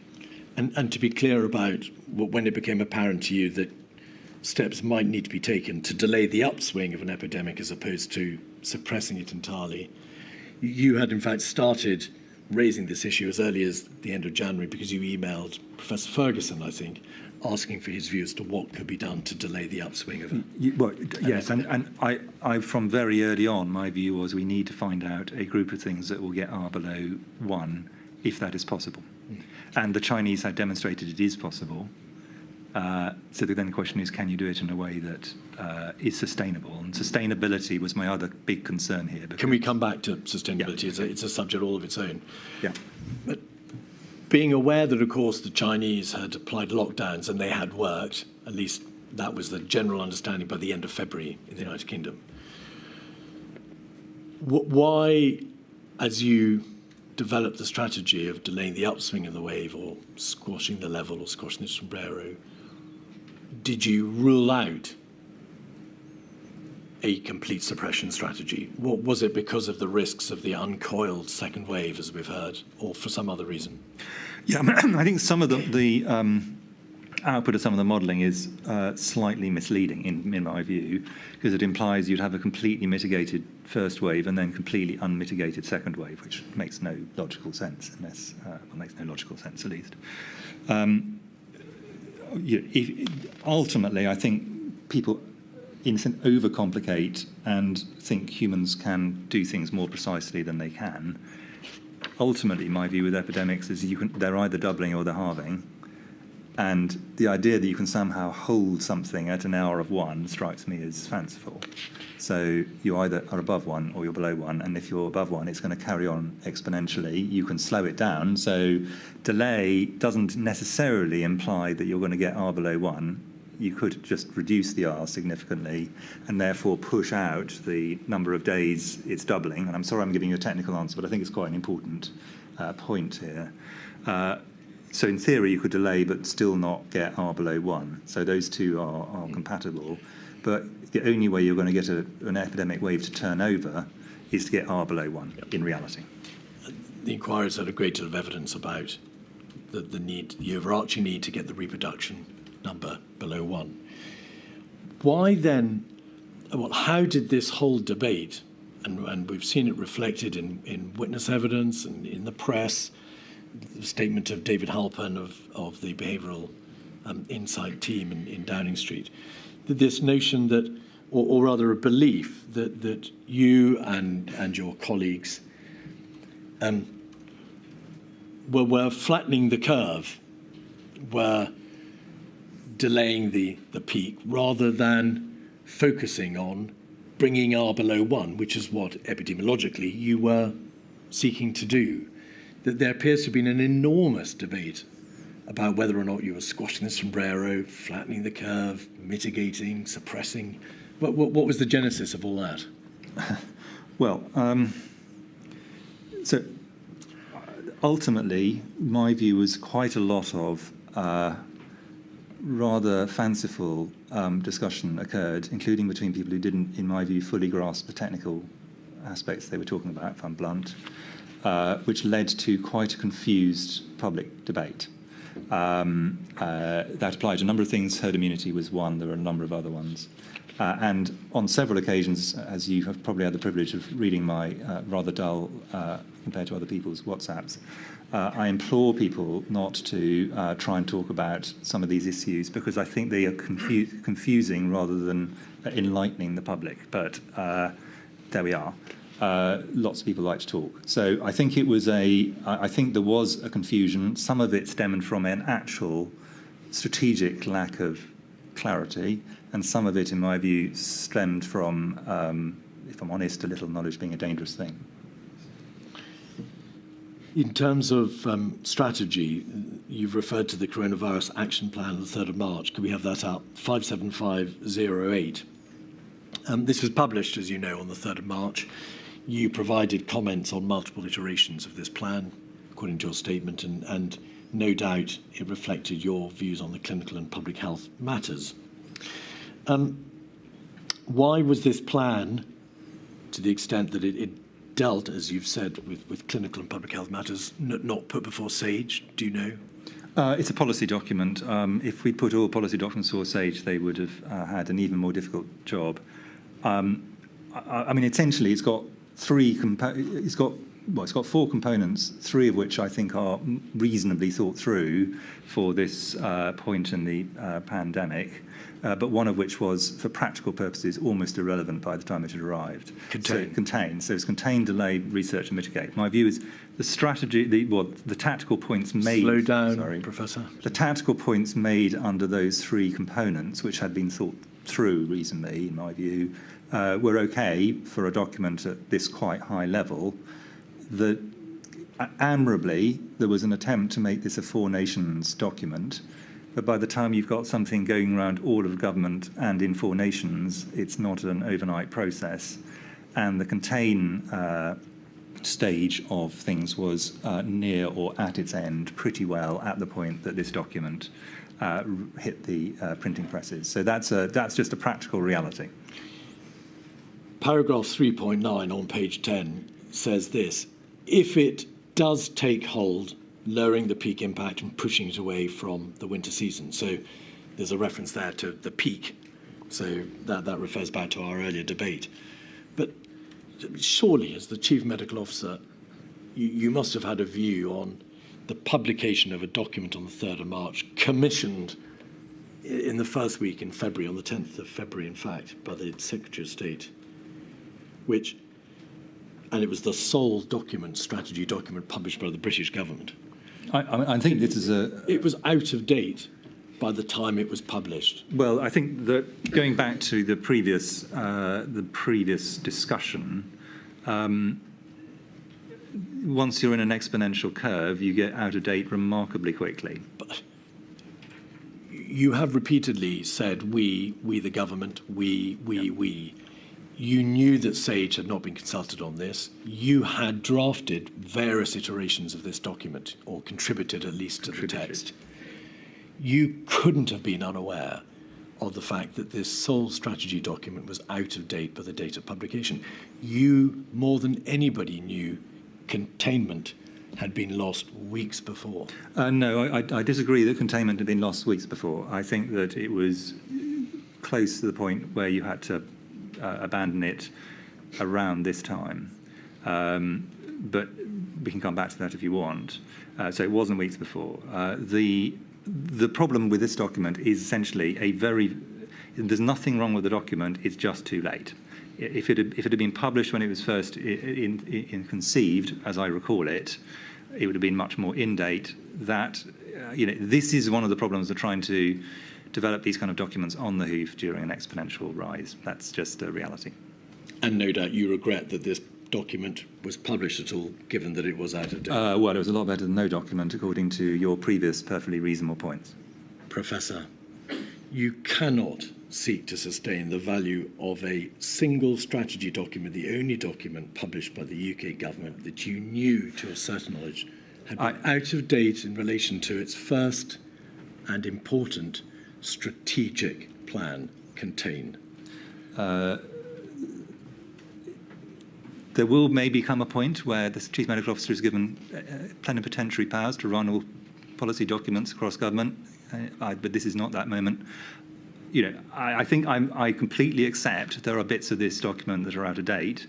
There are other bits of this document I thought are actually pretty good document, and not publishing any of the document. The problem about documents that are agreed across all of government and across all of government and across multiple nations is redrafting them every single time. You have to go around everybody and say, are you content with these changes? So I think the admirable aim to try and make this a cross-government and four-nations document, and I think that was sensible in one sense, itself mitigates against it being timely given the speed at which this is going to happen. You can argue such a document should not have existed, but in a sense I think some document is better than no document. I actually think in most elements this is a pretty good document, given that we had no document previously that anybody could look at. So I'm going to stand behind the publication of the document without saying that I agree that every single word of it was exactly current at the point it came out. Did you email anybody or call anybody in government to say, I just don't want to put my name to a document that I know to my certain knowledge is out of date and material part? No, because if I'd done that, we would have had virtually every single document I'd have been emailing on that basis. So Well, that's not, if I may suggest, a good reason for not raising the problem. Well, I think there was a clamour for something that people could at least hold on to, even if it was, to some extent, out of date. And it wasn't actually technically out of date. Contain was still the strategy at the point this was published, in fact. So by definition, if Contain is still the strategy, but what I said almost contemporaneously with this, and I know you can't interrogate on this, but it's all laid out for people who are not lawyers, in the House of Commons, made clear that my view was we were mainly in delay, but had some elements of Contain. That was largely because that was a negotiated position in government at this point. So it would have, in fact, have been not in line with government policy at the point of publication had we claimed at this point that Contain was not there. You can argue whether that's a good argument or not. In practical terms, I don't think it made much difference. And I would also point out that at this point, when this was published, the World Health Organization had still not declared that this was a pandemic. Yeah. Well, we've addressed that issue. Your own advice, of course, simply didn't rest upon what the WHO was doing. No. You, of course, reached your own view as to what needed to be done in the context of the United Kingdom. But may I give a slightly hard-edged answer?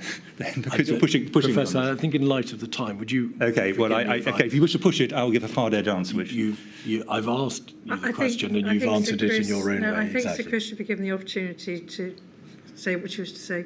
Go on, Sir Chris. Yeah, if I'd spent my time trying to redraft every document, I'd have done nothing in all the much more important things, in my view, that I was supposed to be doing. At a certain point, you have to say, move on. This didn't strike me as something that did it any harm, and the opportunity cost of the time for me of trying to sort out wording in cross-government documents did not seem to me terribly material. That's my hard-edged answer. Forgive me, you're the Chief Medical Officer. Correct.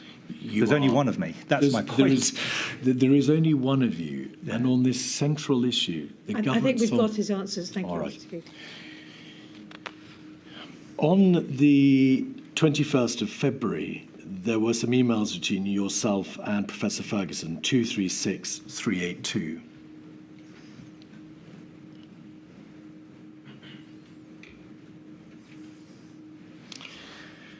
If we could look at page 3 briefly.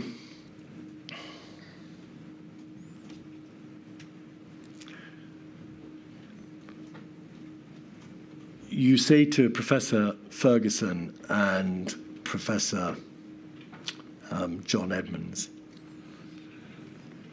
thanks for the previous emails. An event like this in the United Kingdom could obviously happen at any point. It's not easy to predict when. It may be very soon, in weeks. Failure of contact tracing is obviously one possible reason, but failure of people with minimal symptoms to identify their importance or choosing not to come forward even if they do, it is another. And in this email, just in outline, you are dealing with, or you're expressing your views as to the likelihood of the pandemic ensuing. You described the email as local spread in Europe. Do you recall this email? I do. There are references in this email to speculative scenarios, although I can't, yes, in the bottom line. I'm, however, not convinced that presenting speculative scenarios are always helpful in public understanding. And this is a view expressed in the context of this paragraph, which is where you say or you refer to the tactical aims of contain, delay, research, and mitigate. What was speculative about the scenario of onward transmission or a pandemic ensuing in the United Kingdom? That's what the reference to speculative scenarios were. No. Scenarios I was using in its modelling sense. So, as you'll recall from extensive evidence you've had from the modellers, what I didn't think was sensible was to put large numbers of different models based on different things into the public domain at a point when actually what people wanted was relatively straightforward. And this goes back to a conversation we had. Professor, please. I do apologise. Goes back to a conversation we had earlier, which my view is modelling is not always the best way in which to communicate information, particularly at a time of concern. The email does refer to modelling specifically in the third paragraph and to different interventions, but it's bound to be said that that last paragraph appears to be referring to an uncontained global epidemic and to onward transmission.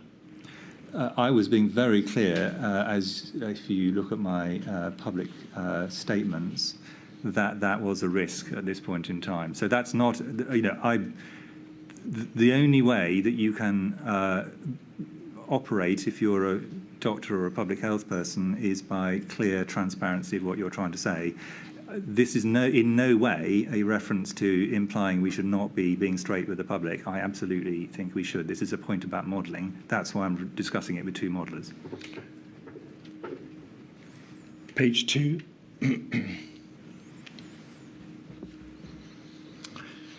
Professor Ferguson says, thanks, Chris. I'll respond more fully tomorrow. I agree with 90% of what you say, but I really do feel it's not a matter of if, but when. That's where all the data is pointing. And if you can scroll back out. Chris Whitty, thanks, Neil. I think these debates are best done within SAGE. The implications of the United Kingdom being the first country in the world to abandon containment on the basis of this analysis, which is the logical implication if we're certain, are non-trivial. What were the implications of the United Kingdom being seen to be the first country, Professor? Presumably the sole issue, and we've just debated the relevancy of the issue in the context of the action plan of the 3rd of March, was had we lost control, had there been a loss of containment, or had there not? Why did it matter if we were the first country to abandon containment? So remembering that at this point we didn't actually have evidence of domestic transmission. From memory, the number of cases was, I think, still under 10. I could be wrong about those numbers. And we had no deaths. If we'd been in a situation where, at two levels, either where we had said to the general public, right, that's it, we're going to stop trying to contain this, everyone else is trying to contain this, but we're giving up now, I think it would domestically have been very difficult to sustain.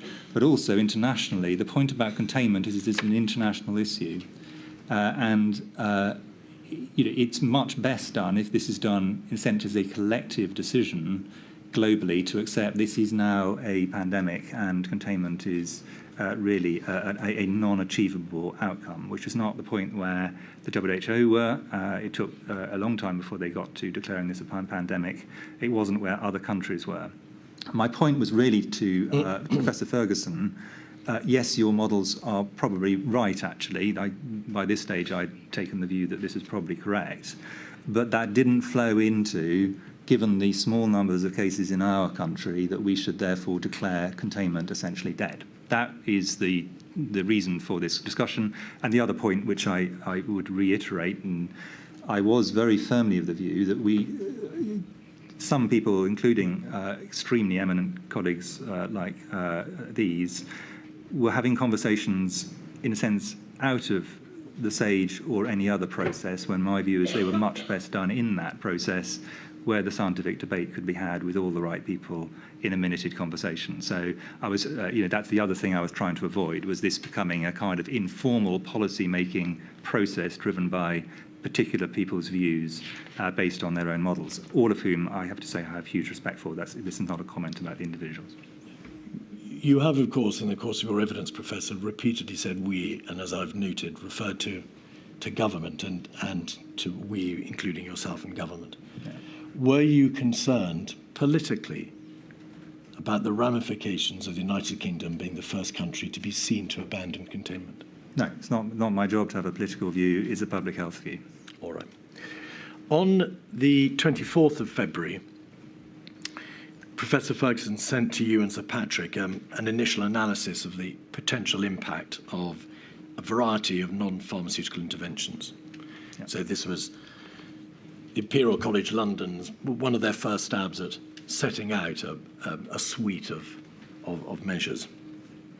And in essence, as you'll recall, ICL suggested or identified a package combining multiple measures and supposed or estimated that they would likely have major effect. Yeah. That report was discussed at SAGE on the 25th of February, the next day.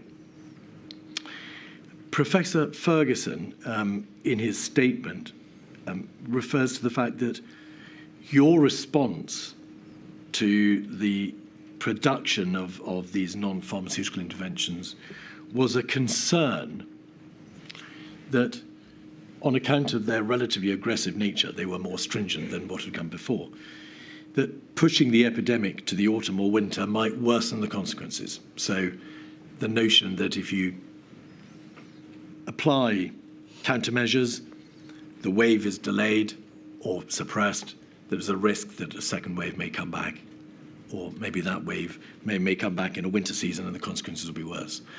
Can you please tell the inquiry to what extent you were concerned about the potential consequences in, of course, February, about the introduction of more aggressive countermeasures? So I think Professor Ferguson and actually some of the others misremember a very strong view of mine, but they misremember the reasons for it, which was that a wave in the winter was going to be very problematic. This is the following winter. But my view was that, and remember this was my view based in large part on what had happened to previous flu pandemics, accepting all the differences, where the second wave in the winter was from memory, all three of the major ones in the 20th century, worse than the first and was in the winter. My view was not based on their models, and I think this is where the misunderstanding came from, was they assumed that all decisions were starting from the models they were having. My view was I was starting from what had previously happened in pandemics. So they are correct that I was concerned about the winter, and many people say I talked about that multiple times in SAGE. I did. That didn't mean that I was worried that in February or indeed in March, I thought there was a strong risk that we were going to be able to push things just by delay alone into the winter months. That struck me, frankly, actually quite as improbable. So I think, in a sense, I think this is a genuine misunderstanding, misremembering by Professor Ferguson of the reasons for my concerns about the winter, but he is correct that I was concerned about it, and I think that was reasonable. And there are multiple other emails of mine that make this clear that was my view, just to be clear. 151558 is a presentation from the Cabinet Secretariat titled Interventions Overview. It's dated the 6th of March. And there is a reference in this to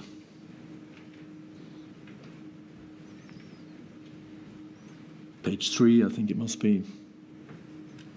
Is this where there's this wholly improbable suggestion that you completely suppress a wave and then choose not to in any way mitigate the subsequent wave? I mean, that I think is what we're talking about. It is. Yeah. These words, very stringent social and behavioural interventions, such as those in China, have the potential to prevent a major epidemic establishing, but risks a large epidemic re-establishing when lifted.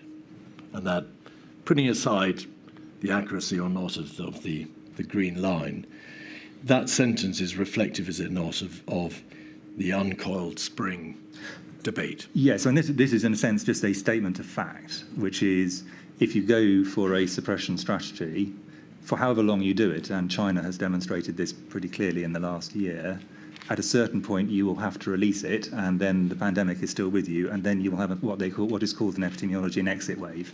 There's no, you can hold, if you've managed to suppress it this far, you may lose control over winter because of other epidemiological reasons, but let's say you manage to hold it for 2 years, the same still applies. So essentially the wave comes at the point you choose to release the measures, and as I say, I think what happened in China is a really clear epidemiological outplaying of that fact. So this is trying to make clear to people that if you go for suppression, don't think that that's your problem done. You just have to suppress for a bit and you're done. At some point you're going to have to face this, and the question is, at what point do you want to? Did you prepare this or contribute to this presentation? No. I mean, I may well have seen it, but these are modelling things. But what I'm talking about here is really trying to talk through what the logic of this in reality is. I think in a sense, I think it's misleading the way that it's presented, but it does make the point that if you suppress, at some point you will get an exit wave. It doesn't say where. Professor, did your concern about the relatively severe consequences of a virus re-establishing itself in a subsequent winter, or of a virus recoiling like an uncoiled spring, or however you wish to describe it, did your concern influence in any way your willingness to countenance the more stringent interventions which were being recommended at the time, and which, of course, as we know, ultimately came to be imposed? No, and you should recall that in the 3 flu pandemics I was talking about, they didn't do any of these, and they still got a bigger winter wave. So this idea that this only happens if you do suppression, in my view, flies in the face of our last 3 experiences of major respiratory pandemics. So in my view, my position was based on history. The modelling wasn't actually the basis on which I had that view. Well, then, either the suggestion that you held those concerns and you allowed them to influence your willingness to engage these and support these more stringent interventions is correct, or this important Cabinet Secretariat presentation is materially misleading insofar as it suggests that a large epidemic will be re-established when measures are lifted. Well, which is it? Is a statement of fact that if you have a circulating pandemic for which there is zero immunity, so assuming we haven't yet got a vaccine, and potentially even if you have got a vaccine, as China demonstrated, if you suppress for a long period of time, at some point you will have to have an exit wave. Now, if you have a completely effective vaccine, that may be eliminated. If you have extraordinarily effective treatment, it may be you get an exit wave with no deaths. In a lot of scenarios, that's a perfectly logical thing to do. But the idea that you can, absent an extremely effective vaccine, suppress and then not have an exit wave is not realistic. And that's really what this slide makes. It may make the point rather badly. But again, I cannot see a situation where anybody with what I will bluntly call an ounce of common sense would suppress a virus until the winter and then deliberately release it, which is, in a sense, if you were taking an absolutely literal interpretation of this, you would take. Clearly, that's not going to be a logical thing to do, and I don't think anybody, as far as I'm aware, ever suggested that. Lady. Certainly. Thank you very much indeed. It's 9:30 tomorrow. Yes, please. All rise.